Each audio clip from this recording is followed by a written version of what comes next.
Good afternoon, sir. Good Good afternoon, sir. Good afternoon.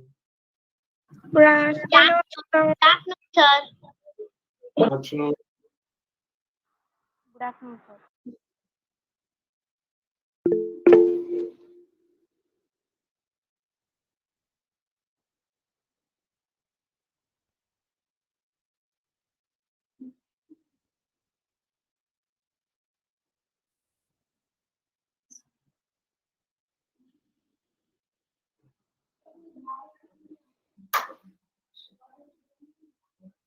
You can start, ma.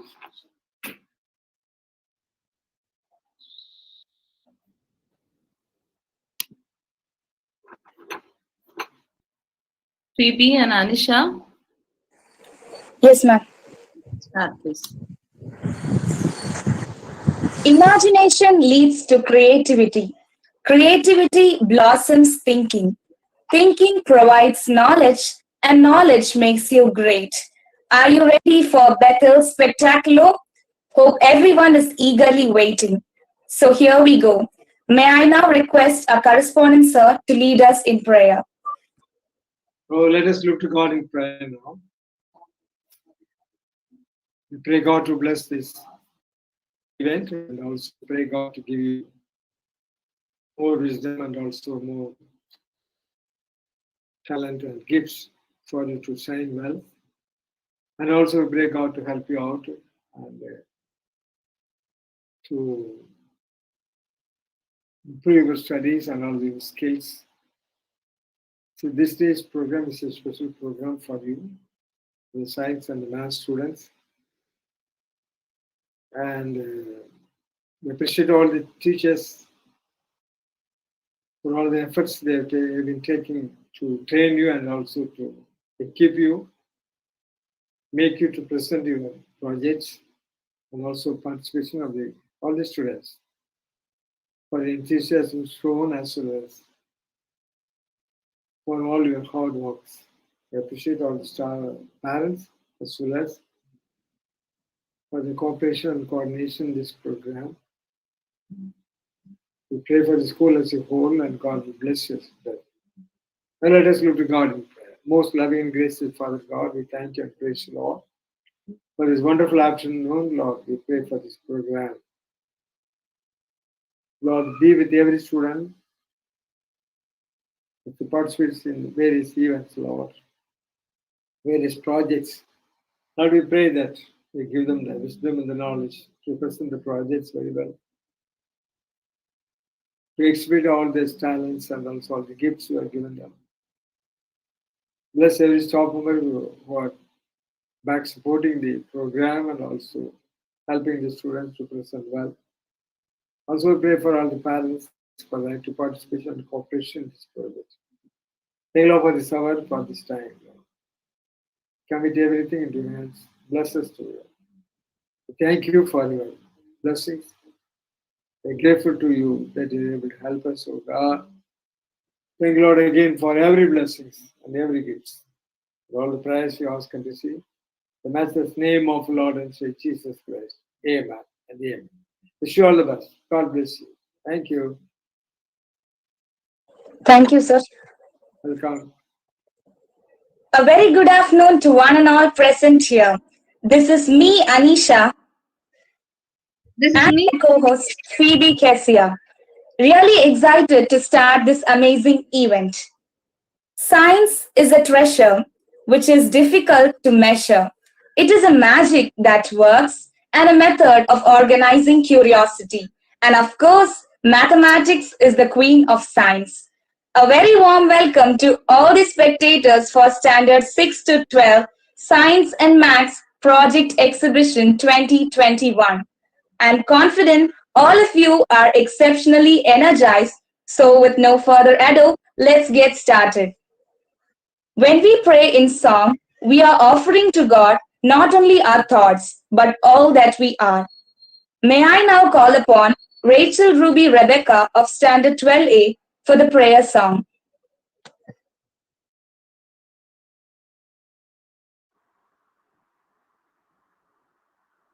Good afternoon, everyone. here's a prayer song. What a beautiful day it is.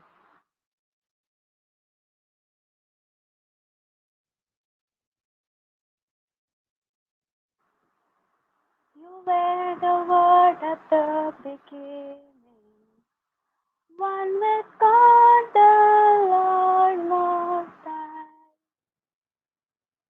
Your hidden glory in creation, now revealed in you are Christ. What a beautiful name it is. What a beautiful name it is. The name of Jesus Christ, my. What a beautiful name it is. Nothing compares to this. What a beautiful name it is. The name of Jesus.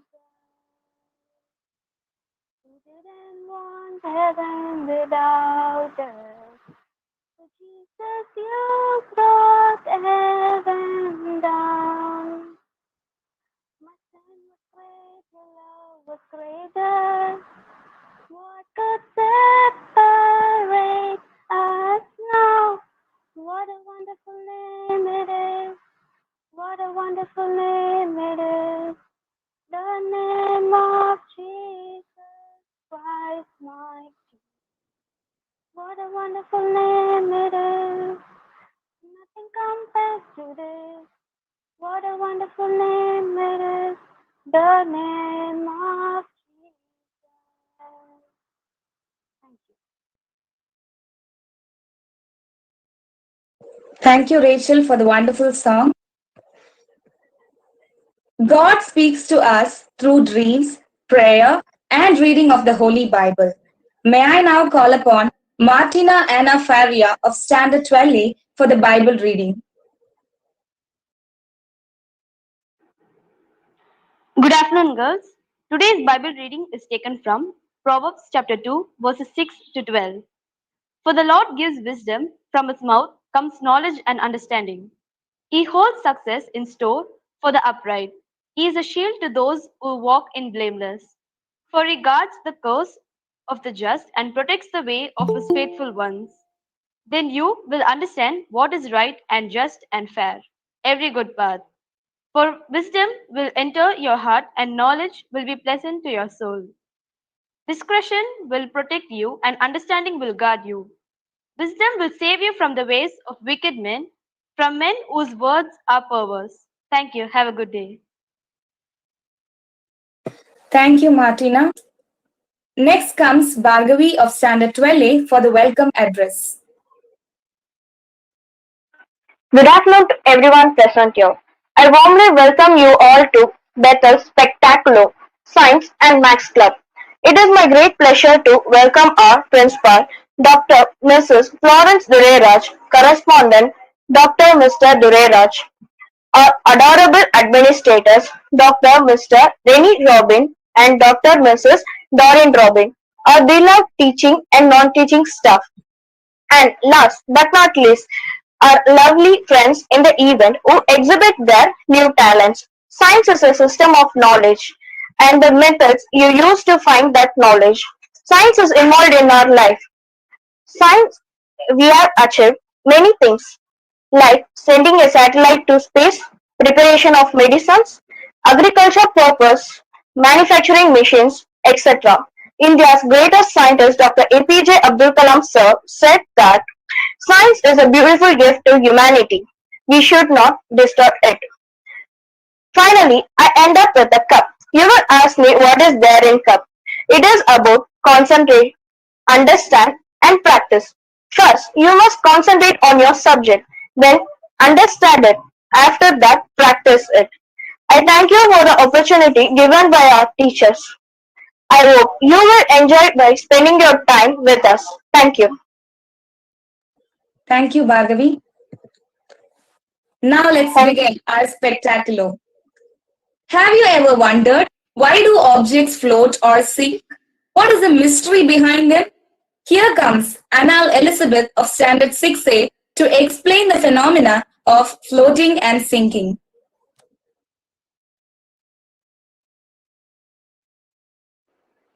Good morning to all. My name is Hannah Elizabeth, studying 6th grade mathematical at secondary school. Today I am going to show you experiments of flotation and sinking of an object. For clearation, here I have a glass of water, a spoon to stir, some salt, a coin, a piece of paper, a rock, and a lemon. Wait. The flotation and sinking of an object is dependent upon density. So what is density? Density is a mass of a unit volume of a material substance. The formula for density is D equal to m by V, where D is density, m is mass, and V is volume. Density is commonly expressed in unit of gram per cubic centimeter. Okay, let me put the rock into the water first. We can see here that the rock sinks into the water. This is because of the density of the object is more than the density of the liquid. Now let me take the rock out. For another example, here I have a coin. Let's take a coin water. You can see here that the coin also sinks into the water. This is also because of the density. Okay, some items float. Yes, this is also because of the density. So for an example, take this piece of paper. Now I'm going to put it on the water. You can see here that the paper is floating on the water.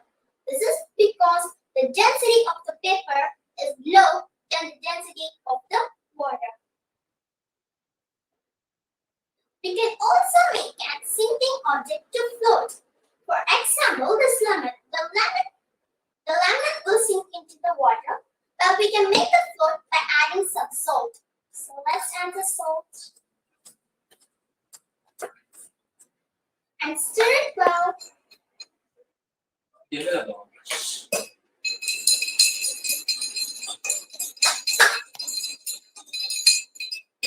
And put the lemon into the water. The lemon will sink in normal water but floats in salt water. This is because the density of the salty water is more than the density of the normal water. Thank you for the opportunity. Thank you. Thank you, Elizabeth, for making us realize the importance of density. Flowers always make people better and happier. They are sunshine, food, and medicine to the soul. Here comes Jennifer Christina of Standard 6A to teach us the parts of a flower.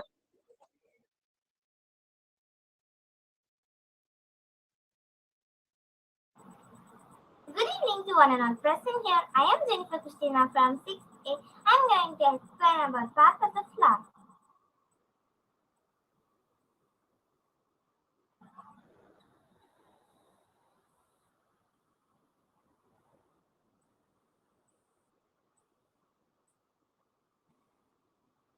As you can see, there is many flowers in the world. They are used for ceremonies, marriages, and also birthdays. So today I am going to explain about parts of the flower.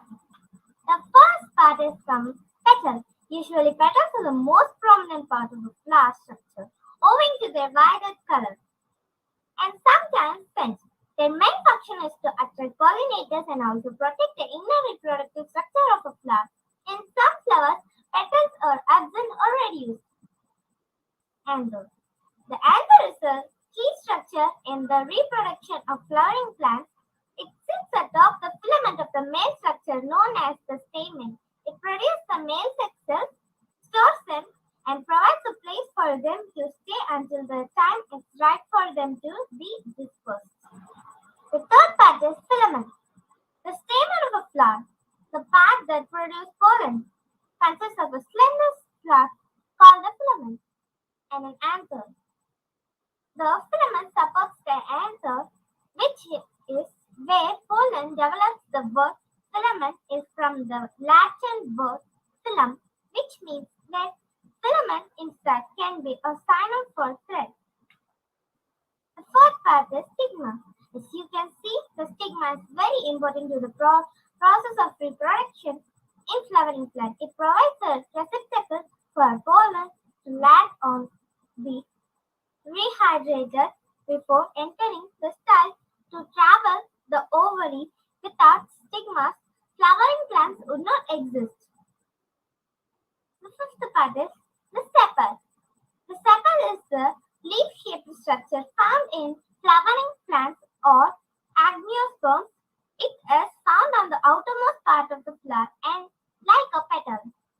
And sepal is considered to be a modified leaf. However, sepals are more likely to be confused with leaves since they are typically but not always green.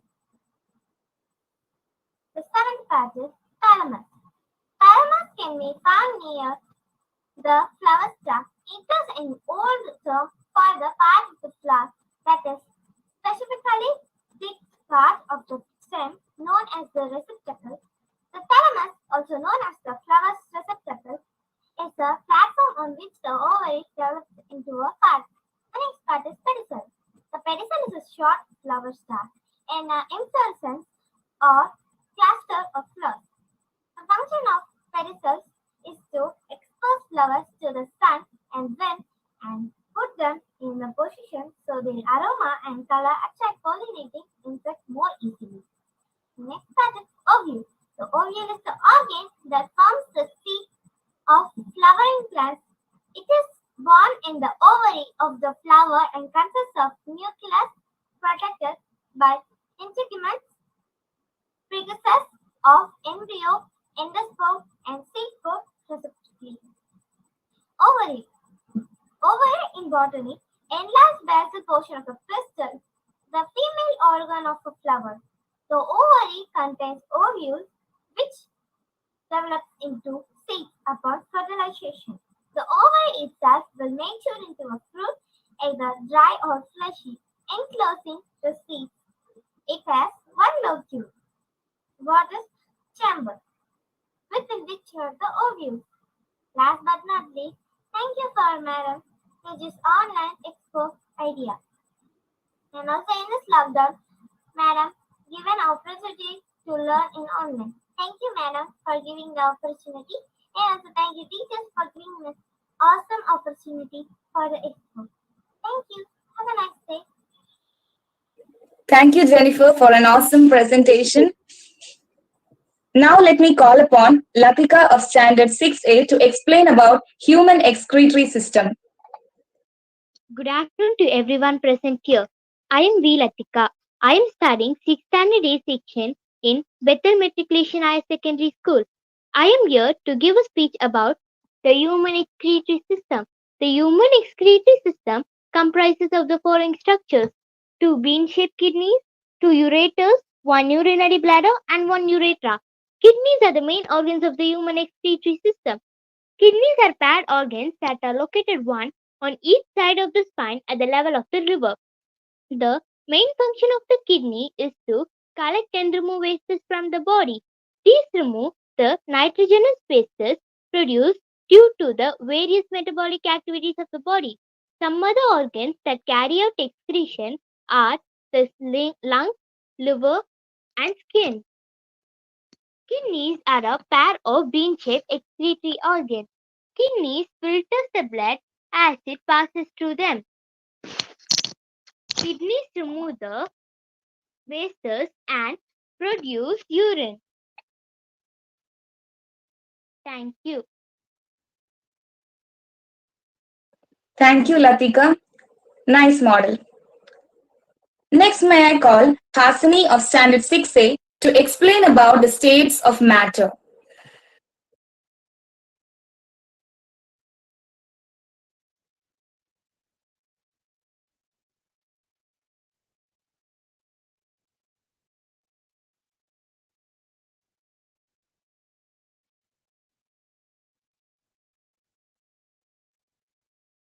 Please unmute yourself.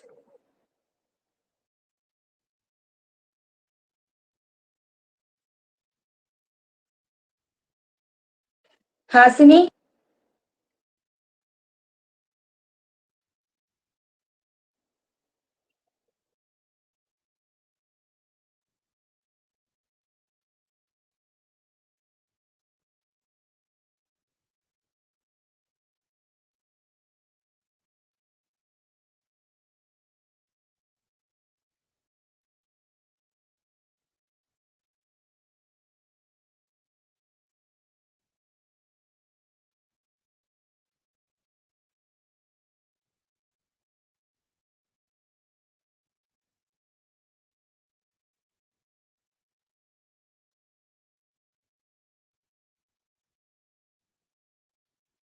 Hasini, you're not audible, ma.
They say character is revealed when pressure is applied.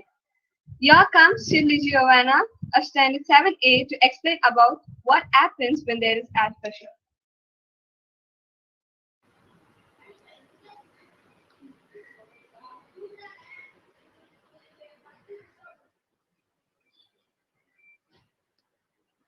Hello everyone, I'm Vishali Jona from 7th A and I'm here to present an experiment on air pressure.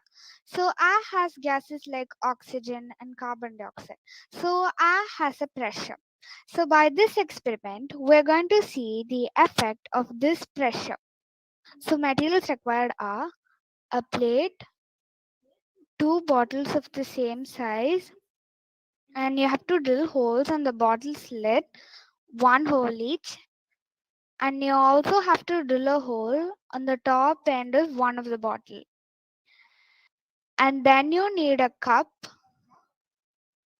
vinegar, baking soda, a dye, 3 straws, and dye is optional and you can use any color you like. Okay, are you ready? Shall we start this experiment? Okay, we can start by inserting these 2 straws in the holes which we have drilled.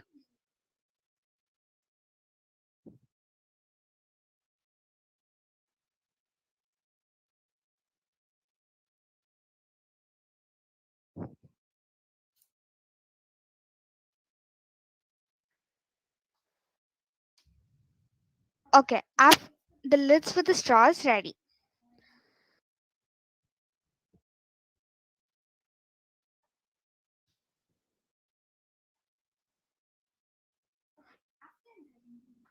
The next step is to connect these 2 straws.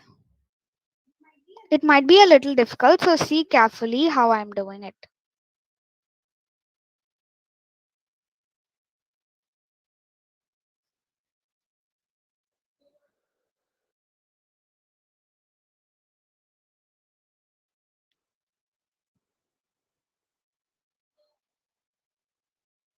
Okay, we connected. So the next step is we have one hole right on the top end of one of this bottle. There we have to insert the third straw into it.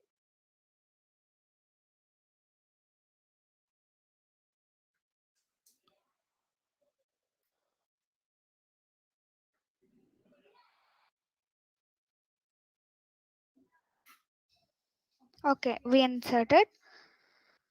So the next step is we should fill this bottle with water.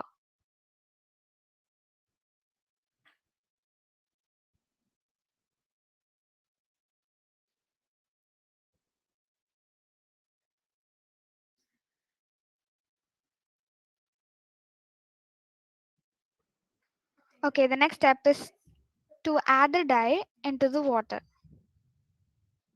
As I already told you, this is optional and you can use any color you like. There I am using blue color.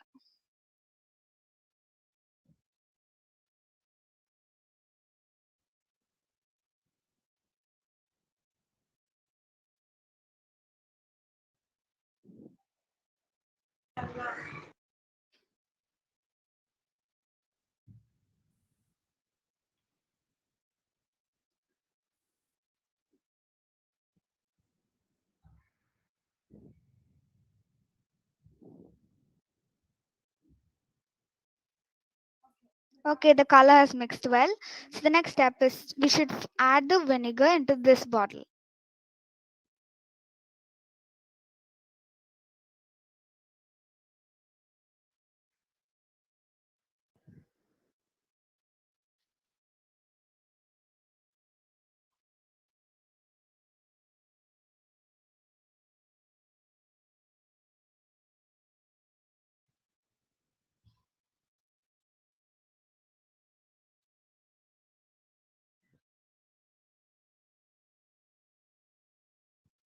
Okay, we fill the vinegar.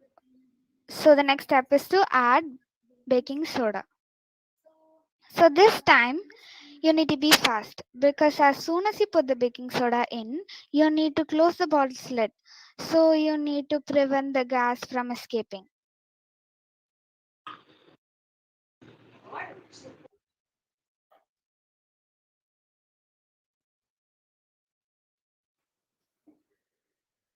Did you see what happened? Why is this happening? As you all know, in this bottle, vinegar and baking soda is there, and the gas released was carbon dioxide gas. So the gas was compressed and flows through the straw and pushes the water out. So that made the water spill out. So this experiment proves that air has pressure. Hope you enjoyed this experiment. Thank you. Thank you, Shirley. It was pretty interesting. A little scientist, Susan George of 7A, comes to identify which are acids and bases using litmus paper. Good afternoon to one and all present here. My name is Susan George and I am here to show an experiment on acid and bases. Today's whole content is just to prove that some of our home products contain acid and bases that could change the color of the litmus paper. The essentials required for to make this experiment on acids are a bowl, blue litmus paper, and synthetic vinegar. So, I've already poured the vinegar into the bowl, and now we just have to dip the blue litmus paper into the vinegar. So, let's see what happens.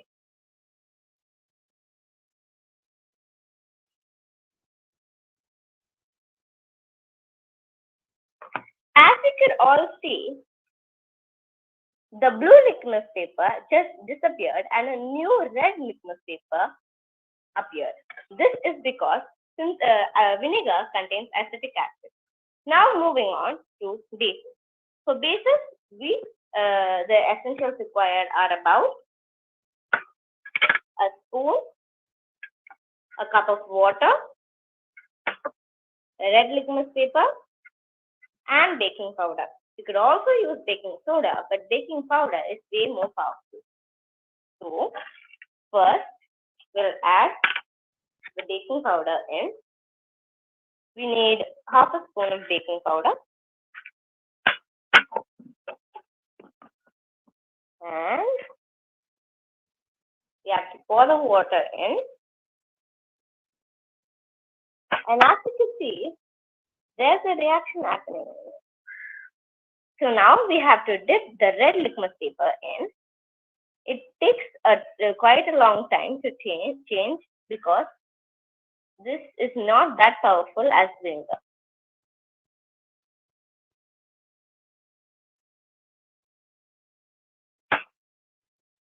As you can see, there's a small purple color litmus paper is appearing, and it will soon change to a blue litmus.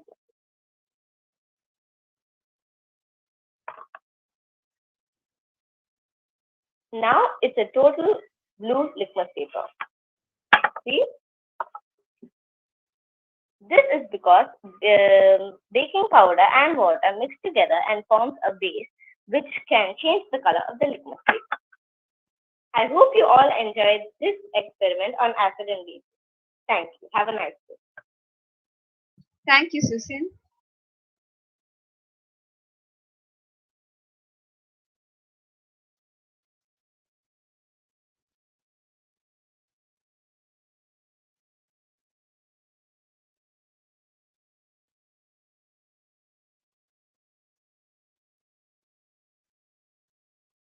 Now, I call upon Kavya of 7A will now explain about vertebrate animals.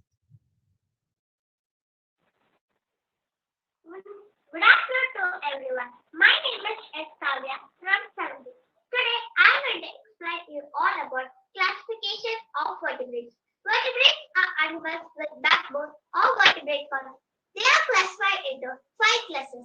They are species, amphibia, reptilia, aves, and mammalia. Species. They live in water. They swim with the help of fins. Their body is streamlined, which help in swimming. Fishes breathe through special organ called gills and have 2-chambered heart. Example: catla, shark, seahorse, rohu, etc. Amphibians can live in water as well as on land. They have 3-chambered heart. They breathe through lungs when on land and through skin when in water. But their larvae breathe by gills. They lay eggs in water.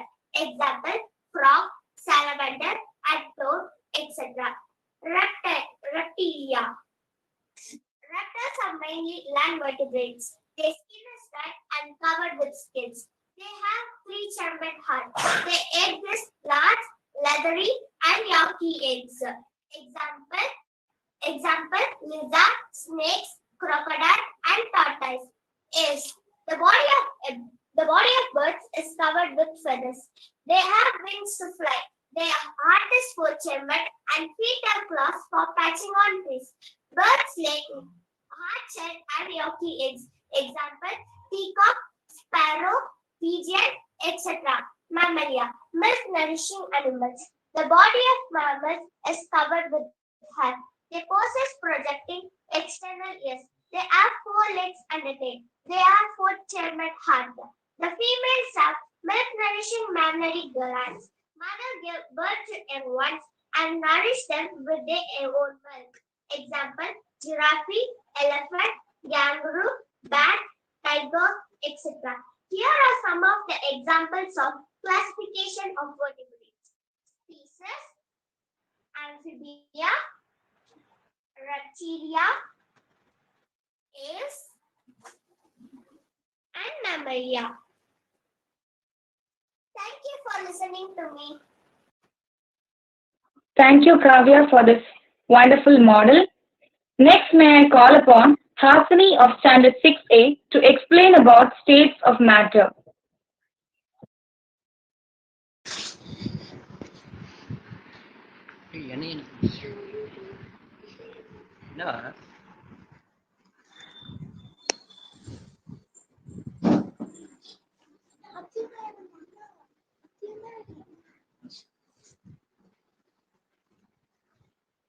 Good afternoon, everyone. My name is Ayasmi. I am studying 6th standard A section in Bethel Matriculation High Secondary School. Now I am going to explain about change of state of matter. There are 3 states of matter: are solid, liquid, gas. A solid is a state of matter which fixed shape and volume. Particles are closely packed, so they vibrate but no flow. Solid are rich. They can compress easily. A solid can also change directly into a gas through a process is called sublimation. Define definite volume but not definite shape. Take on the shape of the container. Liquid can be poured. This process of liquid changes to a gas is called evaporation. A gas has definite volume and gas has not definite volume and shape. It takes the shape of the container to then spread out to fill the container. A solid at the temperature below its critical temperature can also be called vapor. For example, orange, apple, peach, pomegranate, banana. For liquid, juice, milk, oil, sauce, jam. For gas, vessels. Thank you for the opportunity. Thank you, Hasini, for those wonderful examples. Everyone knows numbers, but do you know the types of numbers? If you don't worry. Here comes Ashwati to explain types of numbers. Good afternoon to everyone. Good afternoon to the respected principal, madam, teachers, and my dear friends. My name is G. Ashwati. I am studying in 7th standard A section in Bethel Matriculation High Secondary School. Today, I am here to explain about types of numbers: natural numbers, whole numbers, integers, and rational numbers. So, what are natural numbers? Natural numbers are basically the numbers used for counting. If we want to count the number of trees in the garden, we will definitely start from 1, 2, 3, 4, 5, and so on. So the natural number is denoted by n. So next we will see what are whole numbers. Set of natural numbers including 0 are called whole numbers. So the whole numbers is denoted by w. For example, 0, 1, 2, 3, and so on. So next we will move on. What are integers? Collection of whole numbers and negative numbers are called integers. So the integers is denoted by z. For example, -4, -3, -2, -1, 0, 1, 2, 3, and so on.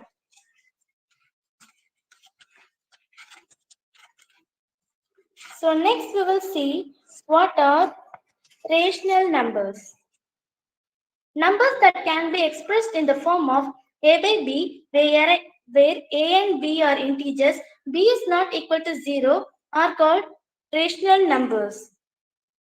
For example, -3 by 5, -2 by 5, -1 by 5, 0, 1 by 5, 2 by 5, 3 by 5, and so on. So the rational number is denoted by q. For example, every natural number is a rational number, as the natural number can be written as 7 is equal to 7 by 1. Every whole number is a rational number. For example, 0 is equal to 0 by 1. Every integer is a rational number. For example, -3 is equal to -3 by 1. Every fraction and its negative are also rational numbers. Like for example, -3 and -3 by 8. A rational number that cannot have a 0 in the denominator.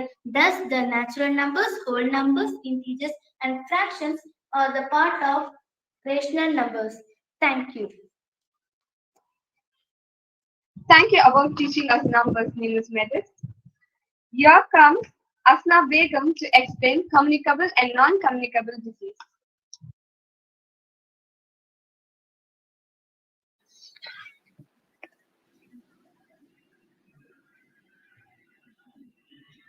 Good afternoon to one and all present here. I am Husna Begum from Standard 7D. Today I am going to explain you about communicable disease and non-communicable disease. What are disease? A disease is a malfunctioning or a physical change from a normal state in which a person feels discomfort or disability. When it comes to the concept of disease, diseases are broadly classified into two types. They are communicable disease and non-communicable disease. What are communicable disease? Communicable disease are those that spread from one person to another person. They spread through contaminated food, air, water, or vectors. And healthy person should be protected from an infected person. Examples of communicable disease are tuberculosis, cholera, typhoid, chickenpox. What are non-communicable disease? Non-communicable disease are those that do not spread from one person to another person. They are never caused by germs, bacteria, or viruses. Antibiotics and medicines which are used to cure communicable disease never cure non-communicable disease. Here I have inserted the main cause of spreading of communicable disease. First, after using lantern, if we not wash hands, it leads to the spread of communicable disease. With that hands, we used to prepare food. With that food, the flies sit on the food. With these unhygienic habits, we used to eat food which is not healthy. So this is the main cause or spreading of disease. Now, here I have inserted the difference between communicable and non-communicable disease. Communicable disease spread from one person to another person, but non-communicable disease do not spread from one person to another person. Communicable disease are caused due to contaminated food, air, water, or wetlands, but non-communicable disease are caused due to malnutrition or wearing out of body parts. Examples of communicable disease are tuberculosis and cholera. Examples for non-communicable disease are goiter and influenza. Now, I am going to explain you about communicable disease. Example, tuberculosis. Tuberculosis is caused by Mycobacterium tuberculum and it spreads from one person to another person through close contact of the patient and by sharing materials of the patient. The symptoms of tuberculosis are chronic cough, difficulty in breathing. The prevention and treatment for tuberculosis are getting BCG vaccination, regular medication like that, and giving special attention to the patient. Now, I'm going to explain you about cholera. Cholera is caused by Vibrio cholera and it spreads from one person to another person through water. So, the main cause of spreading of cholera is water. The symptoms of cholera are severe diarrhea, cramps in legs. The prevention and treatment for cholera is regular hygienic practices like washing hands. Now I am going to explain you about non-communicable disease. They are caused due to malnutrition. What is malnutrition? A person needs enough nutrition in the body to work hard and stay healthy. If he is in lack of nutrients, he will get affected from malnutrition. Wearing out of body parts like heart attack, contract, stroke, cancer. Harmful agents entering into the body like asthma, allergies, poison, snake bite, etc. Now I am going to explain you about anemia. Anemia is caused due to lack of iron in the body. A person who eats mud are usually affected from anemia. Severe anemia in children leads to the infection of hookworm. What are the signs of anemia? Pale skin, transparent skin, and white nails. The women and children, those who eat mud, get affected from anemia. What are the food we need to take while we have anemia? Like moringa leaves, green leafy vegetables. What are the tablets when we have to take when we have anemia? Iron folic tablets. This is what I explained you today in my project. Hope you enjoy listening to my project. Thank you for giving me this opportunity. Here is my project. Thank you. Thank you for the interesting information, Asna Begum. The best angle from which to approach is the triangle. I hope everyone got the joke. The best angle from which to approach is a triangle. Here comes Shakti Bhavani to teach us more about lines and angles. Good afternoon, myself Shakti Bhavani. Good afternoon, teachers and my dear friends. Myself Shakti Bhavani from 70. Today I am going to explain about lines and angles.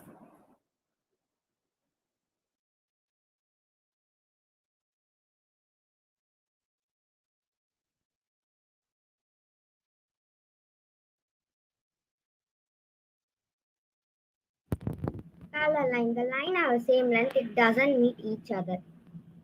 Transfer line. In the same line, stand at the two distance to meet each. Intersecting line. Intersecting line. Two lines intersect at a point. Collinear point. Collinear points. Three or more points in a straight line. Non-collinear points. Three or more points not in a straight line. Acute angle. The angle between 0 degree to 90 degree. Obtuse angle. The angle between 90 degree to 180 degree. Right angle. The angle between 90 degree. Vertically opposite angle. When two lines insert to the opposite angle are equal. Corresponding angle. Corresponding angles are the pairs of the angles that are found in the same relative position on a different intersection. Alternate angle. Alternate angle. If the two lines that are crossed or parallel, the alternate angle are equal. Thank you.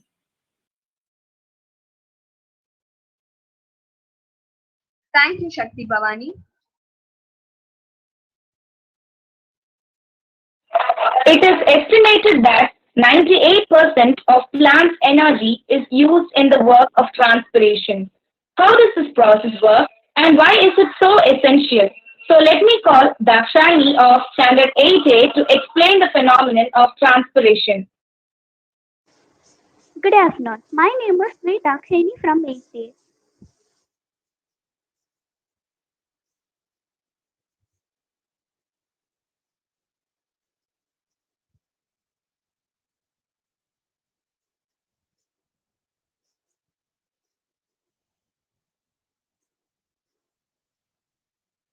Transpiration in plants. This is the plant which was tied over a polythene bag. What phenomena does this experiment demonstrate? When a plant is covered and tied over a plastic bag, the plant eventually dies due to the depletion of starch. Explanation: the plant requires carbon dioxide and water to produce food in the pigment presence of sunlight through the process of photosynthesis with the help of chlorophyll.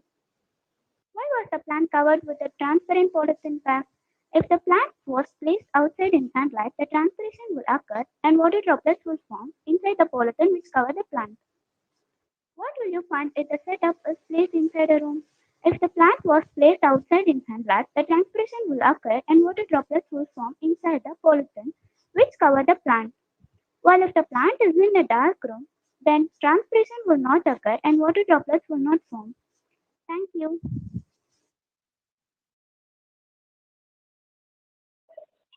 Thank you, Dakshani. Next comes Sharika of Standard 8A to teach us some interesting facts about squares.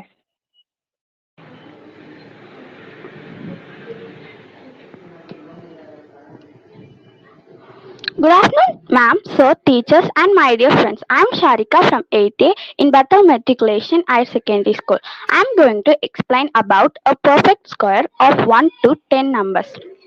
A perfect square means a number that can be expressed as the product of an integer by itself.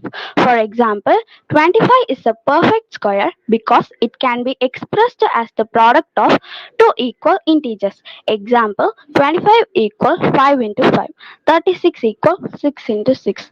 Square of every even number is even. For example, 2 is even number, 2 square is 4. 4 is also a even number.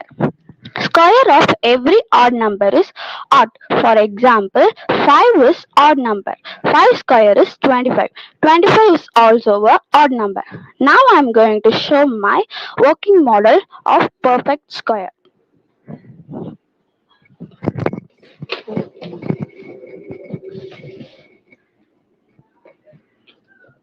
One square 1, 2 square 4, 3 square 9, 4 square 16, 5 square 25, 6 square 36, 7 square 49, 8 square 64, 9 square 81, 10 square 100. Thank you.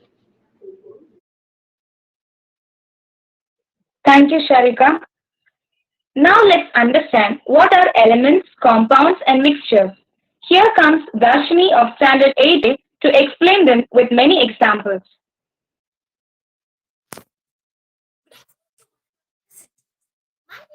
Darshini. I am studying in Standard A section. Today I am going to explain about elements, compounds and mixtures. We all are surrounded by matter. To understand this matter, we must have a way to organize and describe it. Here we go. In this, a single nut, bolt or a washer represents an atom. All matter is made of elements, substances that are made of only one kind of atoms and cannot be reduced into simpler ones. Some elements are oxygen, nitrogen, carbon, and etc.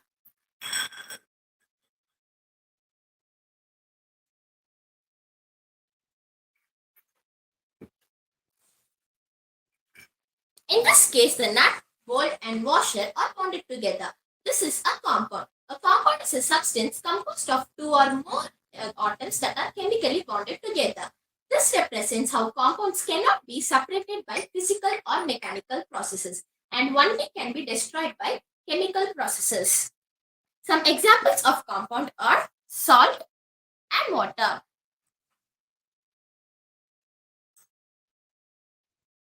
Now I am going to say the differences between elements and compounds. Elements are made of only one kind of atoms. Compounds are made of more than one kind of atoms. We cannot divide elements into simpler ones by physical or chemical processes. We can divide compounds into elements by chemical processes. There are only 180 types of elements known to mankind. There is no upper limit of compound that can be found.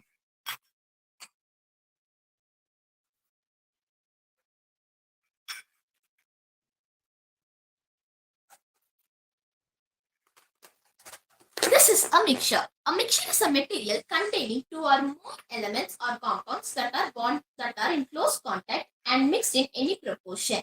It is separated by physical separations, by filtration, evaporation, sublimation, and magnetic separation. The best example of mixture is air. Air is a mixture of all gases like oxygen, carbon dioxide, hydrogen, and etc. To determine that salad dressing, soda, salt water, and air all are mixture. To understand mixtures, we can sort these further. Homogeneous mixtures has the same and uniform appearance and composition throughout its mass. For example, if we mix salt with water and stir it well,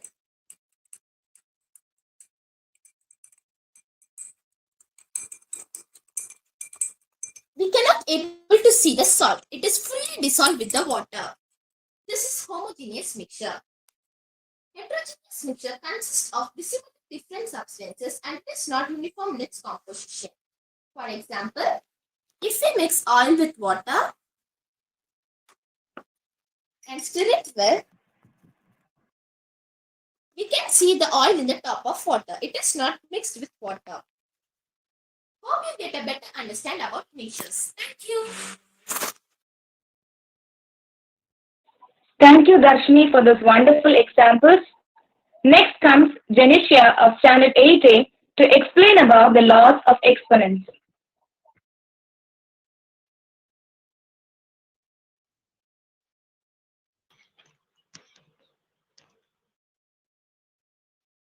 Good afternoon to everyone. I'm going to explain about laws of exponents. The laws of exponents simplifying the multiplication and division operations and help to solve the problem easily.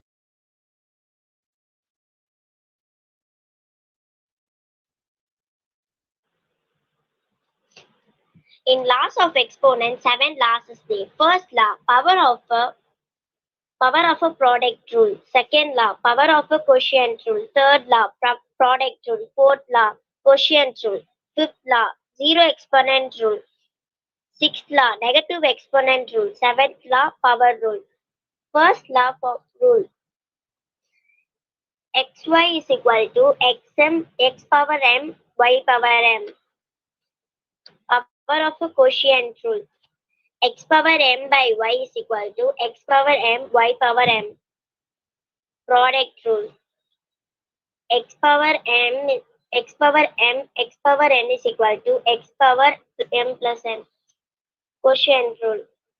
X power m by x power n is equal to x power mn. Zero exponent rule.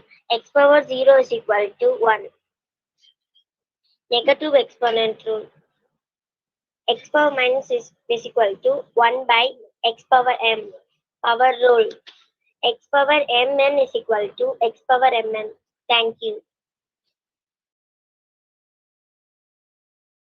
Thank you, Janisha. And now it's time for magic. Let me call Surakshna of Standard 8A to explain the concept of surface tension with some magical phenomena. Good afternoon, everyone. My name is Surakshna and I'm studying in 8th standard A section of Bethel Matriculation High Secondary School. Today, I'm going to explain about surface tension by doing some fun and magical experiments. Surface tension exists in water because water molecules stick to one another by pulling each other on the surface very strongly. Now, let's do some experiment to see this magical phenomena. Take a plate and fill it with water.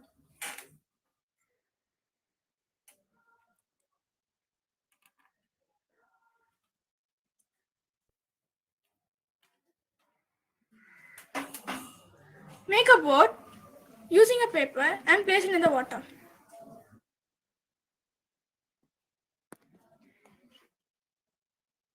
And now, when we add soap drop in water, the surface tension breaks and creates a force to push the lightweight object across the surface.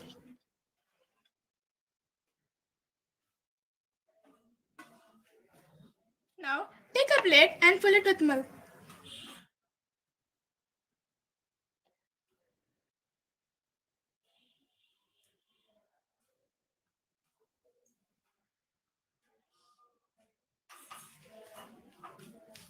And add some drops of food color.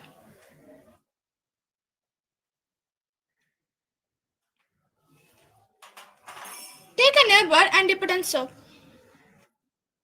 Now, put the earbud in the milk and see the wonder.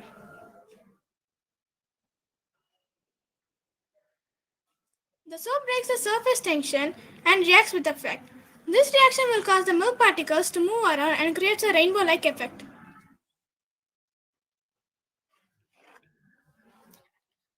And now we are aware of what happens when we put soap in water.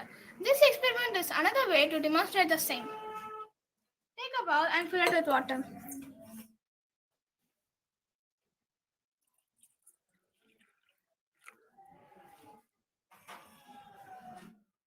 And put some pepper in it.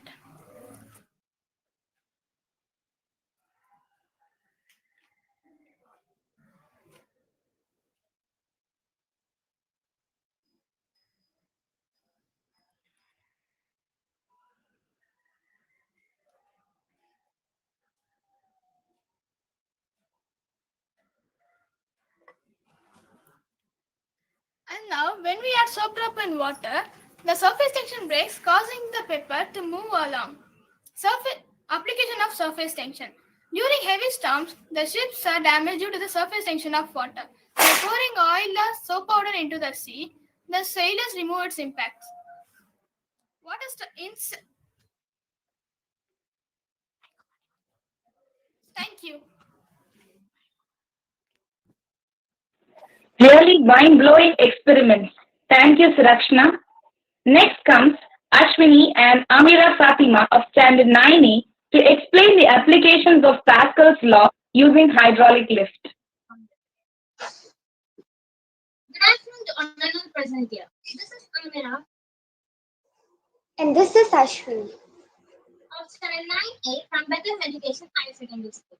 We are here to explain about one of the application of Pascal's law, the hydraulic lift or the hydraulic press. So this is hydraulic lift. This hydraulic lift is based on the principle of Pascal's law.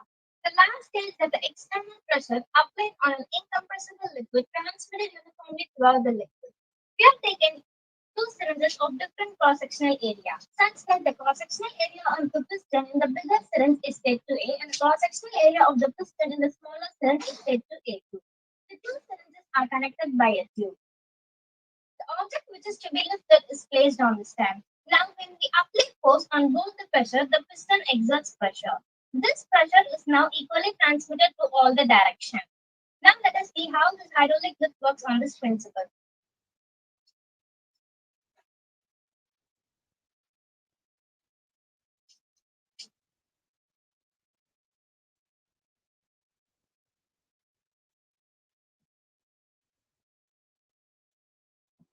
We can also calculate the amount of force applied on both the piston using the formula F1 is equal to F2 by A2 into A1. The hydraulic lift are used in different applications. They can be found in automotive, shipping, construction, waste removal, mining, and retail industries, as they are an effective means of raising and lowering of people, goods, and equipment. There are some disadvantages of hydraulic lifts too. They are relatively slow speed. Hydraulic oil can leak out of the pumping system also. Hope you would have understood the principles involved in working of the hydraulic lifts. Thank you. Thank you. Thank you, Ashwini and Amira, for making us understand Pascal's law. Now let me call Tulaja and Midana of Standard 9A to explain the model of human immunodeficiency virus. Good evening to one and all present here. This is Tulaja.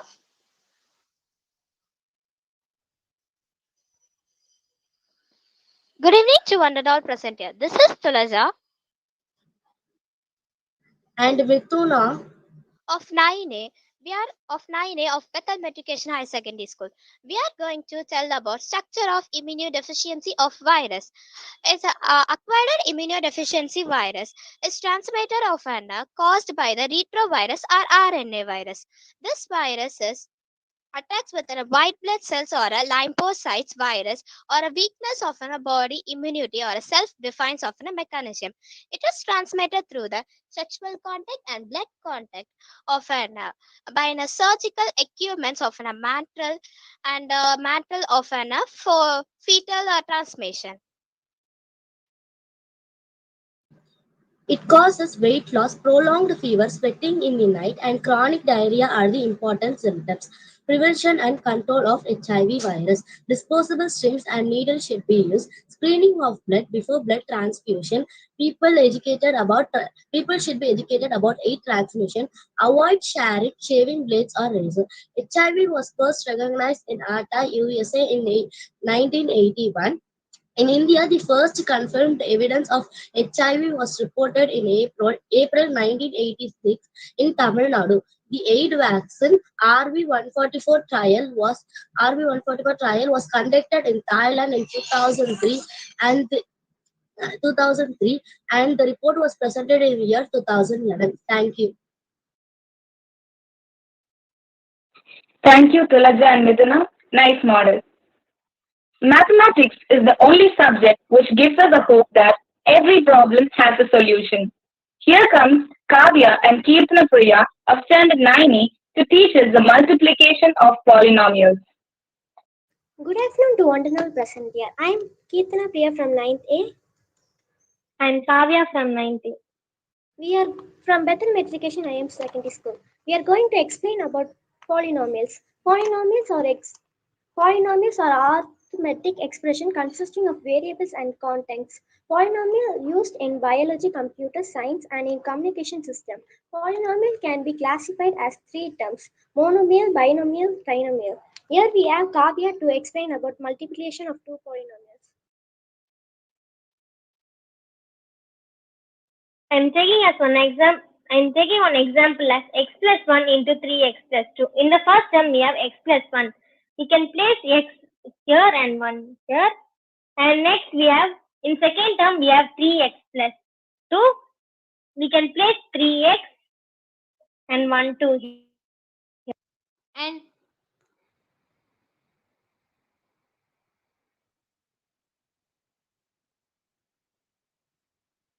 And second,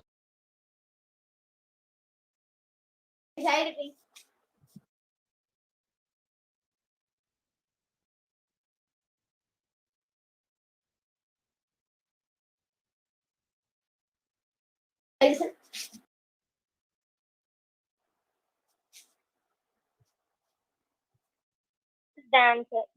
Thank you. Thank you, Kavya. Which is the longest cell in our human body? Yes, it's a nerve cell. So now let's understand the structure and functioning of neurons. May I call upon Deepika of Standard 9A to explain the structure of neurons? A very warm welcome to all.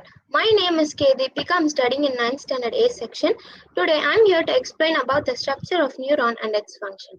First, we must know what is neuron. Neurons are information messengers. They are electrical impulses and chemical signals to transmit information between different areas of the brain and between the brain and the rest of the nervous system. So now let's get into the project. So this is structure of neuron. The first part we are going to see is about dendrites. Dendrites are the specialized extensions of the cell body. They function to obtain information from other cells and carry that information to the cell body. And the next part is nucleus.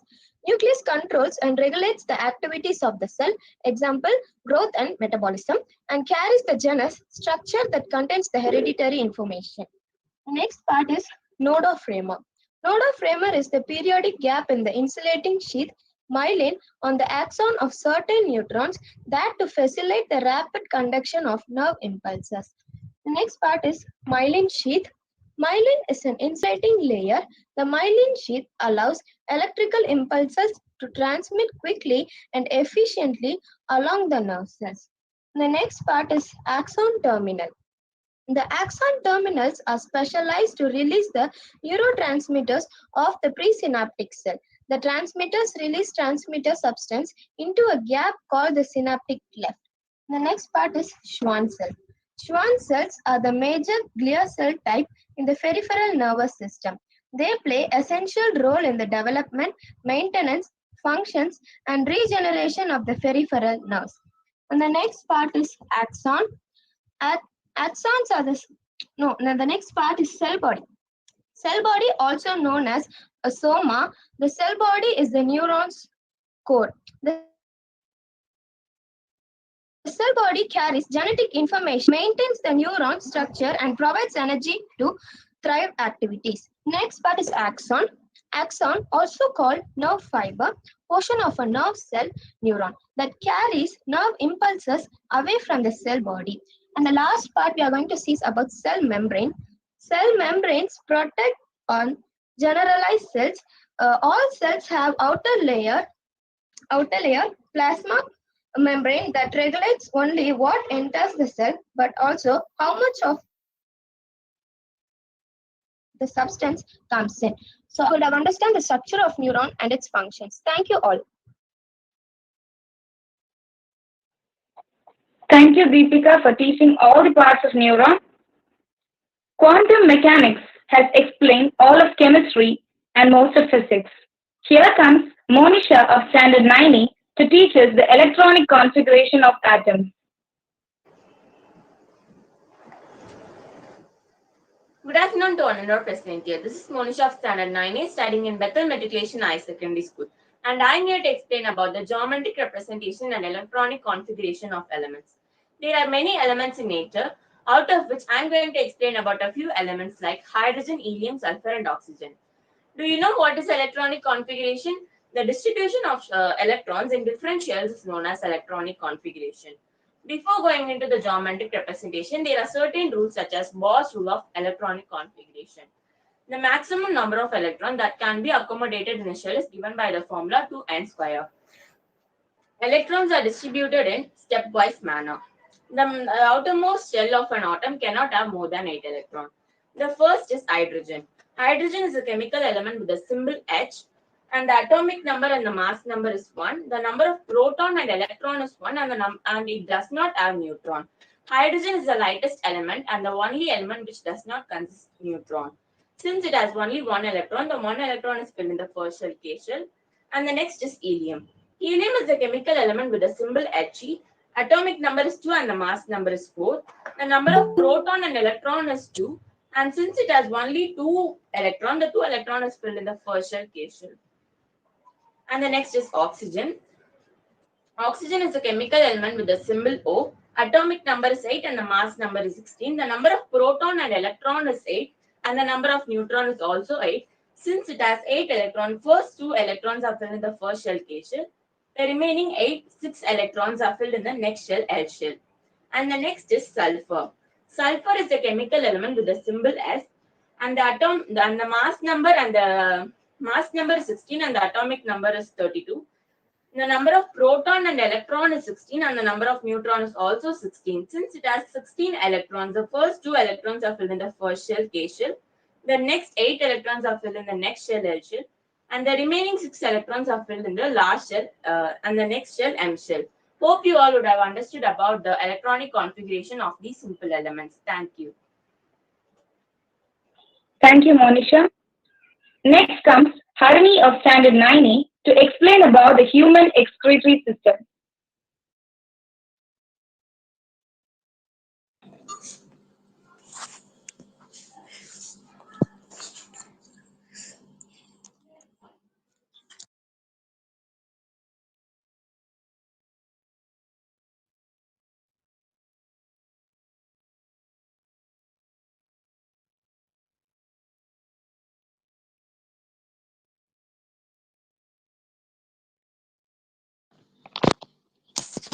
Three, two, one, start.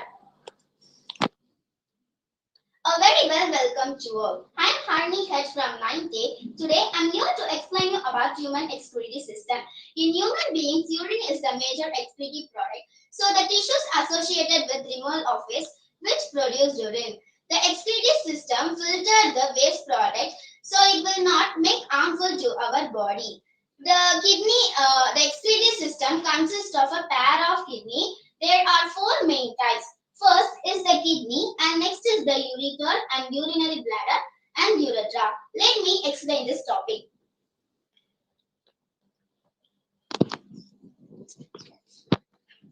The first is the kidney. The kidney are powerful chemical factories that perform the following functions: remove waste products from the body, remove drugs from the body, and balance the body fluids, release hormones that regulate blood pressure. And the next is urinary bladder. The urinary bladder is a temporary storage reservoir for urine. It is located in the pelvic cavity. The size and the shape of the urinary bladder varies with the amount of urine it contains and with the pressure it receives from the surrounding organs. And the next is ureter. The ureter is a tube that carries urine from the kidney of the urinary bladder. There are 2 ureters, one attached to each kidney. The upper half of the ureter is located in the abdomen and the lower half is located in the pelvic area. And the last is urethra. This tube allows urine to pass outside the body. The brain signals the bladder muscles to tighten, which urine out of the bladder. At the same time, the brain signals the muscle to relax to let urine exit the bladder through the urethra.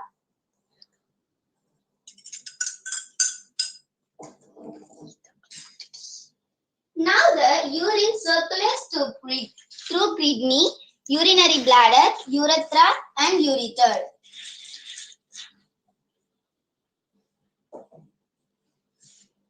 I hope you would have understood about the excretory system and its function. Thank you.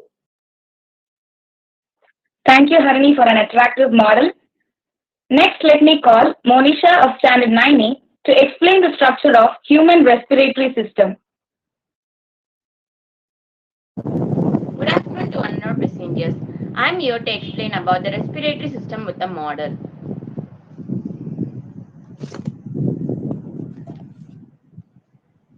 Trachea. Trachea windpipe is the passage leading from pharynx to the lungs.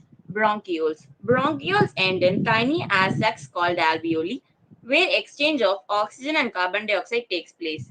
Larynx. The larynx voice box contains vocal cord. When air is breathed in and out, it creates voice sounds. The lungs and the respiratory system allows us to breathe. They bring oxygen into our body called inspiration or inhalation,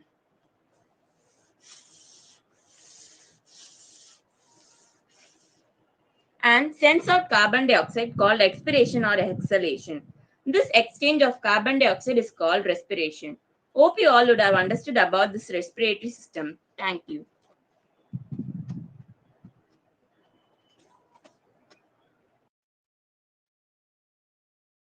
Thank you, Monisha. I call upon Monica Sri of class 9B to explain transversal line. I'm studying in Bethel Matriculation Higher Secondary School from 9B. I'm here to explain transversal. What is transversal? A transversal which interacts two or more lines. Distance point is called transversal or those lines. When a transversal increases two lines, we get 8 angles formed. 1, 2, 3, 4, 5, 6, 7, 8. A transversal interacts two parallel lines. The transversal forms different pairs of angles: interior angle, exterior angle, corresponding angle, vertically opposite angle, and supplementary angle. Interior angles are 7, 4, 7, 5, 4, 2. 4 to the interior angles. Interior angles are, each pairs of interior angles are inside the parallel lines and for the same sides of the transversal. Alternative interior angles are 7, 2 and 5, 4. It's the alternative interior angles. What is alternative? Alternative angles are angles that occurs on opposite sides of the transversal lines and have the same size. And next, exterior angles.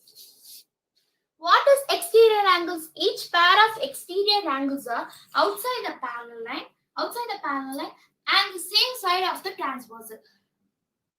So 3, 2, 3, 1, 7, 8 is the exterior angle. Alternative exterior angle is 1, 7, 3, 8 is the alternative exterior angles. Next, corresponding angles. Corresponding angle is next supplementary angles. Supplementary angles are two angles are supplementary if their sum is 180 degree. So supplementary angles. Next, vertically opposite angles. Vertically opposite angles are if two lines interacts each other, then vertically opposite angles are equal. Next, supplementary angles. Adjacent angles. The two angles are called adjacent angles if they have a common vertex, if there are a common arms. Thank you. Thank you for your beautiful explanation, Monica Sri. Here comes Abhinisha of 9B to explain free energy device and hydraulic lift.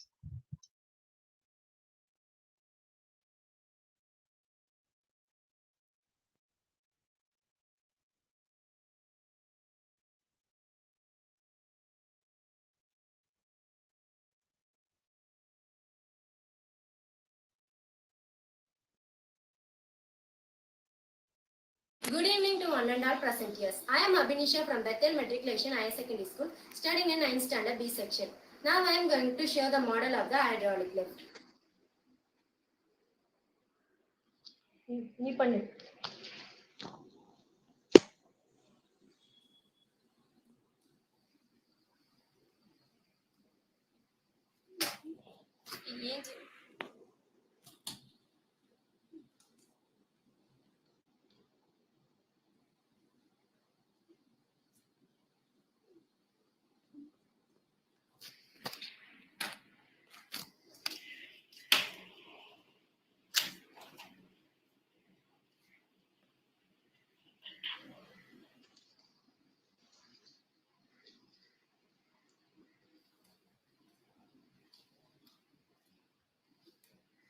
Let me explain about the hydraulic lift.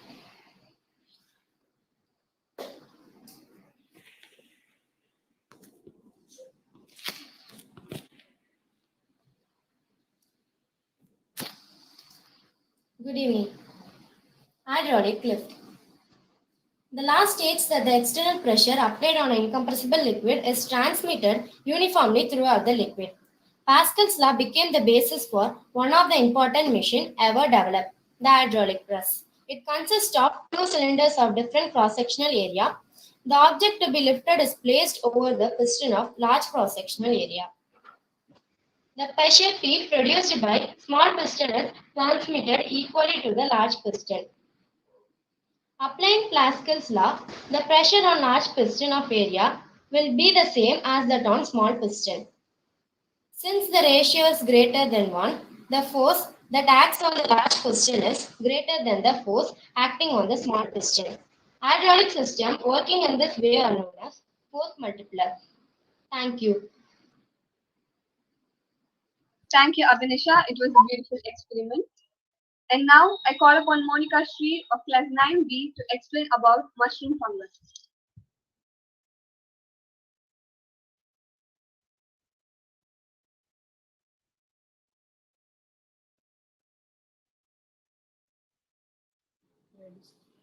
Good afternoon to everyone. I am Monica Sri in Bethel Matriculation Higher Secondary School, studying in 9B. I am here to explain mushroom fungus. The lab chlorophyll's ends depend on living or host state are called nutrition needs. Fungi living on living host are called parasites, and they living on dead organic matter are called saprophytes. In the case of multicellular form, Monica, please check your camera position. It's okay, miss.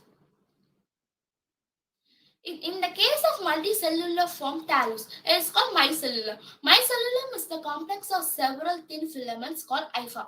They are tube-like structure with protoplasm cellular organelles. Cell wall is made up of cell nucleus, small vacuoles filled with Golgi body, ribosomes, and endoplasmic reticulum. Food material is stored in the form of glycogen or oil glycolides. They reproduce vegetatively, sexual, and sexual. Thank you.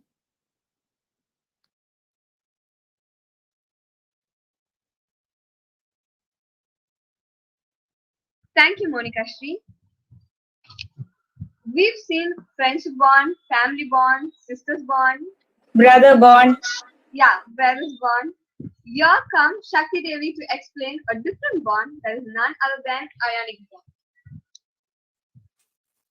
A very good evening to everyone. I'm Shakti Devi from Bethel Matriculation Higher Secondary School from 9th Standard B section. Today, I'm here to explain you all about the formation of ionic bond. So before that, let me quickly explain you about the octet rule. Octet rule is also known as the rule of 8. It is defined as the tendency of atom having 8 electrons in their valence shell, which is the last shell of the atomic structure. To attain this octet rule, the atoms of the elements will be sharing or transferring the electrons between the elements. So this is all about octet rule. Now let me explain you about the formation of ionic bond in sodium chloride. So this is the atomic structure of sodium. We all know that the atomic number of sodium is 11, so the number of electron is also 11, and the electronic configuration of sodium is 281, which is it has 2 electron in its first shell, the K shell, and it has 8 electron in its second shell, the N shell, and it has 1 electron in its last shell, the N shell. So this is the atomic structure of chlorine. So the atomic number of chlorine is 17. So the number of electron is also 17. And the electronic configuration of chlorine is 287, which is it has 2 electron in its first shell, the K shell, and it has 8 electron in its second shell, the N shell, and it has 7 electron in its last shell, the N shell. In sodium, it has to lose 1 electron from its valence shell to attain the octet rule. And in chlorine, it has to gain an electron to its valence shell to attain the octet rule. As sodium needs to lose 1 electron and chlorine needs to gain 1 electron, sodium will be transferring its 1 electron from its valence shell to chlorine's valence shell.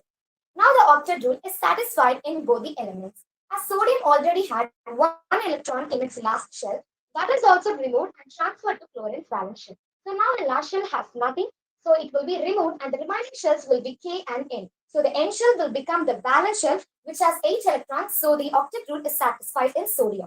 And in chlorine, it already had 7 electrons in it. So it gained 1 more electron from sodium's valence shell. Now it has 8 electrons in its valence shell. So the octet rule is satisfied in chlorine.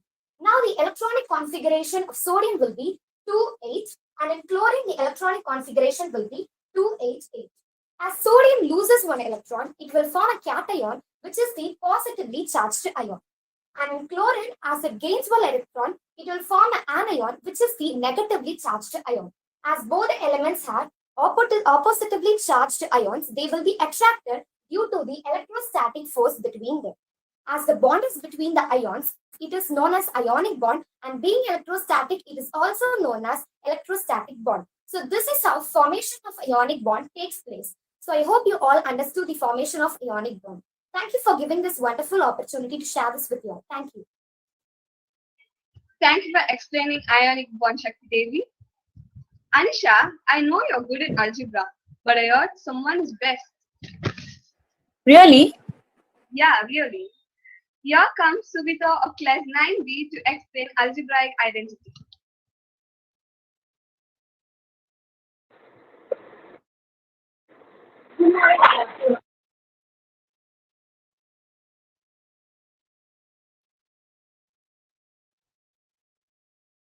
Subita, please check your camera position.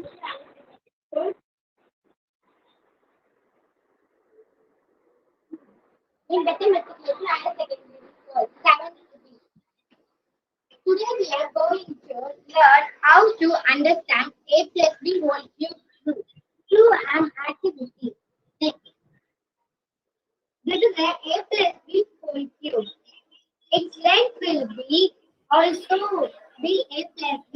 Its breadth will be also be A plus B. Its height will be A plus B because Z cube is the A, blue cube is the B. Let's find a volume of each one of them.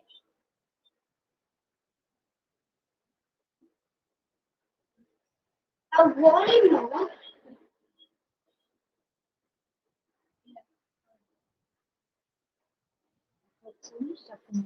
volume of black cube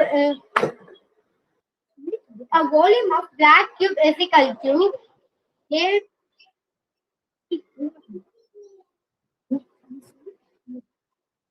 A volume of black cube is equal to B into B is equal to B cube.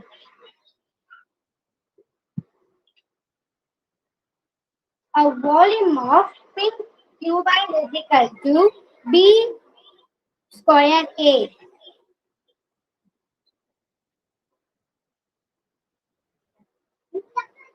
A volume of 3 blue cubide is equal to 3A square B.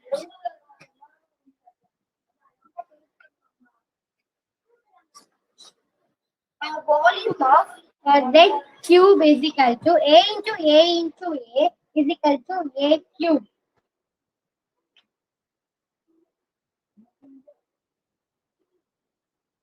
Now, a total volume of all area shapes, a volume of red cube plus a volume of black cube plus a volume of blue 3 cubites, a volume of 3 pink cubites is equal to A cube plus B cube plus 3A square B plus 3B square.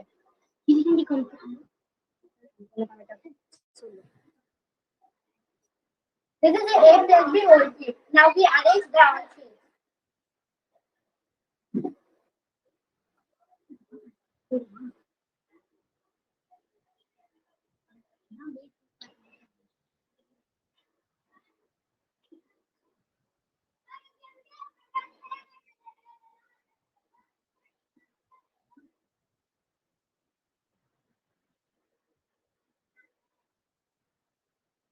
This is a A plus B whole cube. This is a A plus B whole cube. Thank you. Thank you, Subita. It was pretty interesting. I call upon Monica Sri of class 9B to explain free energy device with magnet. Good afternoon to everyone. I am Monica Sri, 9B in Bethel Matriculation Higher Secondary School. I am here to explain free energy device. A free energy device magnet uses natural properties such as attraction and reflection, and poles to create a partial motion which can be harnessed to do a useful work. It polarizes the optimum environment that's surrounding it and causes great stream of energy flow around itself. Thank you. It's a mini generator.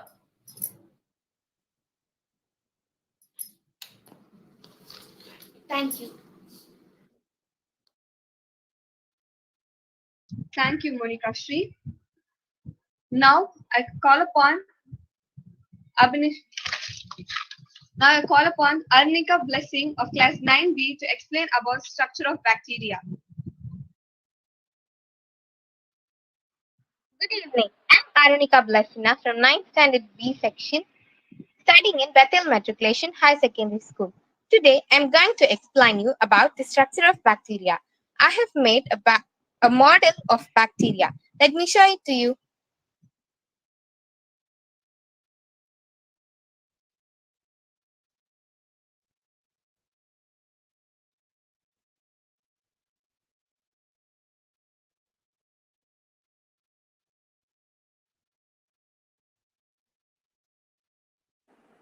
Arunika, please unmute yourself.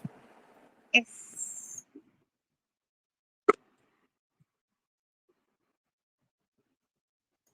Bacteria are microscopic, single-cell, prokaryotic organisms without nucleus and other cell organelles. Bacteria may be motile or non-motile. Special structures called flagella are found on the cell surfaces for motility. Bacteria's cell has cell membrane covered by strong rigid cell wall. In some bacteria outside the cell wall, there is an extra additional slimy protective layer called capsule made up of polysaccharides. The plasma membrane encloses the cytoplasm, anticipient nucleus, nucleoid, ribosomes, and DNA, which serve as genetic material. Ribosomes are the site of protein synthesis. They lack membrane-bound organelles. Thank you. Thank you, Arnika.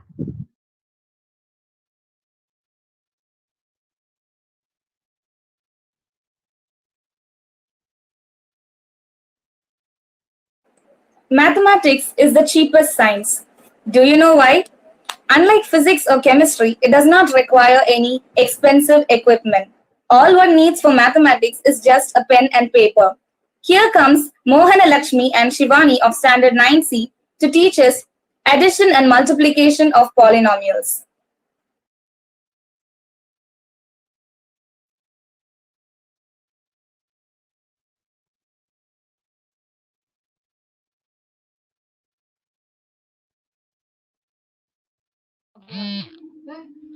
Good evening to one and all present here. My name is Mohan Lakshmi from 90.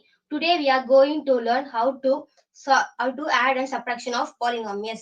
Before going to solve the polynomials, first we learn what is polynomials. Polynomials are the algebraic expressions that contains any number of terms having combined using operator like addition and subtraction.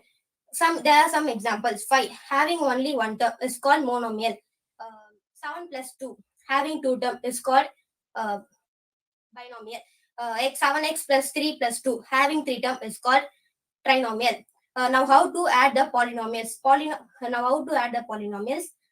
the polynomials, first combine all the like terms together. What is like terms? Like terms are the terms that have same variables raised on same power. Here the examples: 2x square plus 2x square is equal to 4x square. Then there are another example: 3x cube plus 2x cube is equal to 5x cube. 5x cube. Mohana Lakshmi, is your mobile phone properly.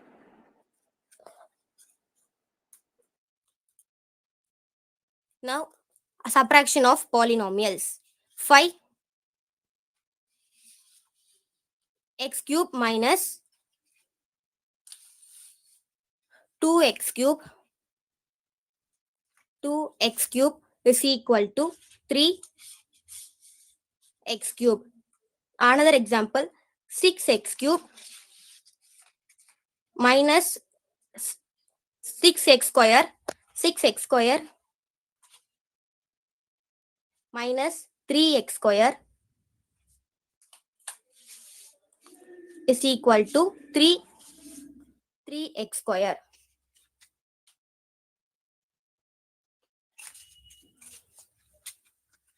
Thank you.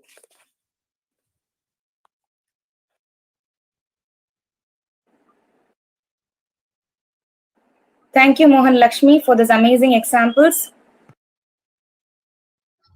Anisha, do you want to hear a funny poem? A person who hates maths? Yeah, sure, I want to hear it. Okay. Try, try, and try. The more I try, the more I cry. I practice art, maths with my heart and soul, yet I'm not able to achieve my goal. I never get marks in maths. In spite of my great endeavors, fate is never in my favor. I really want to improve my marks because I love this subject. And for this, I'm trying my level best. I'm candid, so I confess. In mathematics examination, I always create a mess. All the answers I guess, and ultimately, the marks I get are quite less. I believe that if I do ample practice, I'll one day probably achieve my goal. And I seriously have to improve because in our lives, maths plays a very significant role. Did you like it? Yes, it was pretty funny. Thanks. Chemistry is a mystery of chemicals. Chemists are the detectives who solve this mystery. May I call a chemist from Standard 9C to explain about chemical bonding? Over to you, Nityashri.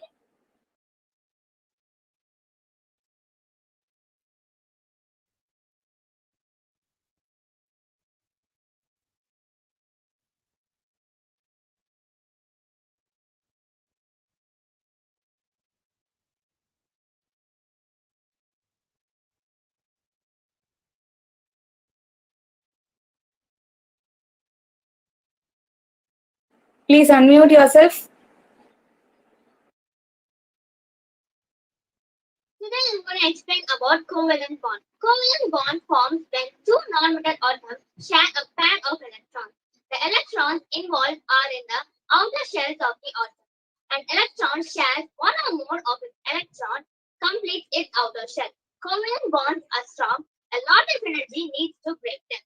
Now I'm show an example of hydrogen fluoride. And here I have hydrogen with one electron and a fluoride atom with 7 electrons. To form a covalent bond, hydrogen with one valence electron can share that electron with fluoride with 7 valence.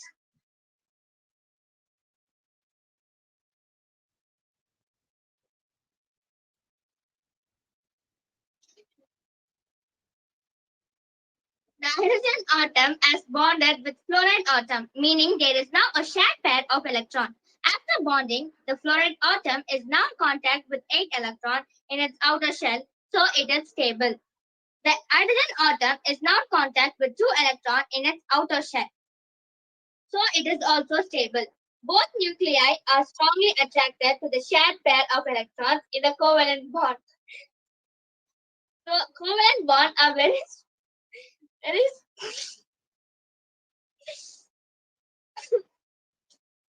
very strong and require a lot of energy to break. Thank you. Thank you, Nityashri.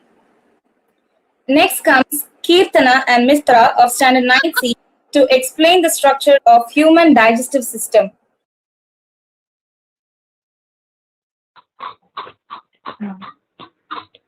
Good afternoon to one and all present here. I am Kirtana. I am Mitra of 9C, going to explain about human digestive system. The breakdown of large complex insoluble food molecules into small. Your voice is not visible.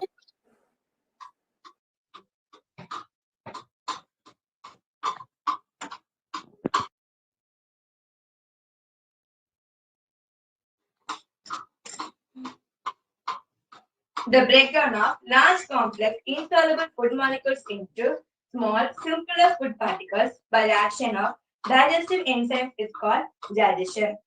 The process of nutrition begins with intake of food is called Ingestion. The digestive system consists of two sets of organs, alimentary canal, digestive gland. Alimentary canal is a muscular part of the structure. It consists of mouth, buccal cavity, esophagus, stomach, small intestine, large intestine, and anus.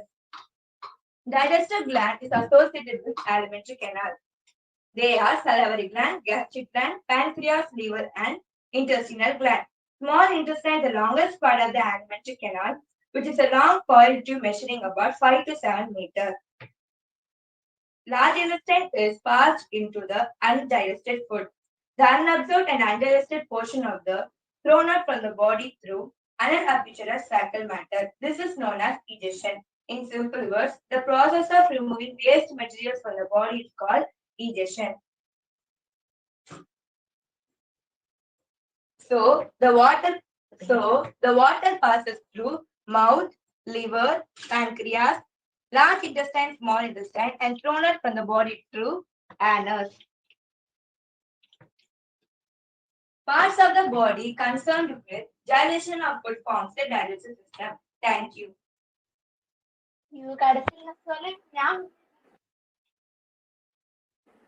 Thank you, Kirtana and Mitra. Awesome model. Next, let's have Saranya and Jeevita of Standard 9C to explain De Morgan's law for set difference.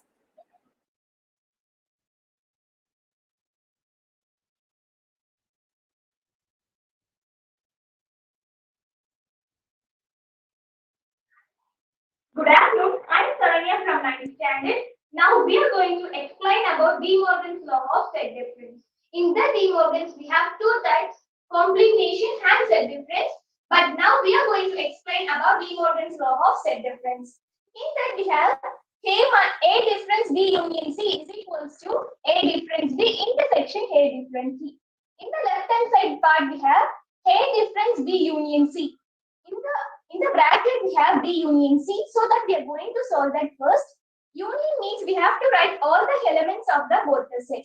All the element of both the set of part. B part. This whole part is called B part, and this whole part of the C is called C part. We have to shade all the part of the B, and we have to shade all the part of the C is called B union C part. Now we are going to solve A difference. A difference means we have to cut all the common elements of A and B union C, and we have to write only the rest of the elements only the first set. Here the first set is A set. So we are going to take the A part. This whole part is called A part. B union C, we already got the answer that B and C answer. The intersection part is called common part. With both the answer, the common part is this part and this part. The rest of the part of the A set is this part, and the rest of the part of B union C set is this part. But we want only the A part because A is the first set of this element. So we want A set means the A set proper is this part alone. We are going to write the A set answer. This is the answer for A minus B union C. And also, this is the answer for LHS. Thank you, Saranya. Here comes Vejita and Akshaya of Standard 9C to explain the longitudinal section of human kidney. Good evening, everyone. I'm Vejita from 9C, studying in Bethel Matriculation High Secondary School. Today, I'm going to explain about longitudinal section of human kidney. Kidneys are the key organ that takes blood from the kidneys lies on either side of the blood body abdominal cavity attached to the dorsal portion. The right kidney takes over the left, as the liver takes much space from the right kidney. Each kidney is about 11 cm long, 5 cm wide, and 3 cm. Functions of the kidneys: maintains the fluids and minerals balance in our body. It regulates the acid base balance in our blood. It maintains the osmotic pressure in the dead tissues. It helps to retain the important plasma constitutes like the glucose and amino acids. This is the longitudinal structure of the human. Thank you.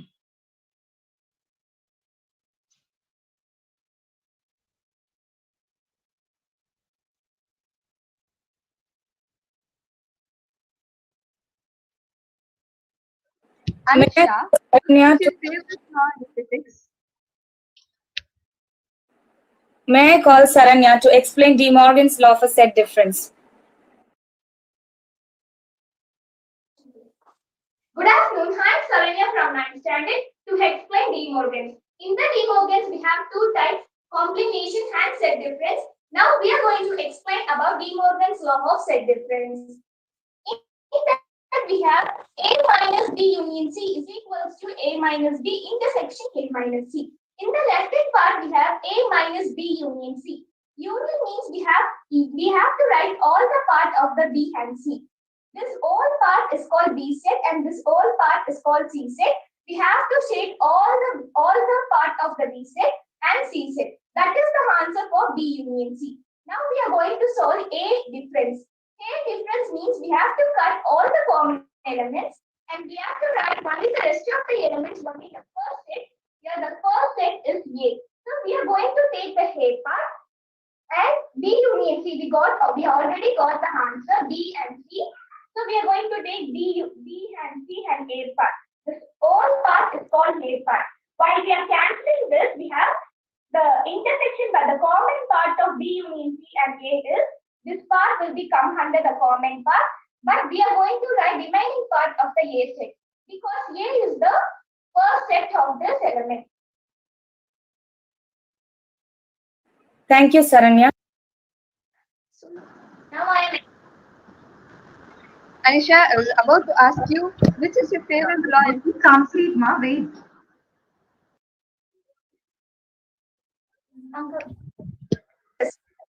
in RHS, we have A difference B intersection A difference C.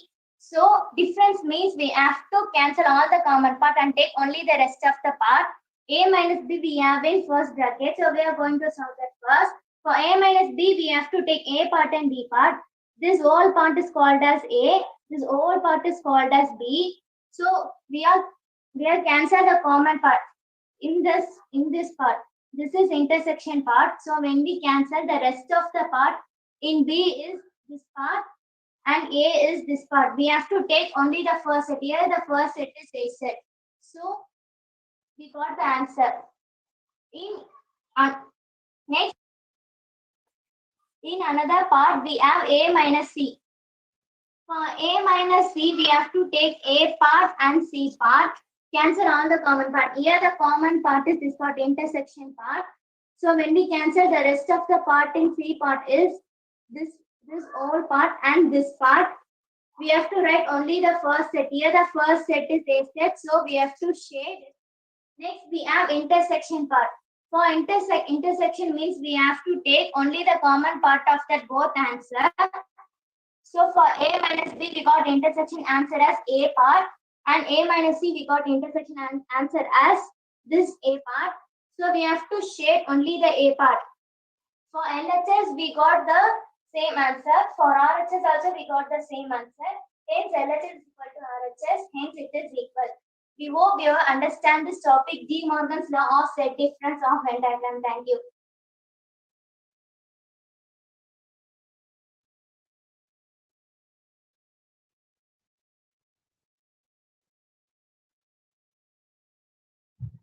Anisha, I was about to ask you, which is your favorite law in physics? Favorite law? Every reaction has an equal and opposite reaction. Obviously, that's everyone's favorite. So now let's have Sendura of Standard 12A to explain Newton's laws of motion.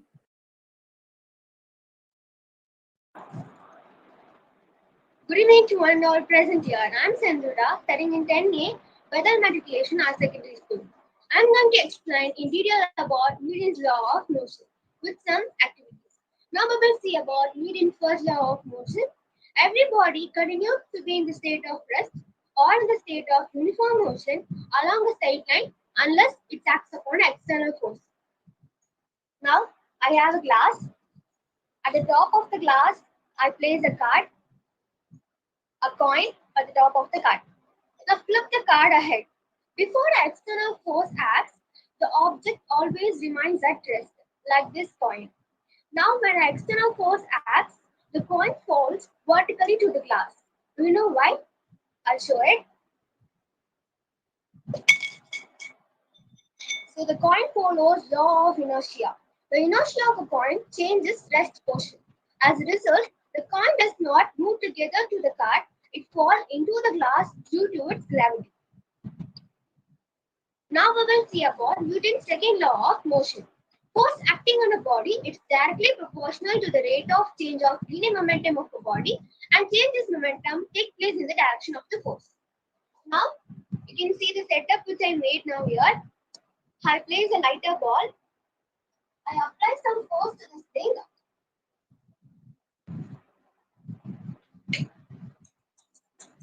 Now let us try with a heavier ball. So what is the difference between these two? When I placed a lighter ball, the distance traveled was greater when compared to a heavier ball. When I placed a heavier ball, the distance traveled was lesser. Then I conclude the mass is inversely proportional to the acceleration.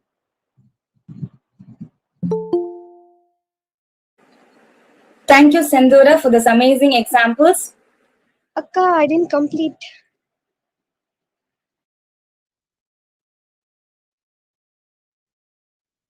Please continue.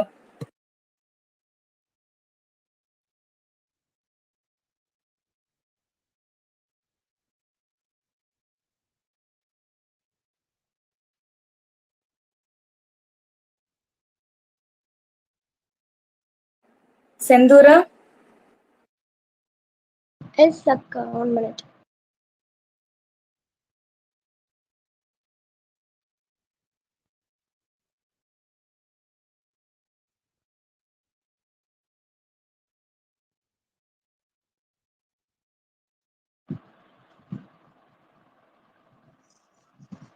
Now we will see about Newton's third law of motion.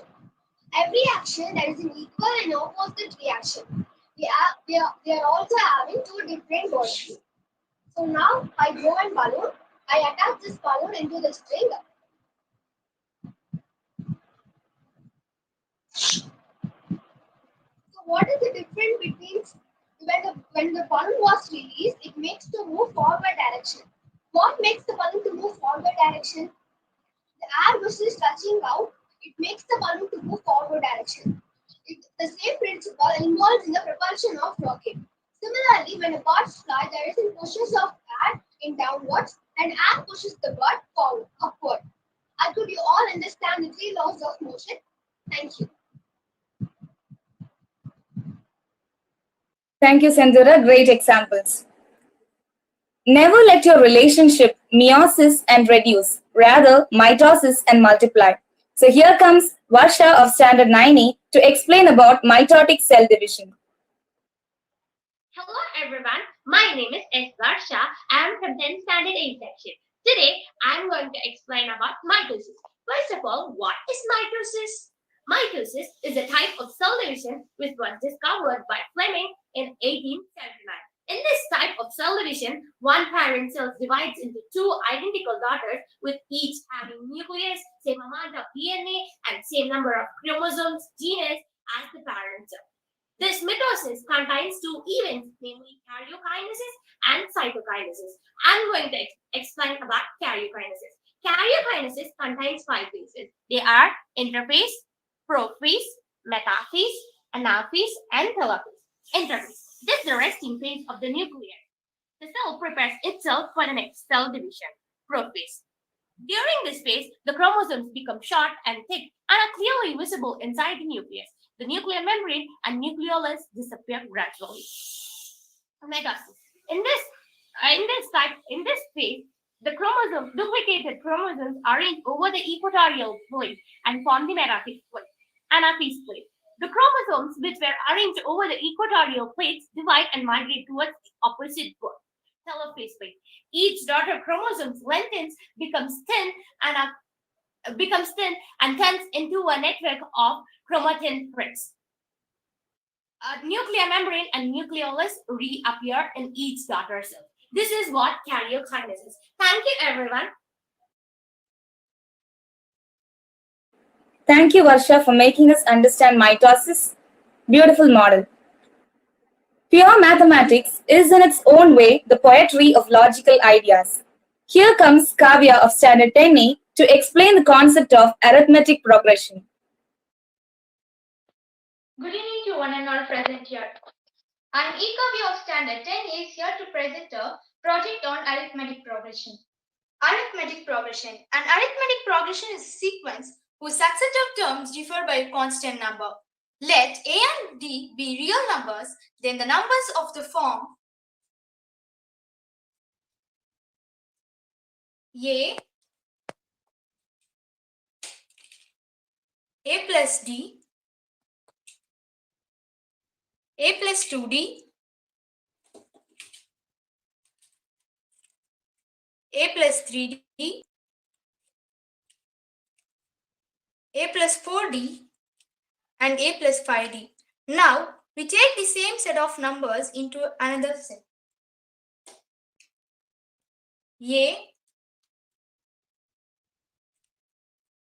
A plus d,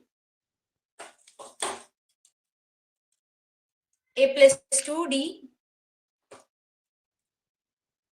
a plus 3d, a plus 4d,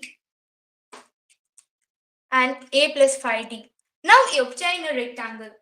Area of rectangle is equal to L into B, which is 2a plus 5d, which is 5 minus 1 into d, into 1, 2, 3, 4, 5, and 6, which is the breadth is 6. So into 6. Now when we cut the triangle into two halves, we obtain the formula area of rectangle divided by 2, which is 2a plus 5 minus 1 into d into 6 by 2. Now we change the 5 and 6 into general form, which is Sn is equal to 2a plus n minus 1 into d into n by 2. Thank you. Thank you, Kavya. Great work. Windmills have been in use since 200 BC and were first developed in Persia and China. Now let me call Yogalakshmi of Standard 10A to teach us more facts about it.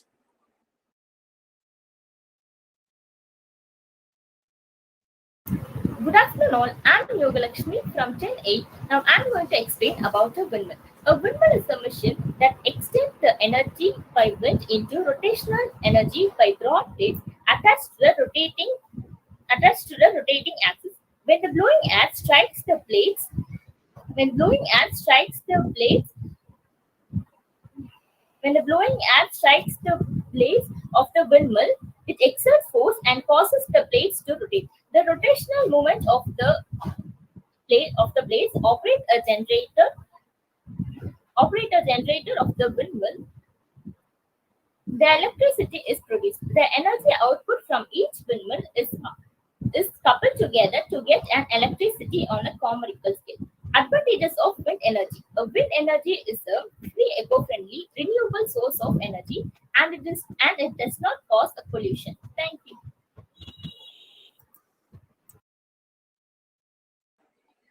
Thank you, Yogalakshmi. A person once wondered, if you know the length of two sides of a triangle, how could you find the length of the third side? And that was none other than the great scientist Pythagoras, who loved math and triangles. Now let me call Varsha of Standard 10A to make us understand Pythagoras' theorem. Hello everyone, my name is S. Varsha. I'm from 10th Standard A section. Today, I'm going to explain about Pythagoras theorem. Let me press in my slide first, then I'll show my project. Pythagoras theorem.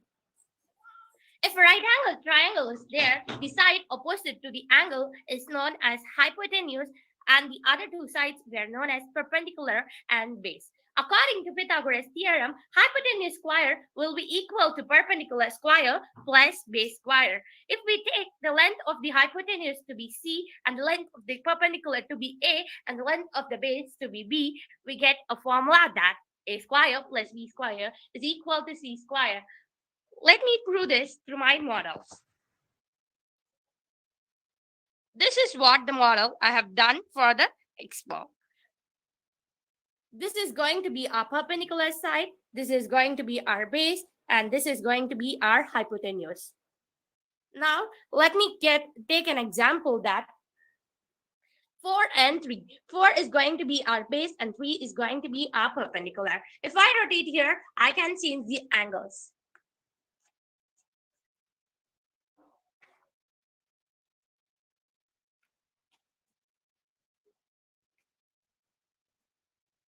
Now, here I got 4. I'm going to rotate here, so I will get 3.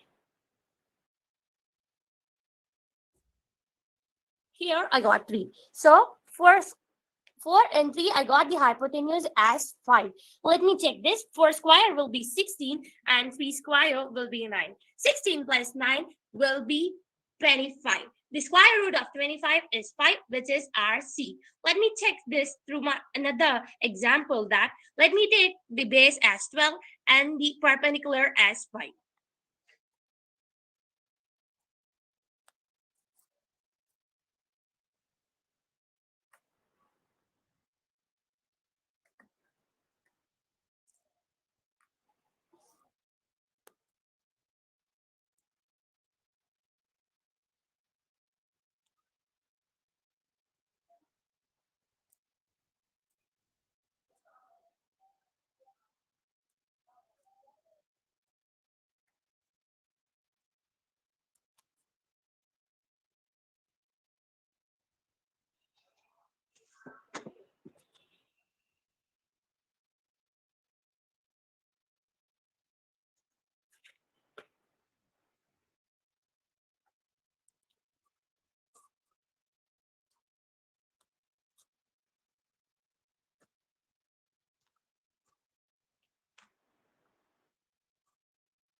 Here I got 12 and here I'm going to take 5. So 12 and 5, I got the answer as 13. 12 square will be 144 and 5 square will be 25. If we add that, we get 169. So that C square will be 169 and the square root of 169 is 13. So C will be equal to 13. Hence, Pythagoras theorem is proved. Thank you, everyone. Thank you, Asha. It was interesting. Next, let me call upon Kavya of Standard 10A to explain about plant cell. Good evening to one and all present here. I am Ekavi of Standard 10 is here to present a model on plant cell. A plant cell is a eukaryotic cell which is enclosed by a cell wall containing a membrane-bound nucleus and other cell organelles. The cell wall provides the shape to the plant cell. It is a rigid layer which is composed of cellulose, glycoproteins and hemicellulose. It also protects the cell against mechanical stress. Cell membrane. Cell membrane is a semi-permeable membrane that is present within the cell wall. It is composed of a thin layer of protein and fat. Nucleus. The nucleus is a membrane-bound structure and its function is to store DNA and hereditary information required for cell division, metabolism, and growth. Nucleolus. Nucleolus manufactures cells protein-producing structures and ribosome. Chloroplast. Chloroplast is a disc-shaped and elongated structure organelles enclosed by phospholipid membrane. Central vacuole. Central vacuole occupies 30% of cell's volume and its function is to sustain turgid pressure against cell wall. Golgi apparatus. It distributes synthesized macromolecules to various parts of the cell. Ribosomes. They are the smallest membrane-bound organelles which comprise DNA and protein. They are also known as the protein factories of the cell. Mitochondria. Mitochondria are the double membrane organelles found in the cytoplasm. They provide energy by breaking carbon dioxide and sugar molecules. Endoplasmic reticulum. It monitors synthesis of immune receptors and it also serves as a storage site for proteins. Amyloplast. Amyloplasts are the plastids that store and produce the charge within the internal membrane. I thank my teachers and ma'am for giving me this wonderful opportunity. Thank you. Thank you, Kavya, for making us understand the components of plant cell. Our world is built on biology, and once we begin to understand and preserve it, then it becomes a technology. Here comes Joshna Shalan of Standard 10A to explain about wildlife conservation.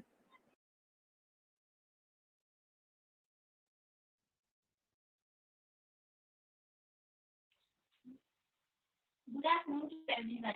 I'm Joshna Sharam from 10th Standard A.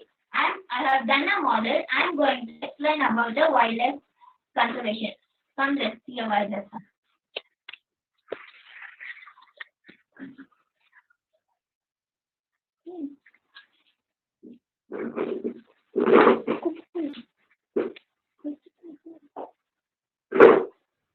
Wildlife and its conservation. Wildlife refers to undomesticated animals living in their natural habitats.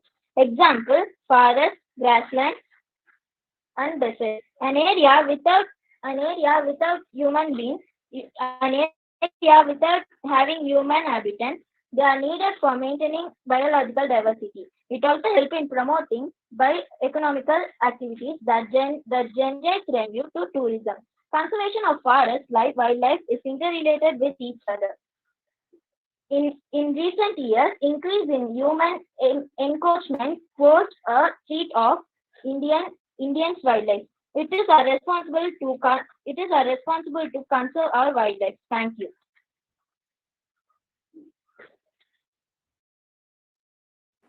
Thank you, Joshna. The point where three medians coincide is called a centroid of a triangle. Here comes Gianna Mehatable of Standard 9E to teach us more about it.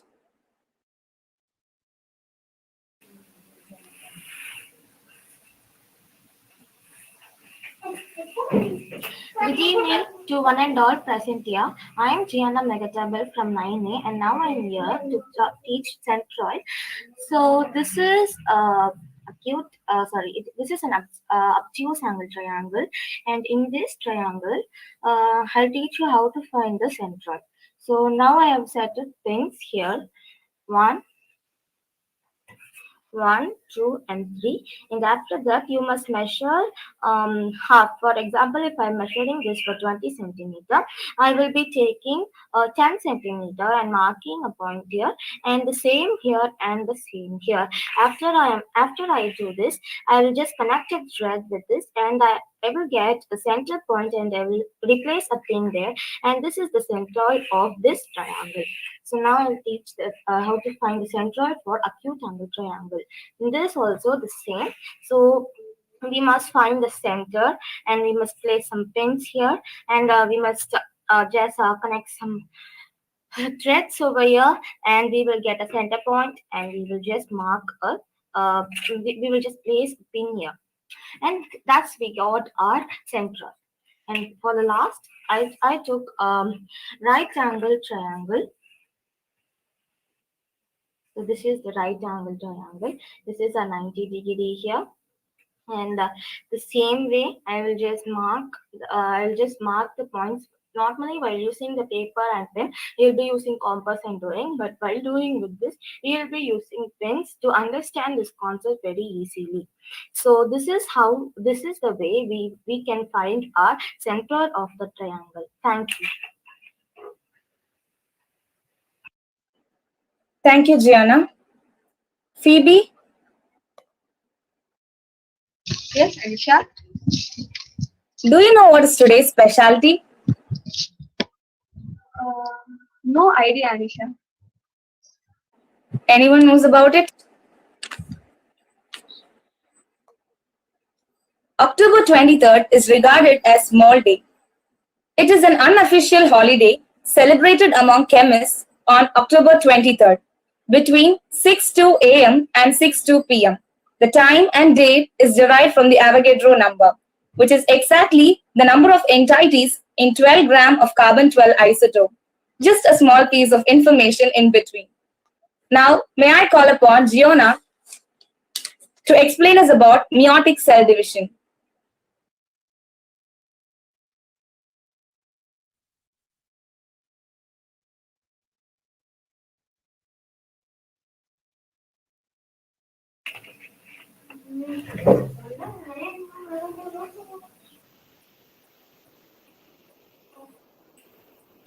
Good evening to one and all present here. I am Giona and now I am here to share my biology project which is based on cell division of mitosis. Mitosis is a process where a single cell divides into two identical daughter cells. The major purpose of mitosis is for growth and to replace worn out cells. Mitosis is divided into five phases and the first phase is interphase. In this phase, two identical full set of chromosomes are formed. And the second one is prophase. And this is our prophase. Uh, pro, uh, the prophase, the chromosomes condense into egg-shaped structure that can be easily seen under the microscope. The second one is metaphase. And this is a metaphase. The chromosomes line up neatly end to end, the center of the cell. So the fourth one is anaphase. And the spindle fiber are extended from the centroids on opposite poles. The extended spindle fibers attach to sister chromosomes, pulling one chromolate to one pole and the other chromolate to the opposite pole. The last one is telophase. The single cell then pitches in the middle and forms two separate daughter cells.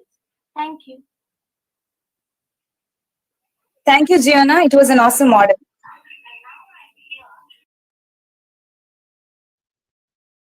Now, I call upon Blessy B of 10B to explain the center of mass.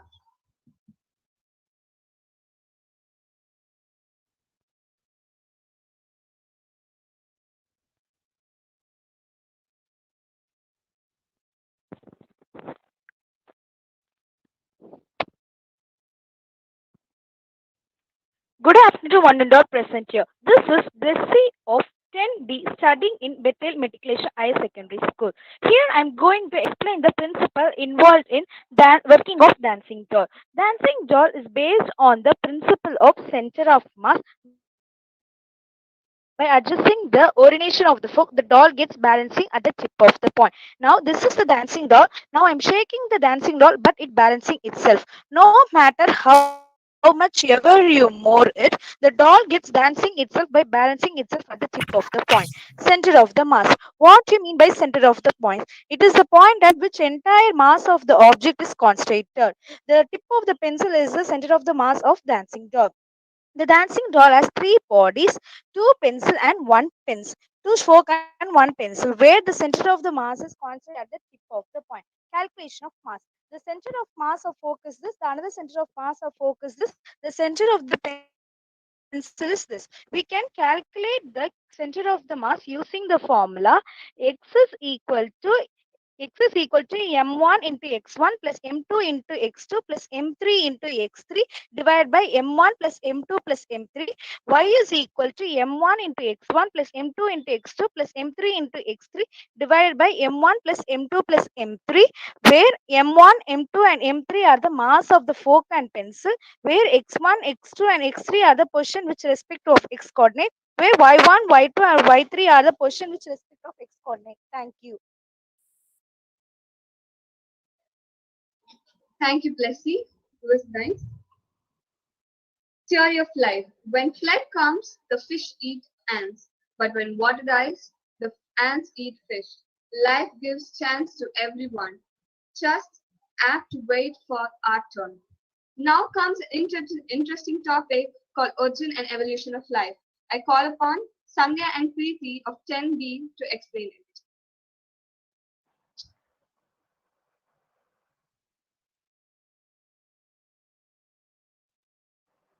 Hello everyone, this is Sandhya from TIMB. Our topic is based on how life originated in the world and we are going to explain it further. Theories of origin of life. Many theories are being purported to explain the origin of life.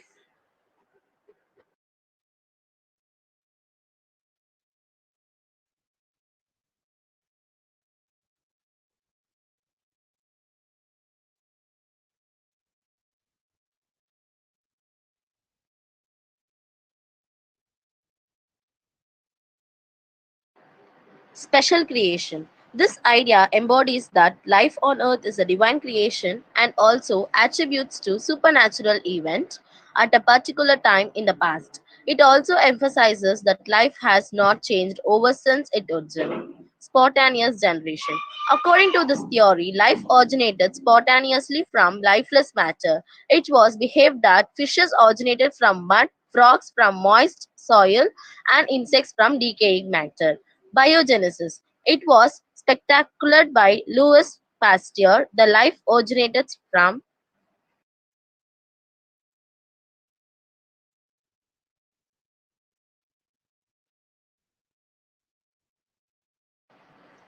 evidence from evolution. The major evidence are from morphology and anatomy.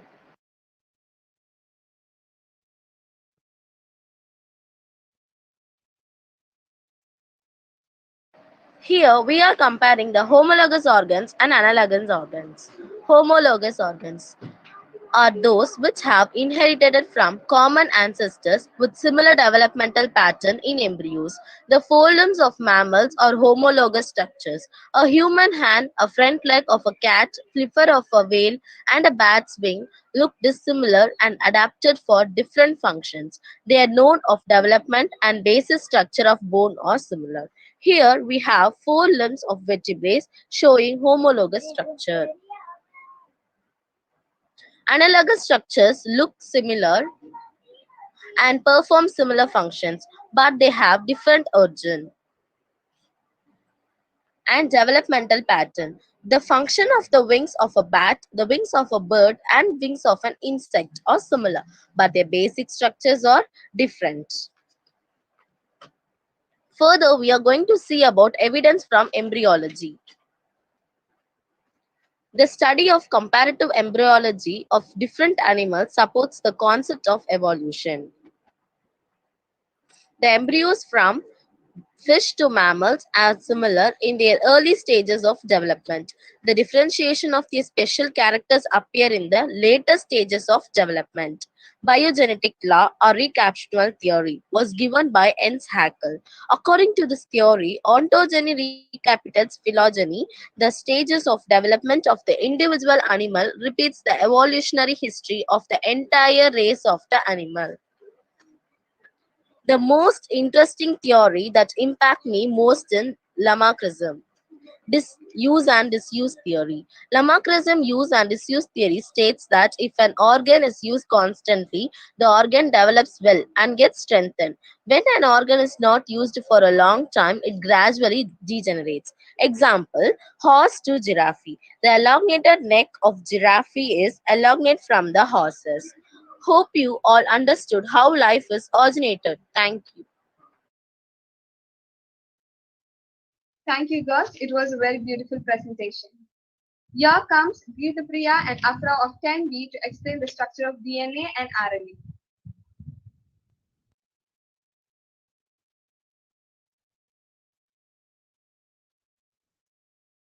Good morning to everyone. I'm Afra.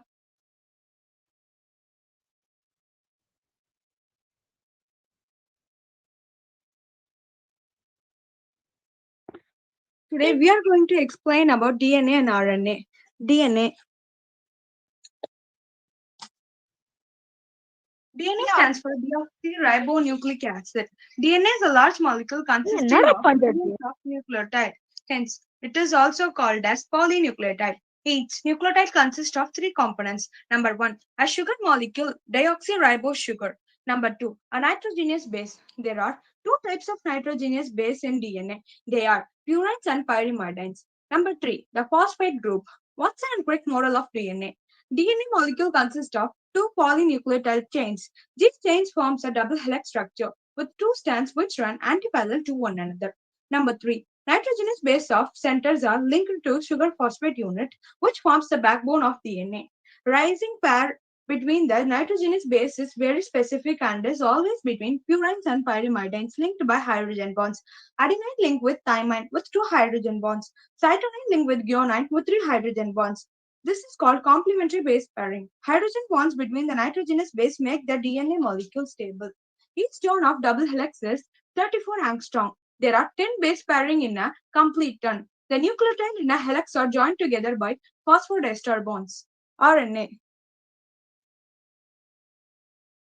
RNA stands for ribonucleic acid. It is a polymeric molecule, essentially in a various biological roles encoding, decoding, regulation, and expandation of genes. RNA and DNA are nucleic acid along with lipids, protons, and carbonates. Nucleic essentially form all known form of life, like DNA and RNA, is assembled as a chain of nucleotides. But unlike DNA and RNA, is found in nature as single strand formed onto itself, rather than a paired double strand. Cellular organisms use messenger RNA to convey genetic information. That is synthesis of specific protons. Many viruses for encoding their genetic information using an RNA genome. RNA molecules play an active role within cells by catalyzing biological reaction, controlling gene expression of sensing to cellular signals. This process uses transform RNA molecule to derive amino acid to ribosome, the ribonal RNA, then link amino acids together to form coded protons. Thank you. We hope that you understand about DNA and RNA. Thank you. Thank you, Geeta Priya and Afra. I call Ilakya and Sashwita of 11A to explain Lamy's theorem.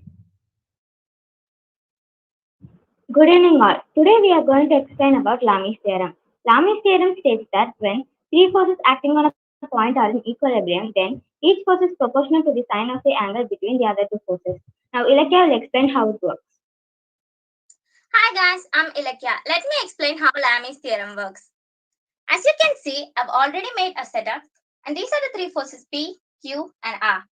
I put 200 grams in each, and I've also marked the center. This is the direction of P, this is the direction of Q, and this is the direction of R. The angle between P and Q is gamma, the angle between Q and R is alpha, the angle between P and R is beta.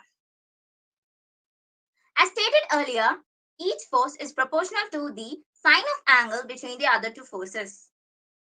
Let me consider force P. Then the other two forces are Q and R. The angle between Q and R is alpha.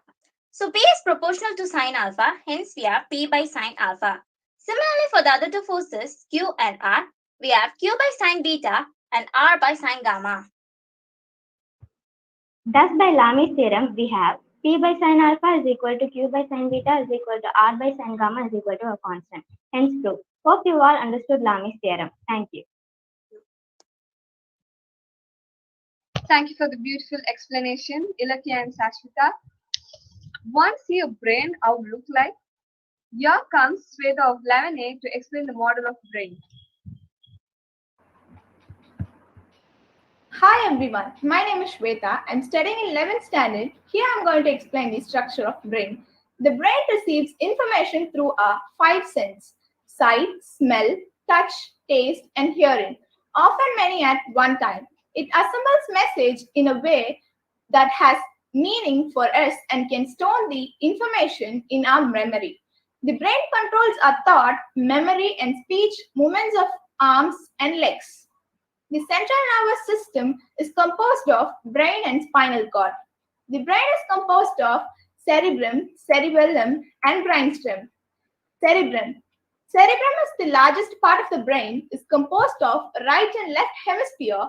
It performs higher functions like touch, vision, and hearing, as well as speech, reasoning, emotions, and learning and fine control of movements.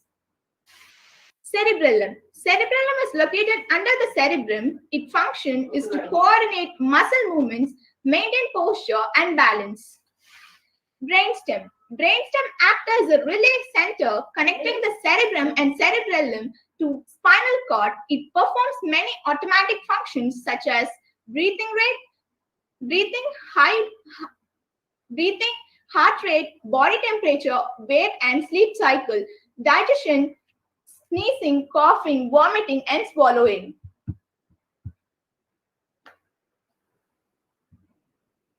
The three main parts of the brain are split among the three regions developing during the embryonic period: the forebrain, midbrain, and hindbrain. Forebrain. Most anterior divisions of the developing vertebrate brain consist of most complex network in the nervous system. The midbrain. The midbrain makes up part of the brainstem. It located between the hindbrain and the forebrain.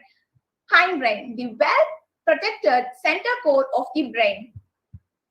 Your brain works just like a computer, so make sure you are only programming it. Thank you.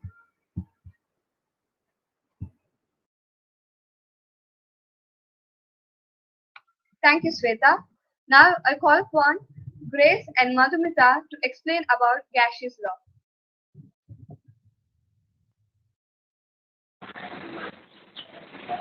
Hello everyone, I know that you learned many things about science. Now you're going to learn about the gaseous law. And I am Grace. And I'm Madhumita from 11A. Now I'm going to explain about the Boyle's law. The Boyle's law states that at a constant temperature, the pressure and volume are inversely proportional to each other. Let me show you by using a syringe and a balloon. Let me present you my model.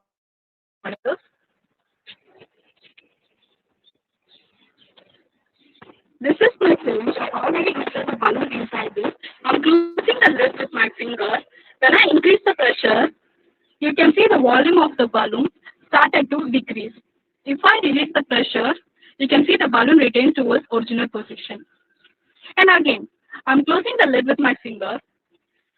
When I decrease the pressure, you can see the volume of the balloon started to increase. When I release the pressure, you can see the balloon retain to its original position. By this, you can understand the pressure and volume are inversely proportional to each other. And next, Madhu will explain about Gay-Lussac's law. Gay-Lussac law. Joseph Gay-Lussac states that at constant volume, the pressure and the temperature is directly proportional to each other. To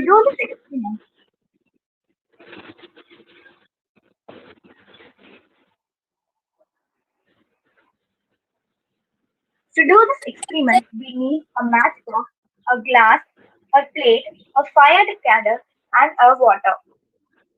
And now I'm pouring the water into the tray. Please keep your phone in horizontal mode.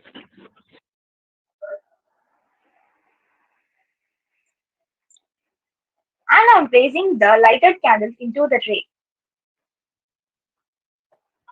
I'm placing the glass over the candles.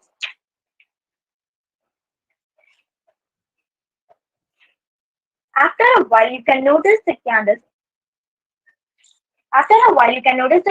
flames get smaller and smaller until they are fully extinguished.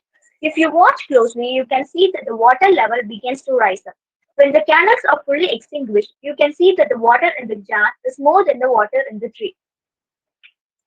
By this, you can see the pressure and the temperature are directly proportional to each other. The applications of Gay-Lussac's laws are pressure cooker, water heater, a tire. And now Grace will continue this. And next up, Charles' law. Charles' law states that at a constant pressure, the volume and temperature are directly proportional to each other. I'm going to prove this by using a ping pong model. Let me present you my model. As you can see, there is a crushed ping pong ball. And I'm using a hot water. As you can see how hot the water is. And I'm putting the ping pong ball into the hot water. And I'm pouring the hot water into the ball. Within a few seconds, you can see that the ball is no dent, no crush. It came back to its original position. The ping pong balls are made up of plastic materials called celluloids. Celluloids are the components which are made from nitrogen cellulose and camphor. Camphor is a special substance called supplementary substance. These supplementary substances directly convert into gas when eaten up. The camphor present in the ping pong ball also get eaten up and convert it into gas. By this, the ping pong ball is expanding. I hope that you learned many things about these gaseous law. Thank you for watching. Thank you, girls. That was really amazing. Thanks for making us to understand the gaseous law. Now, I call upon Ilakya of 11A to explain the interesting topic in Maths in Nature.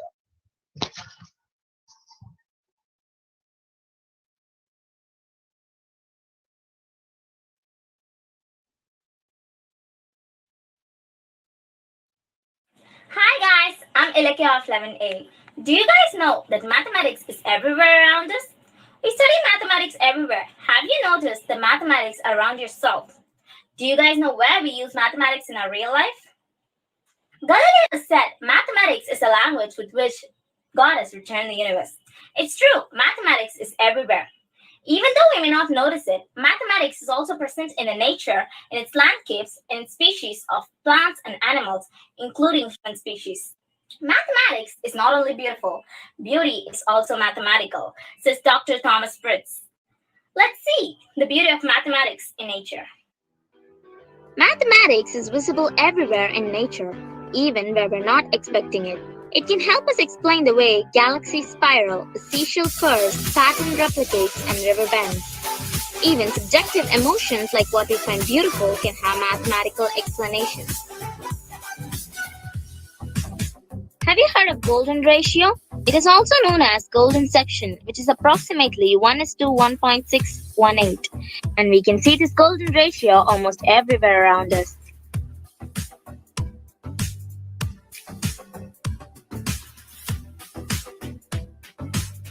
Let's see about Fibonacci sequence. Fibonacci sequence is a series of numbers in which each number is the sum of the two preceding numbers. And yes, of course, it is also seen everywhere around us.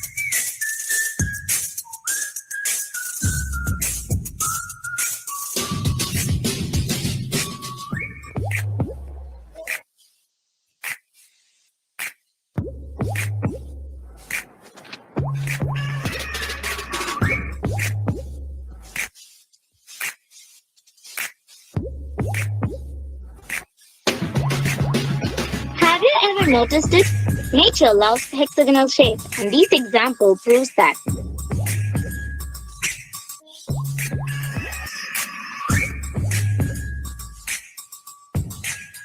Maps can help us to shop wisely, read maps, buy the right car, use the right computer phone, cook a delicious meal, remodel a house within a budget, or develop the next mobile app. In reality, mathematical concepts can be found in our everyday lives.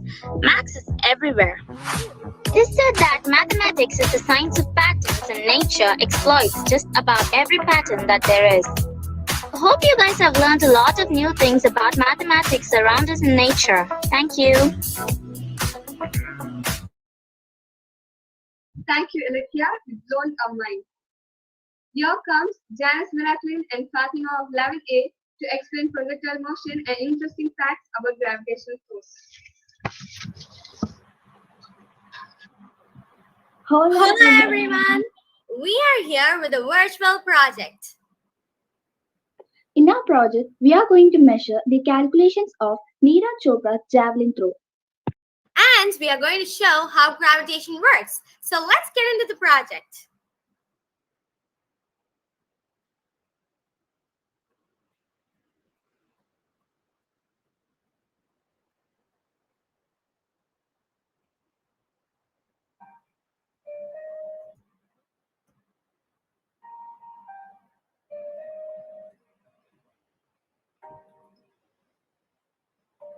We are here to demonstrate projectile motion. What is a projectile? When an object is thrown in the air with some initial velocity, not just upwards, and then about to move under the action of gravity alone, the object is known as a projectile. Let us see the projectile motion of a cannonball. A ball is shooted from the cannon. When we adjust the angle and the direction of the cannon, the ball reaches at another angle, and in some cases, it also reaches the destined target. The force of gravity does not affect the horizontal component of motion. A projectile maintains a constant horizontal velocity since there are no horizontal forces acting upon it.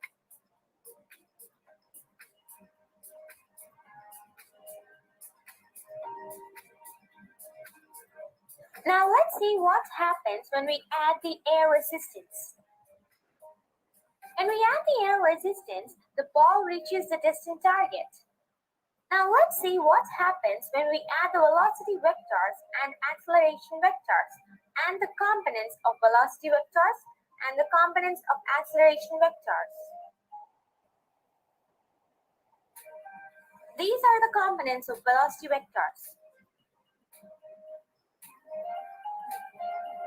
And these are the components of acceleration vectors.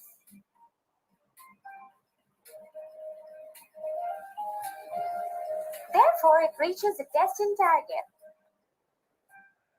When we adjust the initial speed and the position of the cannon, the ball reaches at another point, and in some cases, it also reaches the destined target. Now let's see the calculations of Neeraj Chopra's javelin throw using projectile motion.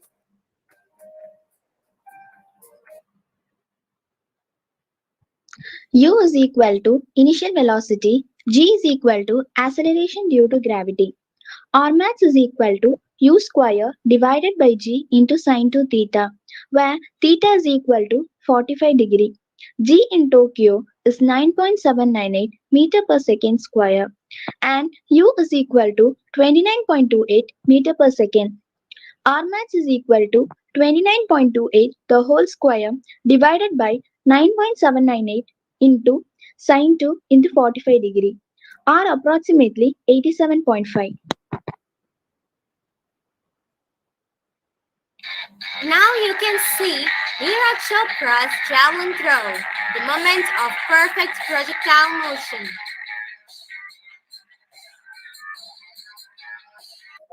Interesting facts about gravity in orbits.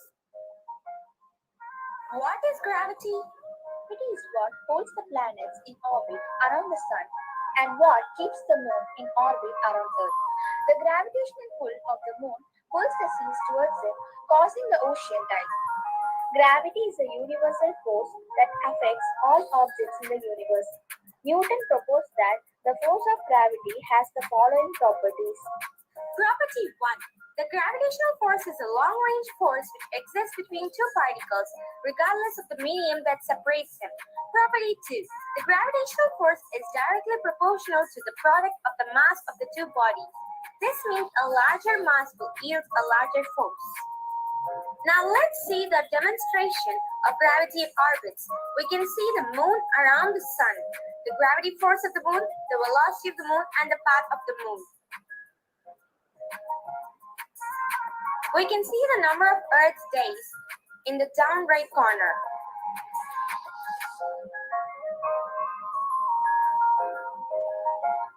We can see the revolution of the Moon around the Earth and the revolution of the Earth around the Sun.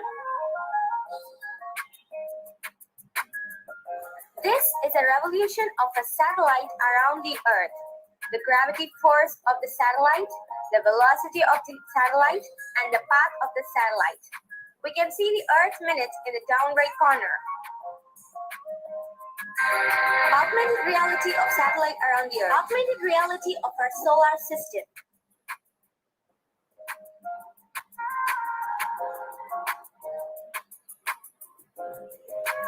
This is the augmented reality of a satellite, Moon, and the Earth. We can see the revolution of the satellite and the Moon around the Earth.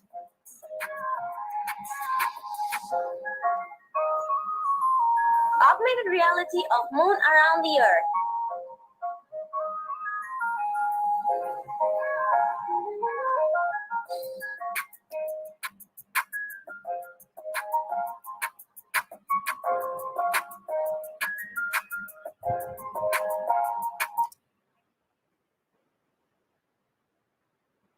Wow, that was amazing, girls. You guys took the example of Neeraj Chopra, who won gold medal in Tokyo Olympics 2021.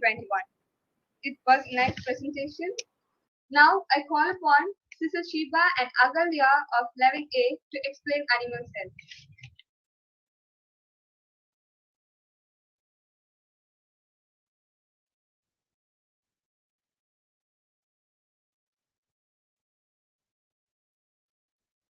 I'm Agalya from 11A. This work is done by myself and my friend Cecil. I am here to give you the structure of animal cell. This animal cell is surrounded by a semi-permeable cell membrane. It separates the cell from outside environment. The cell membrane allows only specific materials to move in and out of the cells. The different parts of the cells are called as organelles. This outer lining is nucleoenvelope. The inner part of the nucleus is nucleolus or DNA. The remaining is nucleoplasm.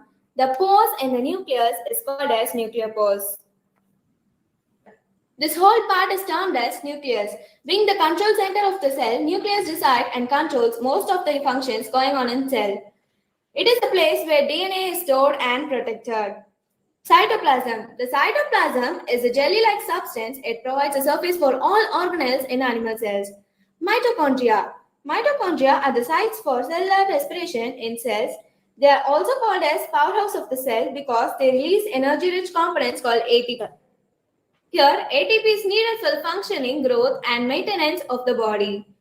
Now let us study about the endoplasmic reticulum. Endoplasmic reticulum. The endoplasmic reticulum is a large network of membrane-bound sheets.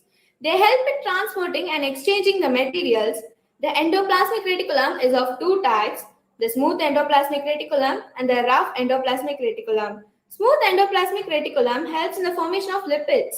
Lipids are essential components of the cell membranes. Rough endoplasmic reticulum has ribosomes. Ribosomes help in building proteins in the rough endoplasmic reticulum.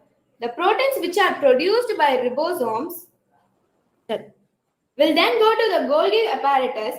The proteins are processed inside the Golgi apparatus and they are packaged and sent outside.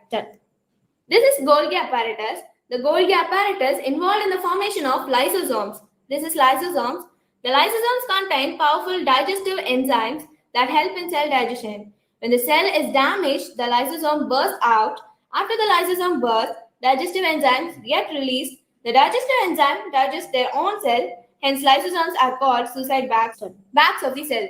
The other parts are microvilli, centromere, cytoskeleton.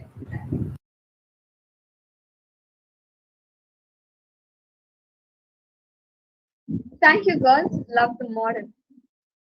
Now, I call upon Gina Evans of 11A to explain circle locus. Good evening, everyone. I'm Gina Evans from 11A. Today, I'm here to explain about locus. Set of points in the plane satisfying the given consistent geometry condition is called locus. That is, path followed by a moving point satisfying the given condition is called locus of a point.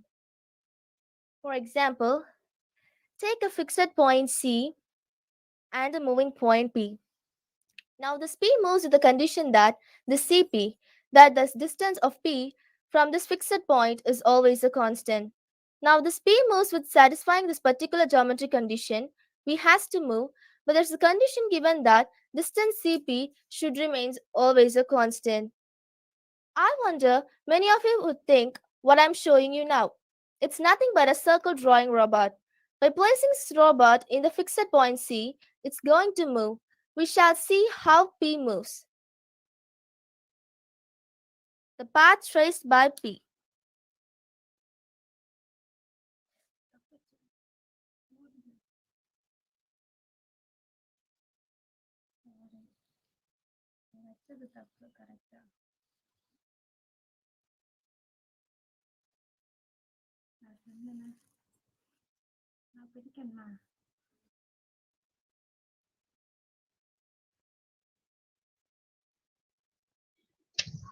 Wow, it was mesmerizing, Gina Evans.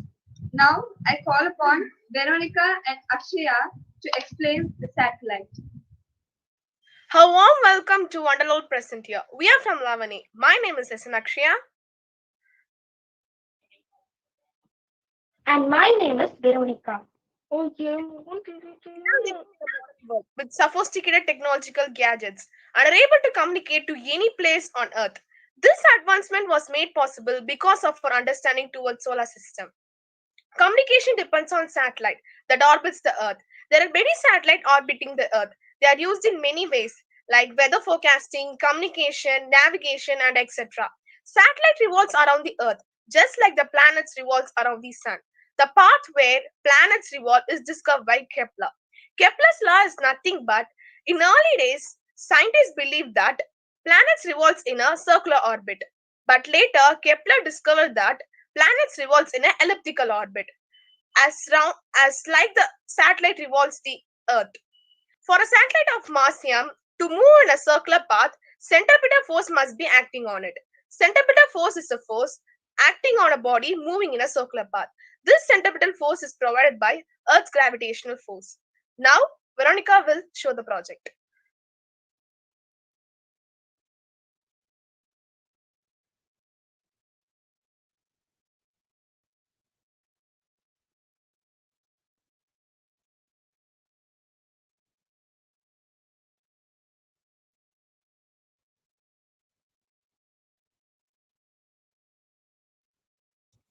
We made this whole project using waste material. We fixed the motor under this globe which helps it to rotate. This is an electricity minimizing device which helps to minimize the supply of electricity. And this is an IC N1A which helps to control the speed controller. This is the speed controller which helps to control the speed of the motor. This is an IC IRF which helps to balance the electricity throughout the process.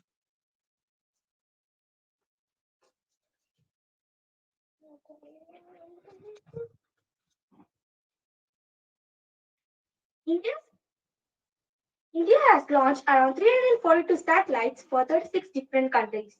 India's first satellite, Aryabhatta, was launched in the year 1975. Recently, ISRO was launched GISAT-1 EOS-3 through GSLV on 12th August 2021. But the mission was failed. We had some upcoming missions like Gagayana, Chandrayaan-3, NISAR, etc. I hope you would gather some information about satellites. Thank you for this opportunity. Thank you. Thank you, girls. That was amazing. Next up is Janice and Fatima of 11A to explain the shape of the orbitals. Hi everyone. Hey Fatima, do you know why was the mole of the oxygen molecules excited when he left the single spar? No. Because he got Avogadro's number. Okay, what's the chemistry joke? Well, don't you know? Today, 23rd October, is Mole Day. Oh, really? Yeah, I know. The time duration of the mole day commemorates the Avogadro's number, a measuring unit in chemistry. Yeah, exactly. Okay, enough with these chemistry jokes. Let's get right into our project. So once again, hello everyone. Hello everyone.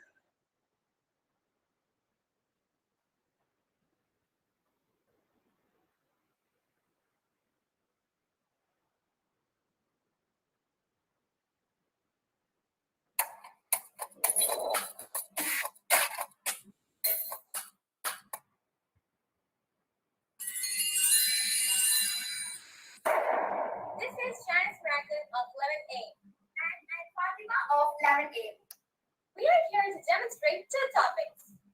Shape of orbitals and elephant toothpaste. We are here to show a 3D show of shape of orbitals. The shape of orbitals are S orbitals,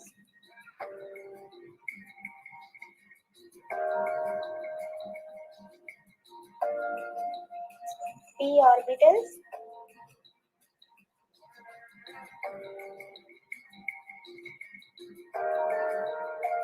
D orbitals,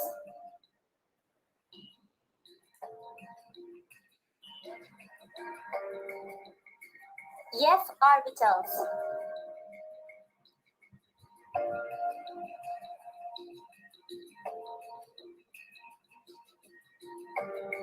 There are three types of p orbitals: px, py, and pz. There are 5 types of d orbital: dxy,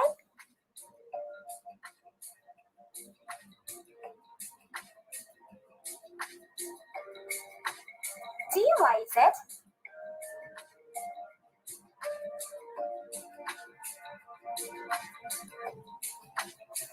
GXZ,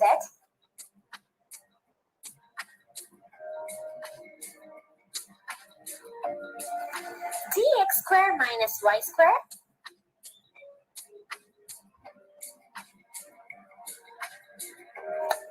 and finally dz square. Now let us see some examples. Helium 1s2, beryllium 1s2, 2s2.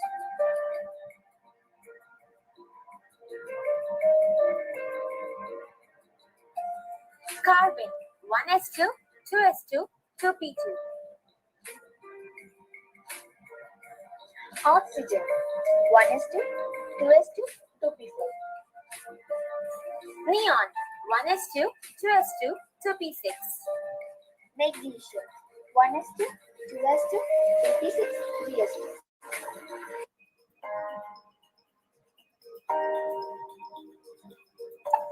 Argon 1s2, 2s2, 2p6, 3s2, 3p6. Calcium 1s2, 2s2, 2p6, 3s2, 3p6, 4s2. Titanium argon 4s2, 3d2. Chromium argon 4s2, 3d2. Iron argon 4s2, 3d6. Zinc argon 4s2, 3d10. Okay, before we get into the elephant toothpaste experiment, let's see the definition of elephant toothpaste and its experiments. So over to Fatima.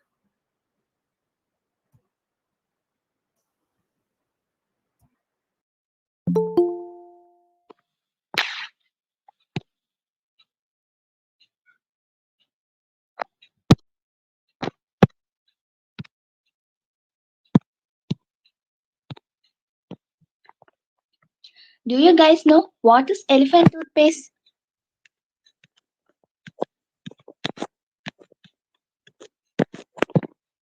Elephant's toothpaste is a foamy substance caused by the rapid decomposition of hydrogen peroxide using potassium iodide or yeast and warm water as a catalyst.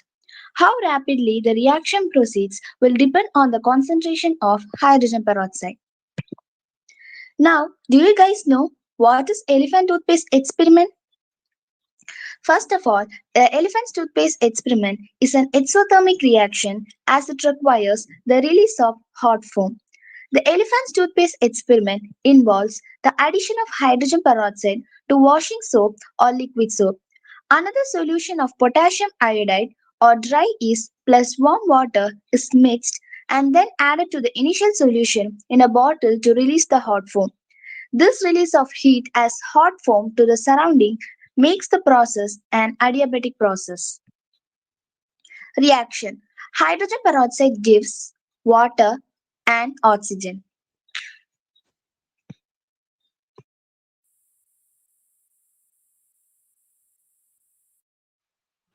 Okay, let's see if this elephant toothpaste experiment works. So now we have a spoon for stirring, a glass of water, some food coloring, some dish soap, some hydrogen peroxide, and some crystals of potassium permanganate. So let's add some potassium permanganate in the water.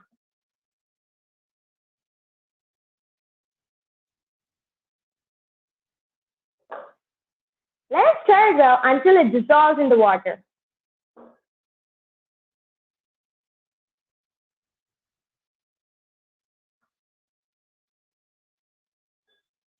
Let's add some dish soap.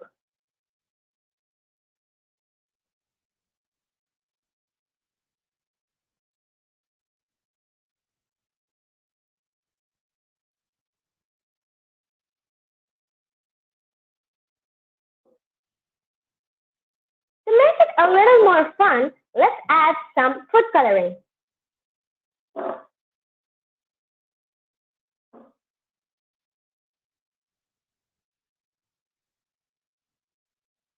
Let's pour this mixture in the glass.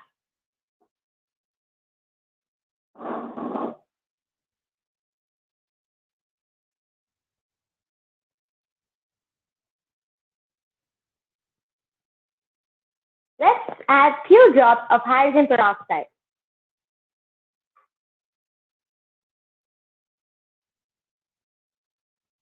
So as you can see, the elephant toothpaste experiment works. You can see the reaction as Fatima showed. So this is the elephant toothpaste, the foaming substance. I hope you guys enjoyed the 3D show and the elephant toothpaste. Thank you. Thank you, girls. Bravo. I don't have words to say. You just proved the Abdul Kalam words. All birds find shelter during a rain, but eagle avoids rain by flying above the clouds. You flew above the clouds. It was really wonderful, and thank you again. And now I call upon Sheena Evans of 11A to explain the circle locus.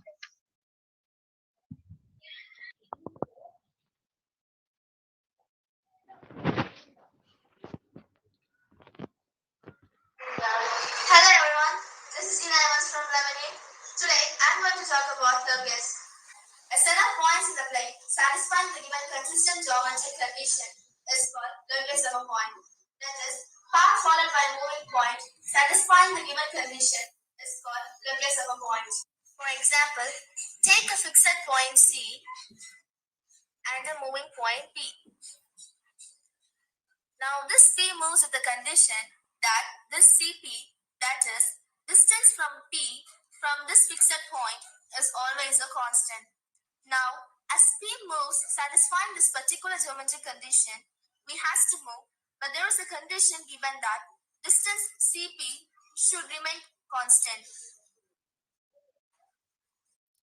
I wonder many of you would think what I'm showing you now is nothing but a circle drawing robot. By placing the robot in the fixed point C, it's going to move. We shall see how P moves, the path traced by P.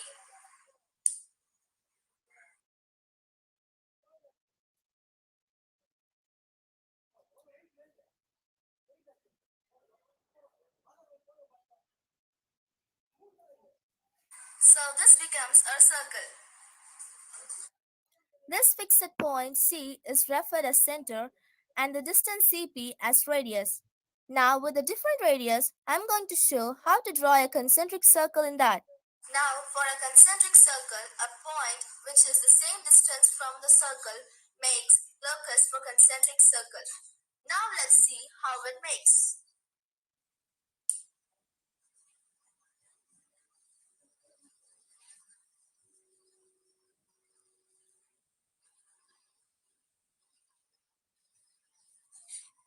Now this becomes a concentric circle. As we compare it in our real life, we must have heard about the word location. The word location is derived from the word locus itself. Locus defines the position of something. When an object is situated somewhere or something happened at a place, is described by locus. Hope you all understood the concept. Thank you. Thank you, Gina. That was amazing. Now, I call team of Raghavi, Niveda, Mercy Achino of 11A to explain the angle of elevation and depression.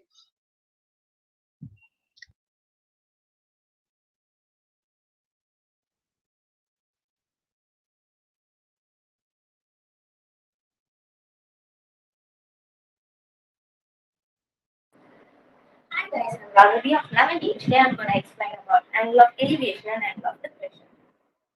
So in my model, we can see a building opposite to a house and a car at the bottom of the building.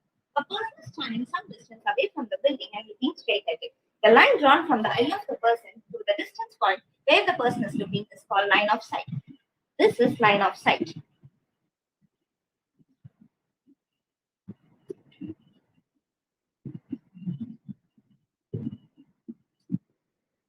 The person is standing at the top of the house and looks at the person standing at the top of the building. In this case, the line drawn from the eye to the top of the building will be the line of sight. We see that this line of sight makes some angle with this horizontal line. So this angle is called angle of elevation. If the person is looking at the car, their line drawn from the eye to the car is the line of sight. It forms angle with this horizontal line. So this is called angle of depression. So simply, when the line of sight is above the horizontal, angle of elevation is formed, and the line of sight is below the horizontal, angle of depression is formed.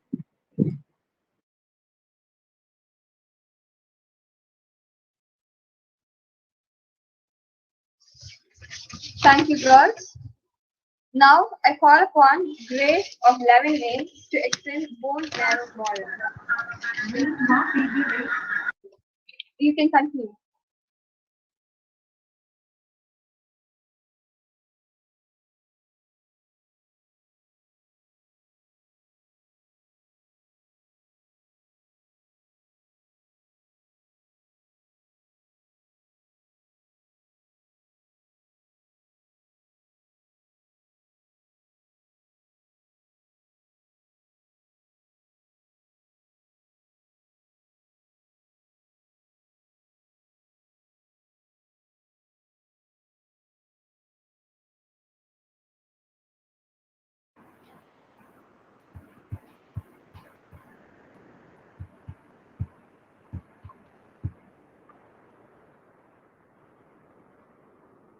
Angle of elevation formula. The formula for finding the angle of elevation depends on knowing the information such as the measures of the opposite, hypotenuse and adjacent side to the right angle. If the distance from the object and height of the object is given, then the formula for angle of elevation is given by tangent of the angle of elevation is equal to height of the object by distance from the object, and tan theta is equal to opposite side by adjacent side. Angle of depression. With angles of elevation, if two of the sides of the right angle are known, then the formula for the angle of depression is given as below. Tan theta is equal to opposite side by adjacent side, and theta is equal to tan minus 1 into opposite side by adjacent side. Using angle of elevation and angle of depression constant, we can find the height. Example, find the height of the building. In this case, angle formed between the house and top of the building is 45 degrees. It is measured by a device called clinometer.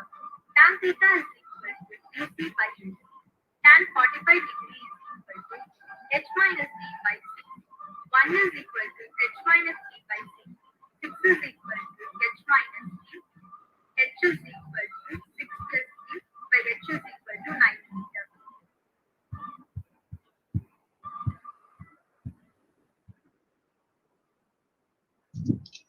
Thank you, girls. They explained really well.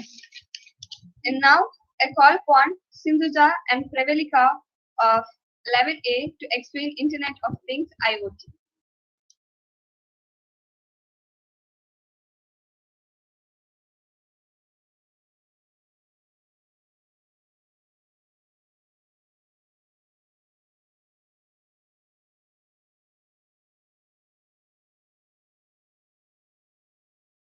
Hello everyone, I'm Pravalika. And I am Sindhuja. We are the girls of 11th standard are going to present a project on the topic of IoT. Kevin Ashton, known as the father of IoT, protector, and Gamble alumni, founding executive director of MIT's Auto ID Center. What is IoT? The Internet of Things or IoT is influencing our lifestyle from the way we react to the way we behave. IoT is used in various places and they are used in irrigation, smart home, smart irrigation, soil moisture sensor. Now with climate change and recurrent water crisis, farmers suffer a great deal with growing crops. Smart irrigation puts an end to this ordeal. Smart Door. We have Smart Door now, as the name suggests. This project aims at creating smart door that control the entry and exit of humans. These doors open and close automatically. When you pass by the door, can also be controlled remotely. You could unlock the door for a friend by tapping an icon on your smartphone. Once they exit, you are immediately notified. The owner can also choose who has the access to the door. Applications of IoT. One of the first example of an Internet of Things is from the early 1980s and was a Coca-Cola machine located at the Carnegie Mellon University. Leading types of IoT wireless tech and best use: low power wide area network, LP WANs, cellular, 3G, 4G, 5G, Wi-Fi, RFID. IoT is used in various places and they are used in irrigation, smart home. And some IoT devices are Google Nest, Amazon Echo, Ring, Footbot Indoor Air Quality Monitor, Logitech Harmony, Amazon Echo Plus, Amazon Alexa, Amazon Echo Spot, Nest Cam Outdoor, etc. And now we are going to see about the Ring, which is one of the IoT devices. Ring is a smart security device company. It's best known for its video doorbell, which allows Ring users to see, to talk, and record people who come to the doorsteps.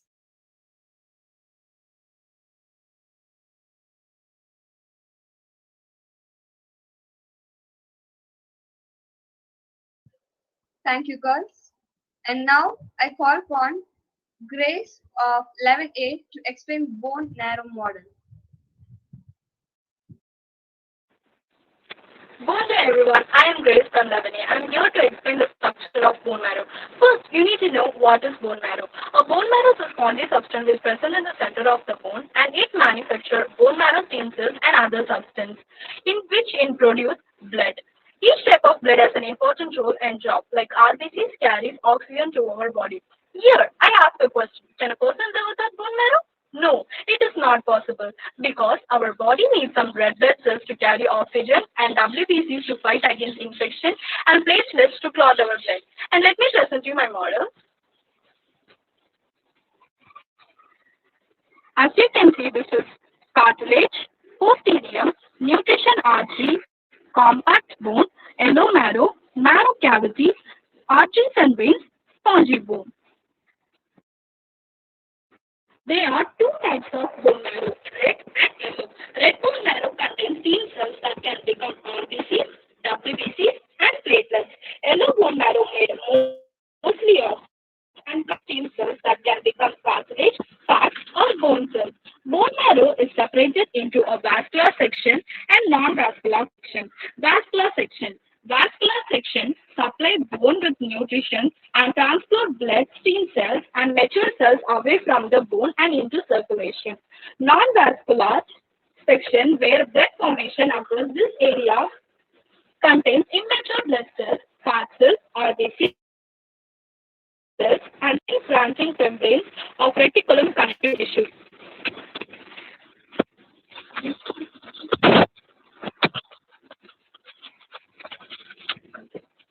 Let me end up with the fact. A bone marrow contains about 4% of adult human weight. It is about 2.6 kilograms. Thank you. I hope that you learned something new about this bone marrow. Thank you, Grace. It was amazing. The next up is Shibuji Allen of 11A to explain the extraction of DNA. Hello everyone, my name is Shibuji Allen, studying in Lebanon. Today I'm going to show you how to extract DNA from banana. First of all, what is DNA? DNA are deoxyribonucleic acid is related to material that can and other organs. Nearly every cell in a person's body has the same DNA. Many people assume that DNA is so smart it can't be seen without the help of microscopes. In fact, it can be easily seen. Shibu can't hear properly. I'll show you how to extract DNA from banana. Let's look at the things we need to do this experiment. Soap liquid, water, salt, mashed banana, beaker, nail remover, and a strainer. Add 2 teaspoons of salt into the water. Add 2 ml of soap liquid into the water. Now mix it.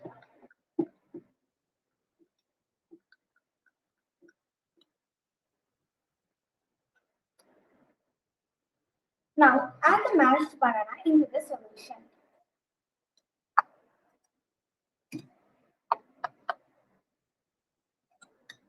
Mix it equally.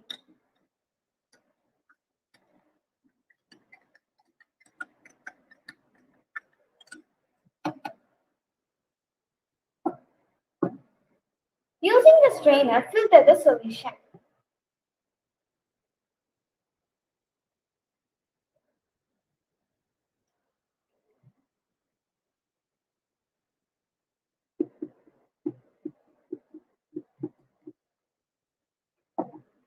Next, add some amount of nail remover into the solution. Wait for a few minutes, you can able to observe a white thread-like structure called a DNA.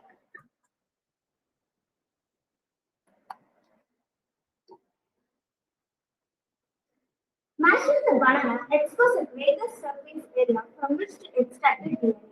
The soap liquid is added to help break down cell membranes to release the DNA. The filtration step allows for the collection of the DNA and other cellular substance. The precipitation step allows the DNA to separate from other cellular substance. Finally, the DNA is removed from the solution. Hope you all understood this experiment. Thank you. Thank you, Thank you, Shibu. Shibu. It was a great work. Now, I call upon Bhairavi and Jivito of 11C to explain the computer applications. Hacking and prevention.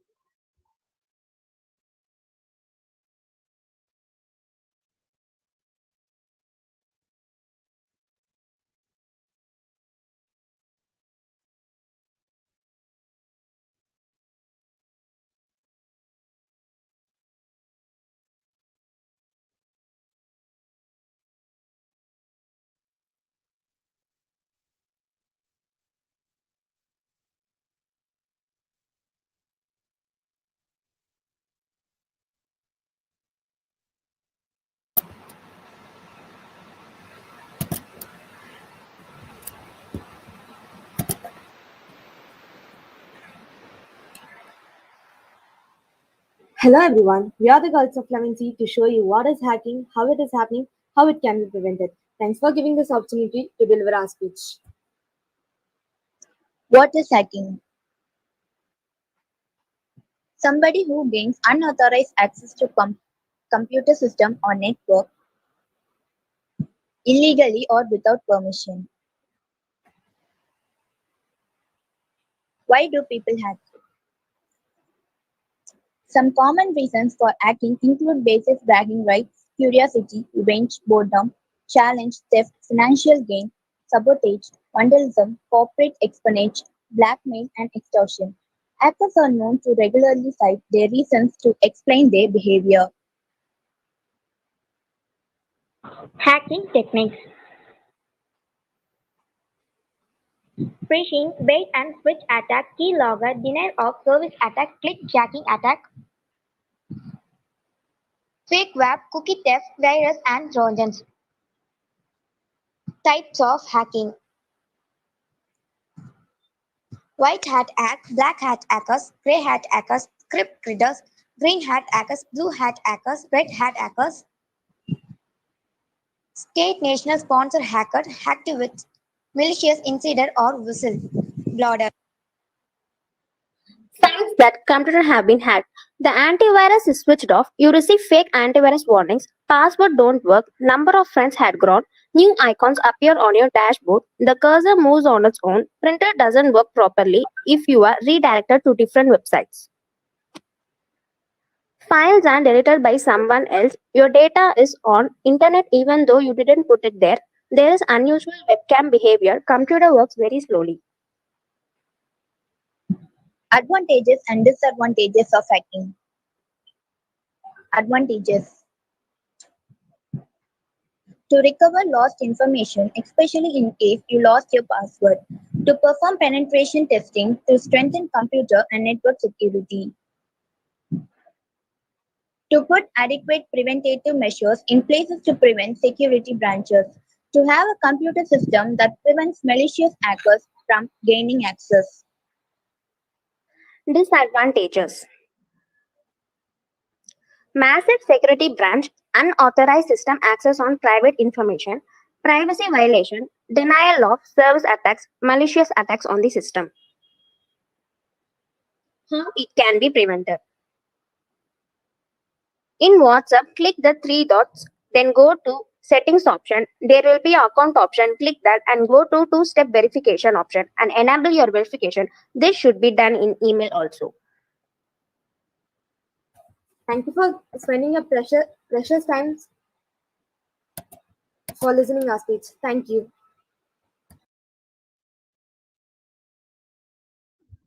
Thank you, Vairavi. Science is the differential calculus of the mind, and art is the integral calculus. They may be beautiful when apart, but are greatest only when combined. Here comes Harini and Deshwini of Standard 12A to explain about integral calculus and its applications.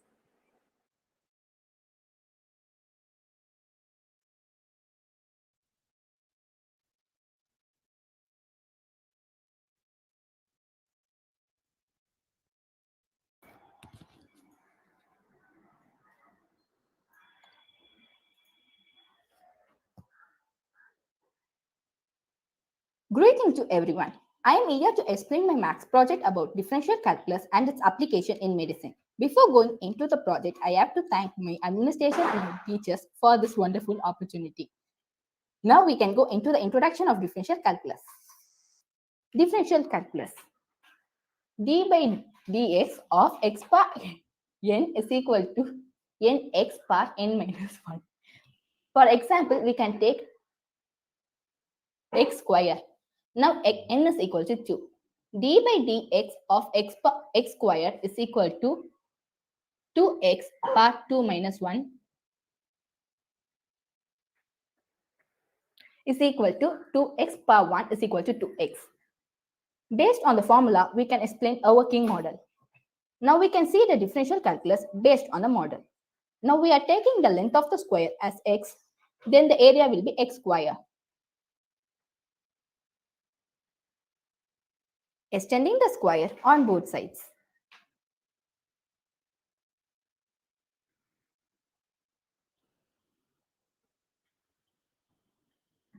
Then the given area will be changed like this. Now we are taking these breadths as dx and the length as x and the change in area as dy. Split it into three parts, two rectangle, one square. The square is too small, so can be neglected. X dx plus x dx is equal to dy. 2x dx is equal to dy. 2x is equal to dy by dx. dy by dx is equal to 2x. So from the working model, we had got dy by dx is equal to 2x, which is same as the formula. Thank you. We can enter into application of differential calculus followed by Deshwini. Application of calculus in medicine. Before going deep into application, let me explain you about what is calculus. Calculus is used as a method of calculation of highly systematic methods that treat problems through specialized notation, such as those used in differential and integral calculus. Medicine is defined as a science of practical prevention, diagnosis, or treatment of physical or mental illness. Calculus has been widely used in the medical field in order to better the outcomes of both the science of medicine as well as treatment. This is the example of application that I have used in the application of calculus of rehearsal. First, equation of calculation is being used to calculate the dosage of drugs that can be consumed in the process within the body. Second, it can also calculate the tumor growth by analyzing the progression or reversal of the disease using the exponential function with its respective time. Third, it can help the fight against HIV/AIDS by using calculus in differential equations to model the effects of a new HIV treatment called protein inhibitor. Hence, concluding, it is possible to design a calculus equation that makes calculus prevalent to biology and pre-medical students. That's why calculus has been widely used in medical field in order to better the outcomes of both the science of medicine as well as the use of medicine as treatment. There has been a strong movement towards the inclusion of additional mathematical training throughout the world for future researchers. Hope so you all understood what is integral calculus and its application in medicine. Stay safe. Thank you. Thank you, Deshwini and Harini, for making us understand its applications. Computer science is the operating system of all innovation. Next, let's have Abhinaya of Standard 12A to explain about Python turtle graphics.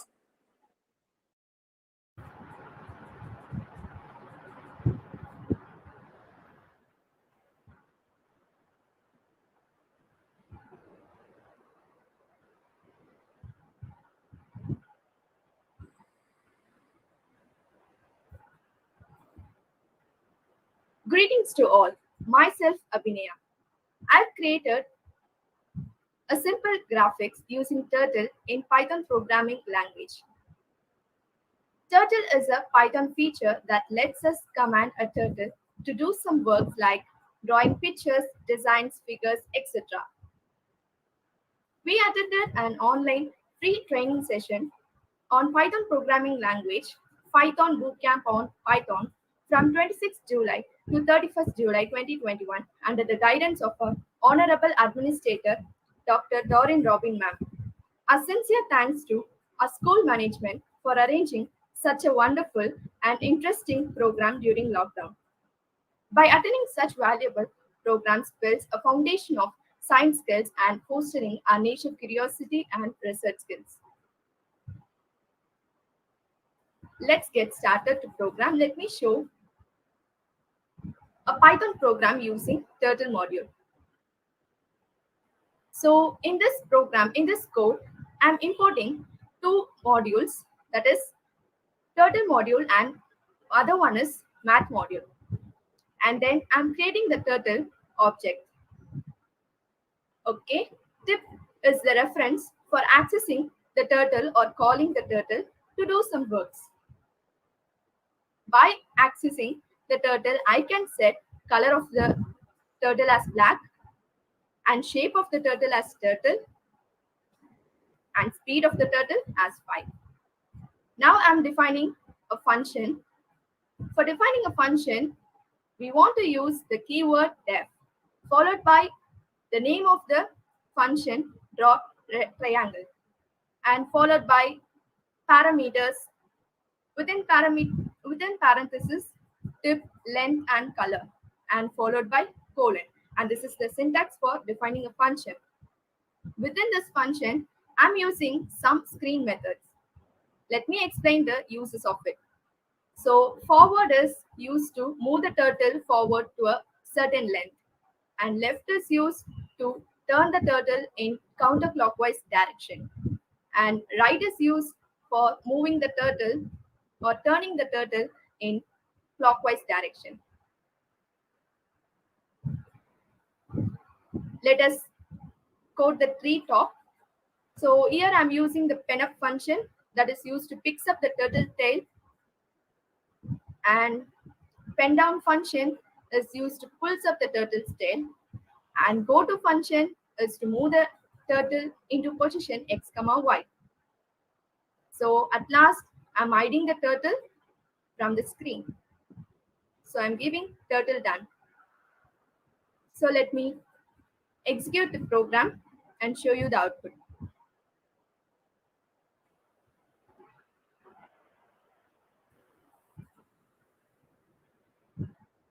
Here is the output of the program. So I'm just showing the code for the top of the tree. Let me show you the full screenery I've created.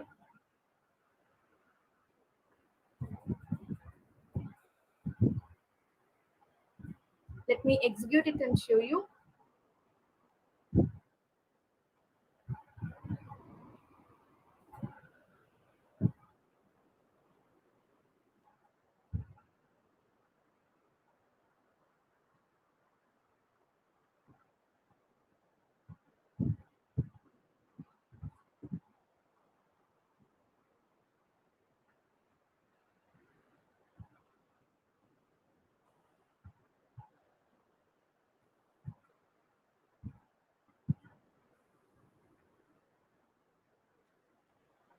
So this is the code for scenery. And I would like to show another code.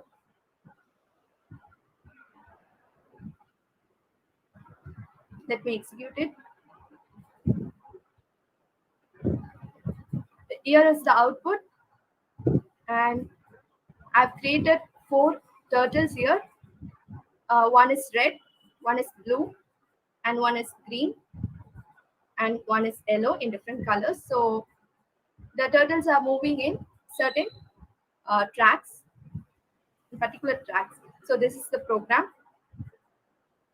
So I hope you enjoy this.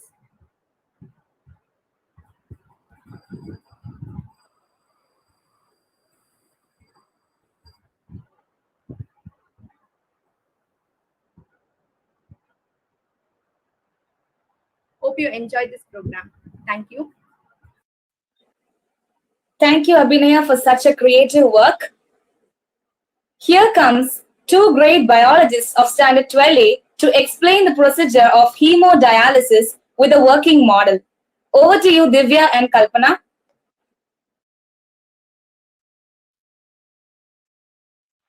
Greetings to all. Meet the girls of Valley, myself Kalpana, and myself Divya are here to exhibit a project on hemodialysis.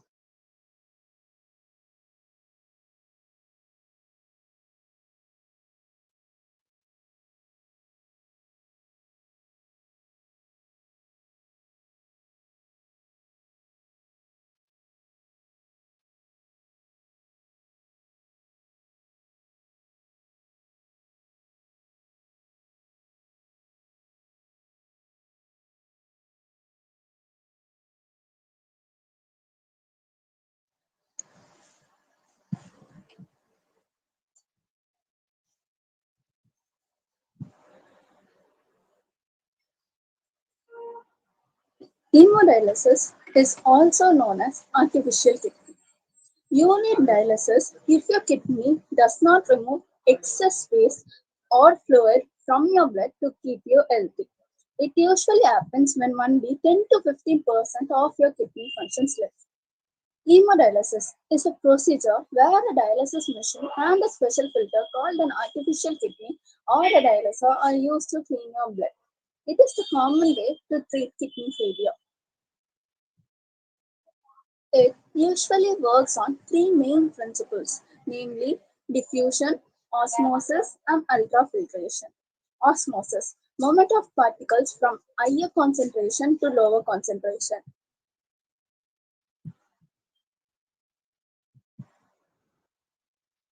It helps to control blood pressure and balance important minerals such as sodium, calcium, and potassium in our blood.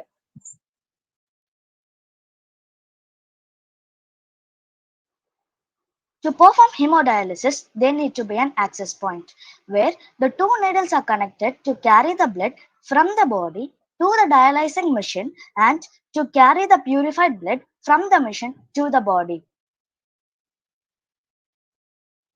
Here is the schematic representation of hemodialysis. Basically, there are three access points, namely arteriovenous fistula, arteriovenous graft, central venous catheter. Here, this is the access point, arteriovenous fistula. The blood is carried from the body through the artery to the pump, where the blood is moved to the semi-permeable membrane by the process of osmosis. Semi-permeable membrane purifies the blood, main part of the dialyzing machine. The waste from the blood is removed as urea, and the fresh dialysis solution is collected up separately. The pure blood from the dialyzing machine is carried to the body through the vein.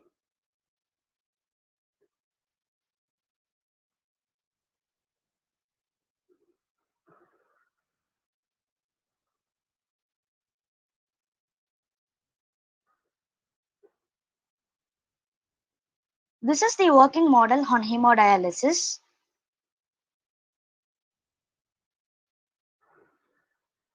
Dialyzing machine consists of a semi-permeable membrane.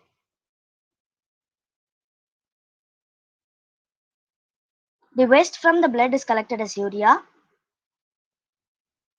and the fresh dialysis solution is also collected out separately.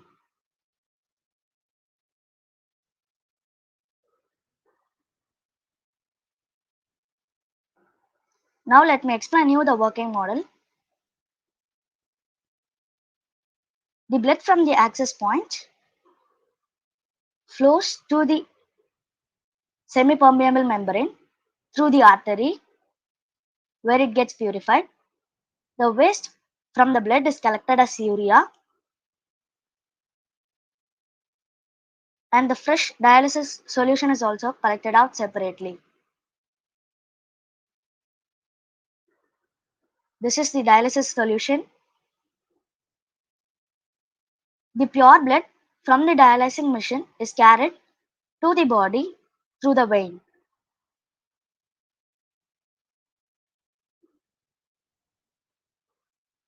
This flow of blood is due to the process of osmosis and diffusion. Here is the flow of blood.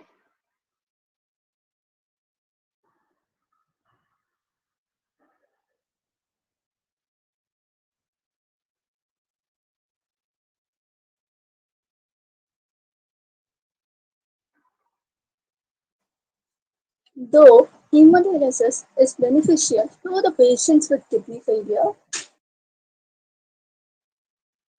Most of us should try to avoid hemodialysis by following a proper diet to keep our kidney healthy.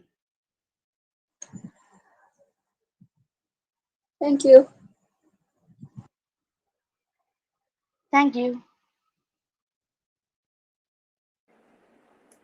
Thank you, Divya and Kalpana, for such an innovative presentation. A subject which can blow your minds with a bit of physics, with a little bit of maths, and an endless touch of colorful love. The pure essence of science is felt here and has absolutely no hatred for anyone. Yes, that's chemistry. Here comes Abhilasha of Standard 12A to explain the process of electrolysis.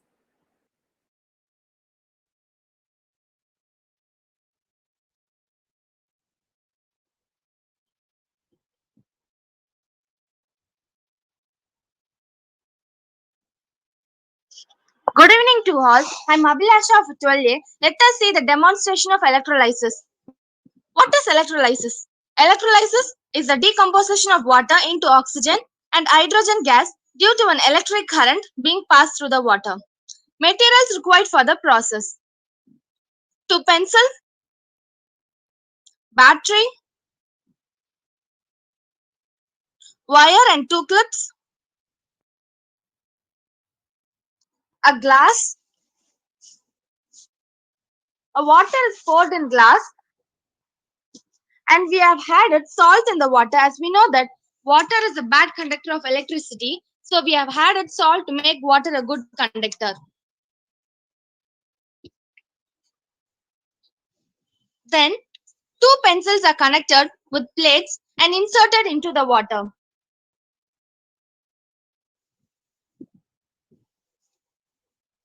A wire and battery is connected to the pencil to conduct electricity. After a few minutes, bubble formation occurs. How does the bubble formation occurs? Let us see. We have added sodium chloride and wire. Let's call them as an electrode. The electrode would start to flow in the wire, and this causes one electrode to become positively charged and the other negatively charged. This has an immediate knock-on effect in the molten sodium chloride, which is a mixture of sodium cation and chloride anion. Anything positively charged in a liquid, in this case, the sodium ion is going to be attracted to the negative electrode, and anything negatively charged, in this case, the sodium ion is going to be attracted to the positive electrode. This is because the opposite charge start to attract. So bubble formation occurs. This process is called electrolysis. We can clearly see the bubble formation near the pencil.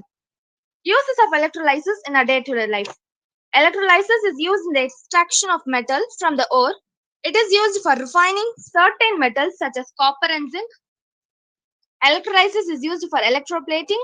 It is resistant to corrosion and increased lifespan and provision of insulation. Thank you.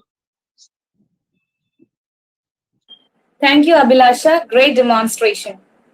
Next, let's have Falak and Bhargavi of Standard 12A to explain about the application of metals.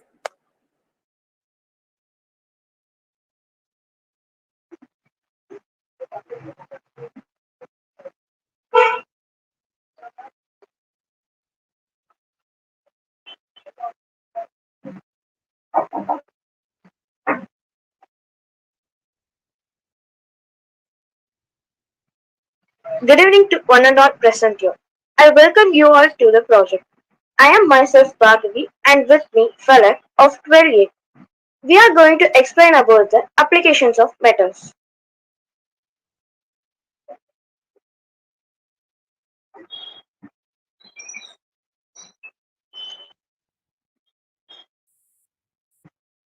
Hello? Yeah, here we are going to say about some applications, some of the metals of applications. Applications of aluminium. Aluminium is a good conductor of electricity and heat. Aluminium is used as a cooking vessel in our day-to-day life. Aluminium is used for wrapping.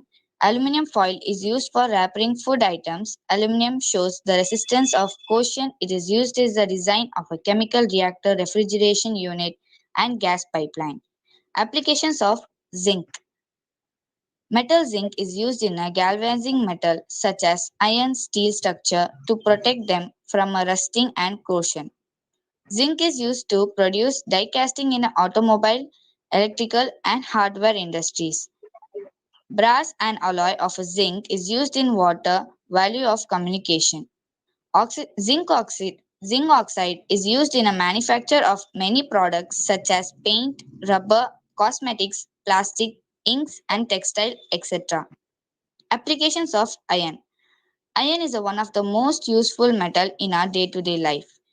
It is everywhere including bridge, electricity pylons, bicycle chain, cutting tools and rifle barrel.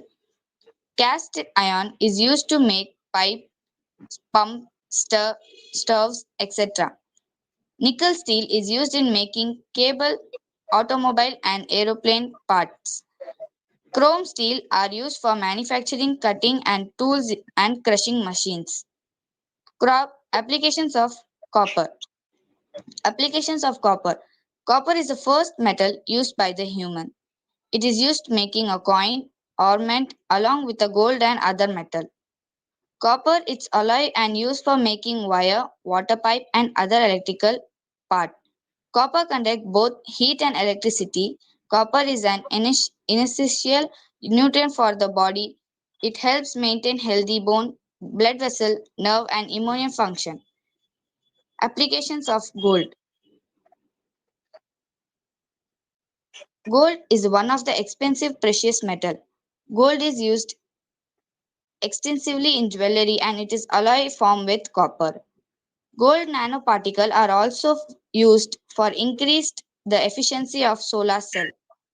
Gold is also used in electroplating to cover the other metal with a thin layer of a gold which are used in watches, artificial lip joint, etc. We commonly know about the applications of aluminum, zinc, iron, copper and gold. Now we are going to see about the applications of platinum. Platinum is used to make optical fibers and LCDs, placemakers and dental fillings. The electronic industry use platinum for computer hard disks and thermocouples. Platinum compounds are important chemotherapy drugs used to treat cancer. Platinum is also used as a catalyst to improve the efficiency of fuel cells. Applications of rubidium. Rubidium is used in the production of sulfur oxide by burning oxygen in industries. Rubidium has also been proposed for use as a working fluid for vapor turbines and in thermoelectric generators. Rubidium is mainly used to make atomic clocks. These clocks are used only when high precision timekeeping is required. Rubidium nitrate is sometimes used in fireworks to give them a purple color. Applications of titanium. Titanium is used widely in the medical applications, including surgical implements, dental implements, surgical tools, etc. Powder titanium produces bright color, bright white sparks that are used in fireworks. Titanium is a suitable compound for shipwrecks, propeller blades, and shaft and other parts submerged in water. Titanium dioxide used as a whitening agent in paints, plastics, and toothpaste. Applications of palladium. It is largely used as a catalytic converter. It is also used in jewelry, watchmaking, blood sugar step. surgical instrument, and electrical contacts. Palladium is used for electrolytes in multi-layer ceramic capacitors. Finally, applications of gallium. Gallium can be used to create brilliant mirrors. Gallium ingot can be used as a substitute for silicon in the electronic industry. Gallium nitride is used in the manufacturing of cable television transmission, power electronics, and satellites. Thank you for the opportunity given by our teachers. Thank you. Thank you, Falak and Bhargavi.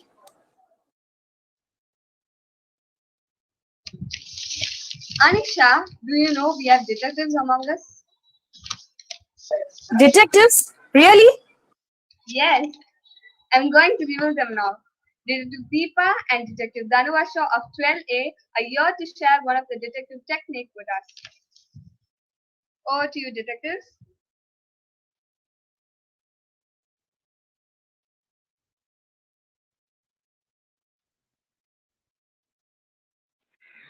Good evening to one and all present here. We are the girls of 12A, myself Dhanuvasha and Deepa are here to present a detailed sketch of fingerprint variation. Fingerprint is an impression left by the friction ridges of human fingers. Friction ridges patterns are grouped into three distinct types: loops, whorls, and arches, each with unique variation depending on the shape and relations of the ridges. Loops. Prints that recurve back on themselves to form a loop shape. They are divided into radical loops and ulnar loops. Radical loops are point towards the radius bone or thumb finger, and ulnar loops are point towards the ulnar bones or pinky fingers. Loops account for approximately 60% of pattern type. To further explanation, here comes Deepa to explain about whorls and arches.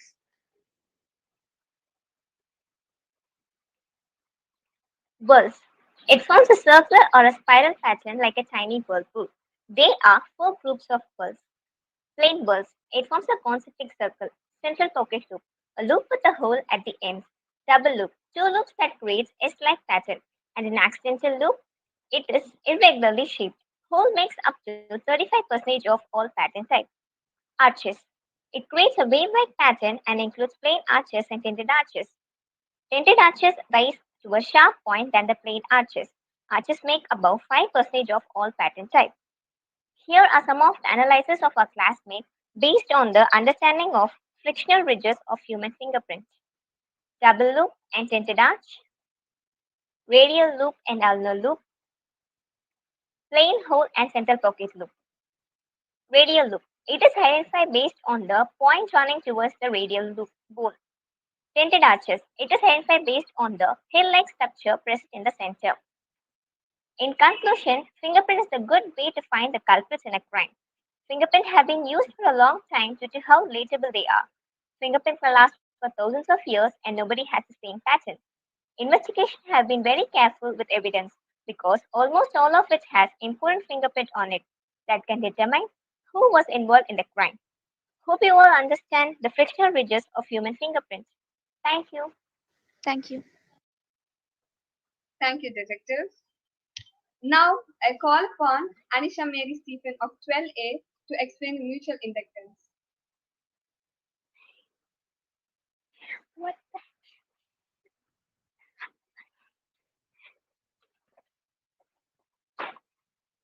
I don't know what it is. Greetings to all. I am Anisha Mary Stephen of Standard 12A, here to exhibit the phenomenon of mutual induction through an experimental setup containing copper coil, battery, transistor, resistor, and an LED bulb.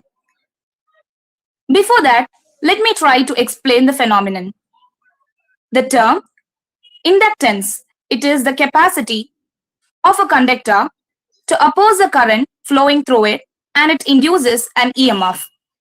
In 1831, Michael Faraday explained the theory of electromagnetic induction scientifically. From Faraday's law, we know that whenever the magnetic flux linked with the closed coil changes, an EMF is induced in the coil, and this phenomenon is known as electromagnetic induction. Generally, there are two types of induction, namely Self and mutual induction.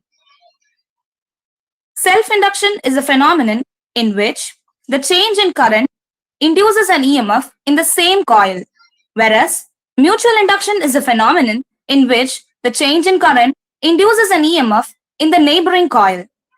It is a working principle of many electrical components that runs with the magnetic field. Transformers, electrical motors, and generators are some examples. The two coils are magnetically linked together due to the change in magnetic flux. The coil in which the current is changed is called the primary coil, and the coil in which the EMF is induced is called the secondary coil. If the distance between the two coils is short, it results in a larger EMF and mutual induction. But one of its main drawbacks is that the leakage of inductance of one coil may interrupt the operation of other, so that an electrical screening may be required.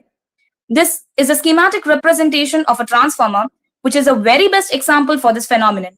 This also contains primary coils and secondary coils. Now let me show you the working model.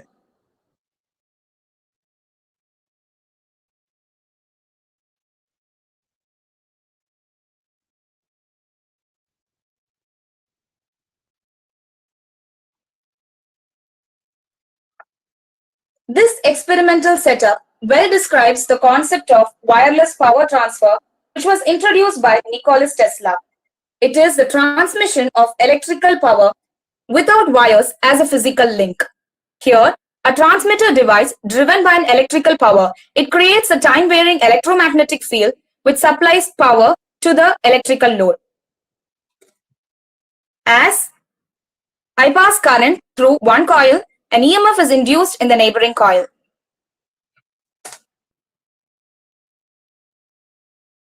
This technology can eliminate the use of wires and batteries, thus increasing the mobility, convenience, and safety of electronic device for all users. Thank you. Thank you, Anisha. That was really amazing. Now, I call upon Danusha and Rachel Ruby Rebecca of 12A to explain the position vector.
A very good evening to one and all present here.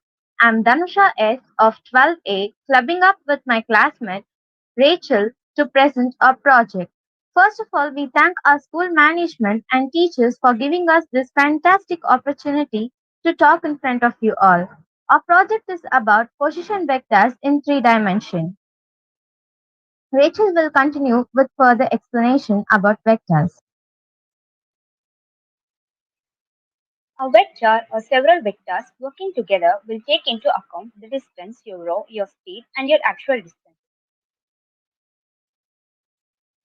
Vector is a quantity in mathematics that has a magnitude and a distance. Properties of vector. Only vectors of same kind can be added together. Two or more vectors can be added together to obtain a resultant vector. Any single vector can be treated as a resultant vector and represent as two or more component vectors.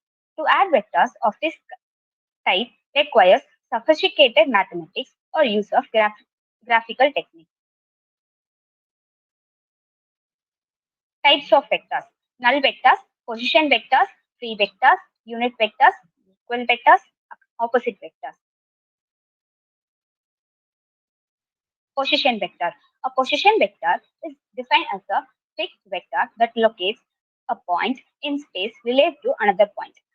Consider 2 points A and B in a 3D space.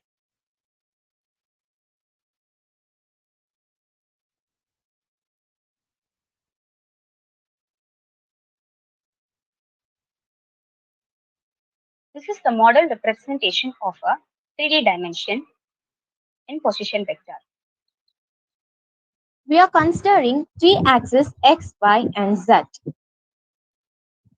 Here, I is the constant heading towards the direction of x-axis. Similarly, j cap and k cap are the constants heading towards the direction of y and z-axis.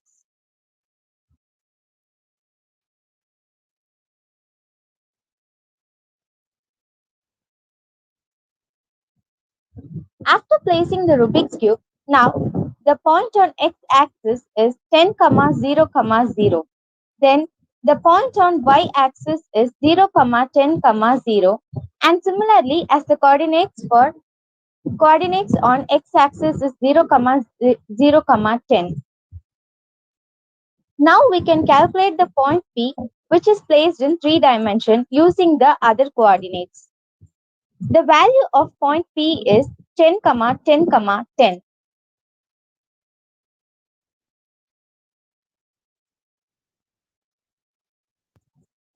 Now, let me tell you the applications of vectors.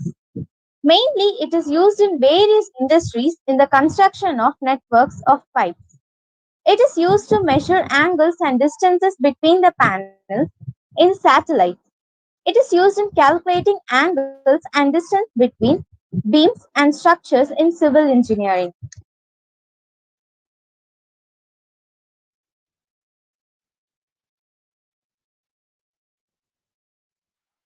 Thank you, everyone. Thank you, everyone. Thank you, girls. Thank you for explaining the position vector. If you're fed up when your mother yells at you to sweep the floor, உங்களுக்காகவே உங்கள் கஷ்டத்தை போக்கவே. Inventor Tejaswini of 12A has invented a floor cleaning machine at a very, very low cost. Inventor Tejaswini, you can demonstrate your product.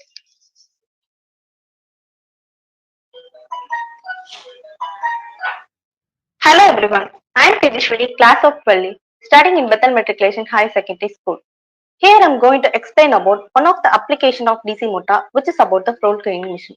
Floor cleaner is very much useful in cleaning floors in hospital, houses, auditorium, shops, computer centers, etc. It is very simple in construction and easy to operate. Anybody can operate this machine very easily. It consists of moisture cotton brush and the brush cleans the floor and dried with aid of small blower. Hence it is very useful in hospital, houses, etc. The time taken for this machine is very less, the cost is also very less, the maintenance cost is also very less. Much type of machines are used for this purpose, but they are working under different principles and the cost is also very high. So here we are going to see the working model of floor cleaning machine.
Principle of DC motor. DC motor is the motor which converts the direct current into a mechanical work. It works on the principle of Lorentz law, which states that the current carried conductor placed in an electric and magnetic field experience a force and that force is a Lorentz force. Applications of DC motor. In portable applications using battery power, DC motors are a naturally choice. DC machines are also used in applications where highly starting circuit and accurate speed over control over a wide range are important. Major applications for DC motors are elevators, locomotives, steel mills, rolling mills, etc. So this is about the one of the application of DC motor, which is about the floor cleaning machine. Thank you. Thank you, Tejaswini. I hope you will soon get many orders. Now, I call upon Rishika of 12A to explain the xylem conduction of water.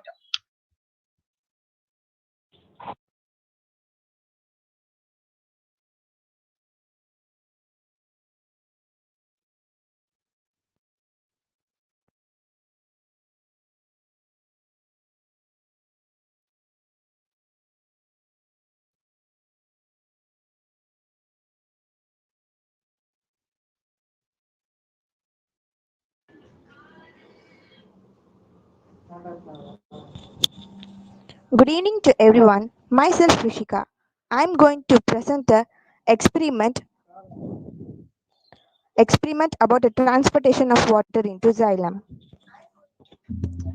Introduction. Have you ever wondered how plants take up water from the soil and conduct it throughout its system? Xylem.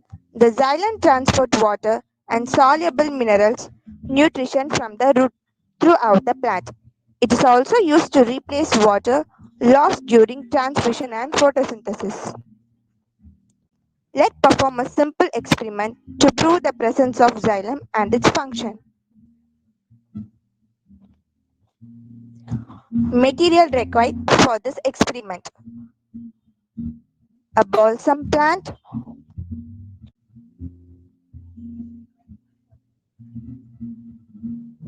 a glass of water, and a red ink.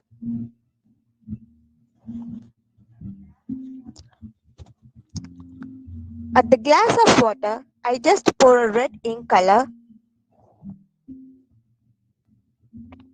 After that, I place the balsam plant into it.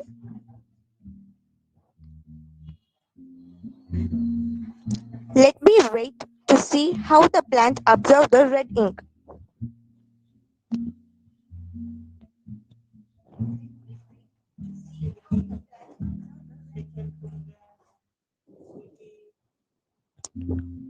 Did you all know how the water gets transported? In xylem tissue, vessels and tracheids are the two types of transport tissue in plant.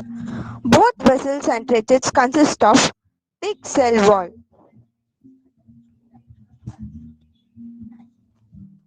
Tracheids are single cell, short in length, whereas vessels are survival called and much lengther than tracheids. In xylem vessels and tracheids of root, stem and leaves are interconnected to facilities continuous water conduction system to all of the plants. The water transport upwards against force of gravity with the help of the xylem vessels. Let me see how the plant absorbs the water and turn into red color.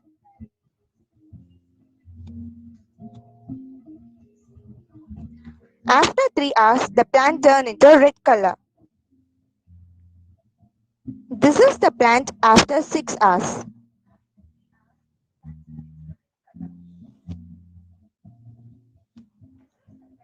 The color of the plant changed from green to red as the xylem tissue present in the stem took up the red color solution and supplied it all the leaves.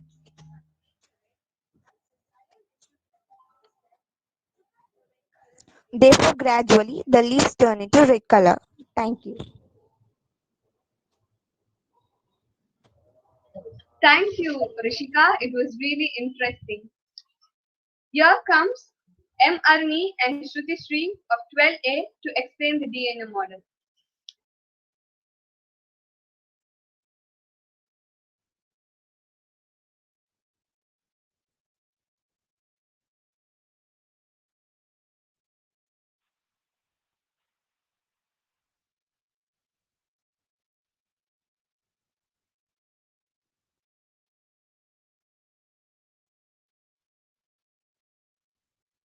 Arni, can you please on your mic?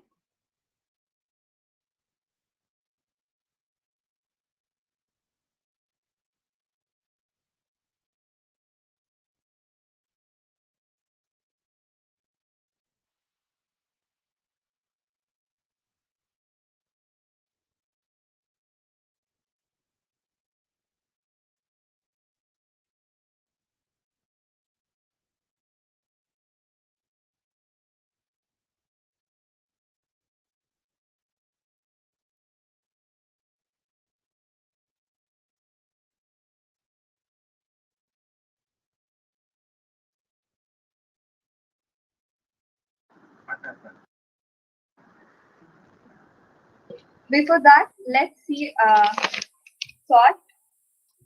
Every pain gives a lesson, and every lesson changes a person.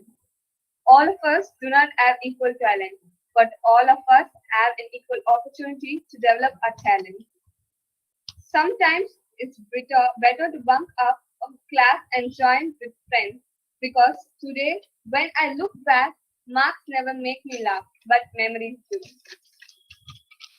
Dreams is not what you see in sleep. It's a thing which doesn't let you sleep. Never stop fighting until you arrive at a distant place. That is the unique you. Have an aim in life and continuously acquire knowledge, work hard, and have perseverance to realize the great life. These are words which were said by Dr. APJ Abdul Kalam. And I request Aruni to do to present to explain about the DNA model.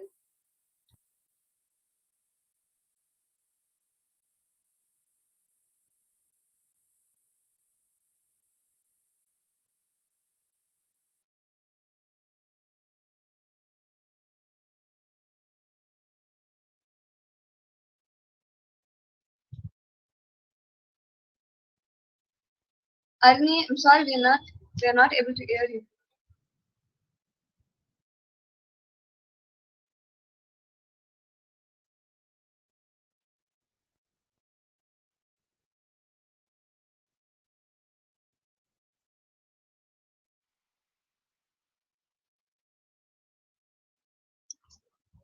Okay. Now I call upon 12C girls Fatima Silmia, Tanuja Shri, Lakshmi to explain about the computer applications.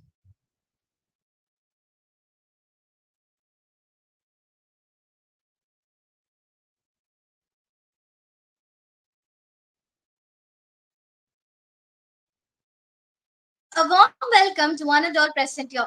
We, the students, Tanuja, Fatima, and Lakshmi, studying in 12th standard, is here to make a video on this expo based on the topic network cabling. First of all, let me explain what is meant by a cable. Thick rope of wire or a hemp used for construction, mooring ships and towering vehicles, or else an insulated wire or wires having protective casing and used for transmitting electricity or telecommunication signals. So, the first experiment is based on the cables. The cable plays a vital role in every experiment. For example, electricity through water, electricity through potato. Anyhow, we can connect the electricity, but the cable plays a main role. Without cable, we can't do anything. So the first is Ethernet cable.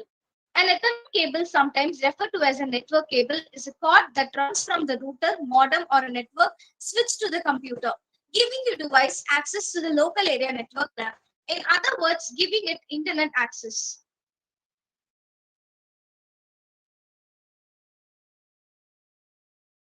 So first we'll start with showing a normal cable and next with RJ45 connector. Then finally with the crimping tool. Crimping tool is a device used to conjoin two pieces of metal by deforming one or both of them in a way that causes them to owe each other. Now we'll start with the process. First with RJ45. We need to connect the RJ45 with the cable and it is using a crimping tool. Just connect them together. It's like a stapler method. So finally, this is the process and it's very easy to do. Then the example for an Ethernet cable is here. And next we'll go on with the electricity through water. Even in this experiment, cable plays a vital role. I'm trying to prove that it's fully based on the cable. I mean positive and negative cable. This cable is mainly used in experiment. Now let's explain it clearly.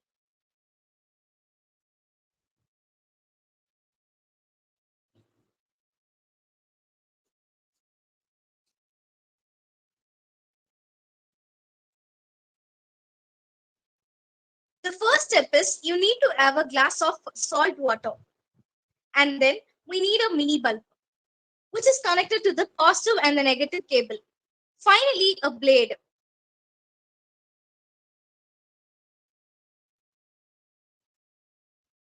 Let's connect this to salt water. And let's wait till the filament to blink.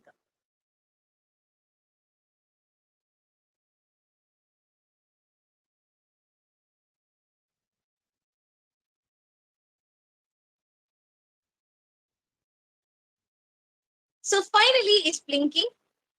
And even your cable plays a main role. Then now with the mini bug.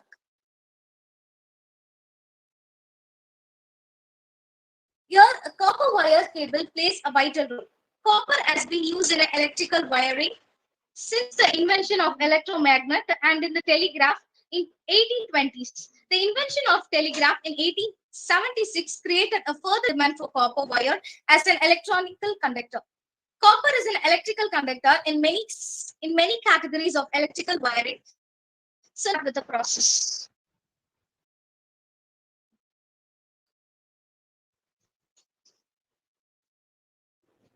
This is the robot that we made. You can clearly see that it's rotating.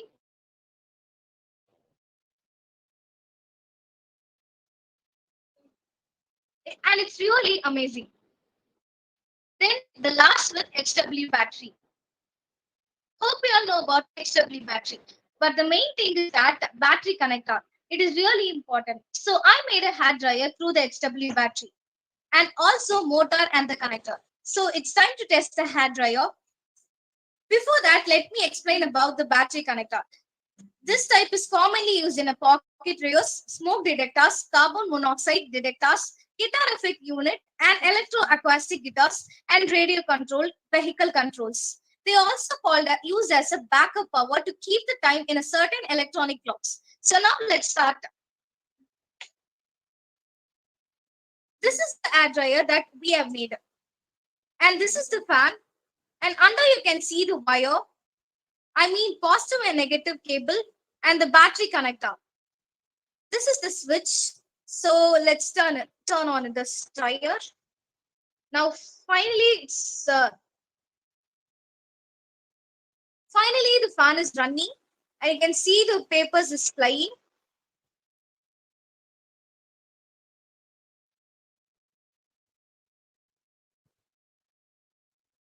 So finally we came to an end. Now we're gonna show some types of USB. You might have been seeing different types of USB, but you don't know about its exact names and uses. Come, let's see. This is the type A, which is connected to the adapter, and this is type B, which is connected to the TV and computer and also set-top box. Then micro USB, which is connected to the charged phone, and this is the mini USB, which is connected to the laptop. So in every way, cable plays a vital role. As students, this is important to know about the cable and its uses. Abbott is a cable. We weave thread of it each day. And at the last, we cannot break it. By this wonderful quotes, we are finishing our session. Thank you for this wonderful opportunity. Thank you, girls. That was really, really amazing. Here comes M. Aruni and Shruti Sri of 12A to explain the DNA model. Good evening, everyone.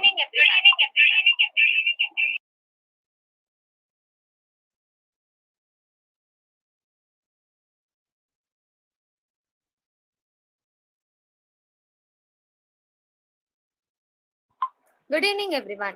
Myself, Aruni from class 12A. Now, I'm going to explain about the structure of DNA. Based on the X-ray diffraction analysis of Maurice Wilkin and Rosalind Franklin, the double helix model for DNA was proposed by James Watson and Francis Crick in 1953.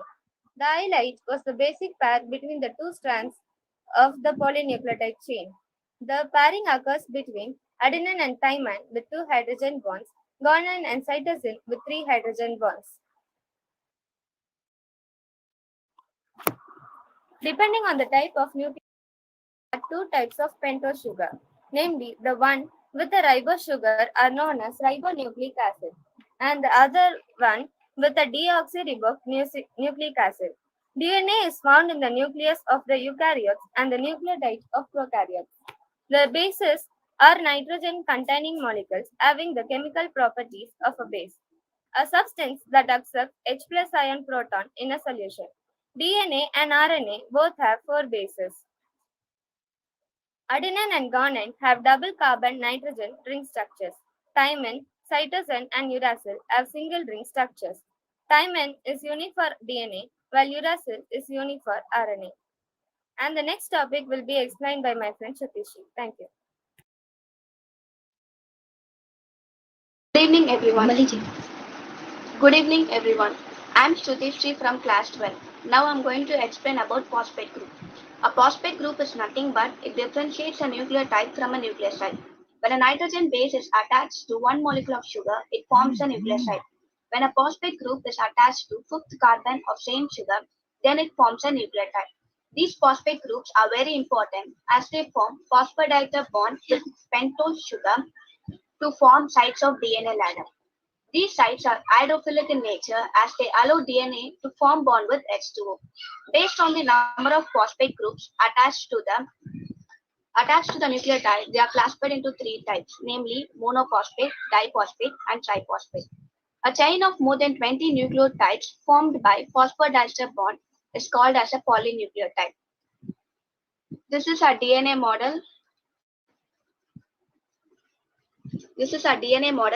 We have used ice cream sticks as nitrogen base and a string at the center to complete it. It is operated by battery connected at the bottom. Here, blue represents adenine, red represents guanine, yellow represents cytosine, and green represents thymine. I hope you all have understood the structure of DNA. Thank you.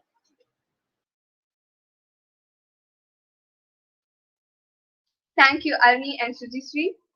And I request Annie to give the vote of thanks. Good evening to everyone who is present here for the Bethel Spectaculo Maths and Science Club. On behalf of the school management, I propose this vote of thanks. I thank our correspondent, Dr. Duraraj, and our principal, Dr. Mrs.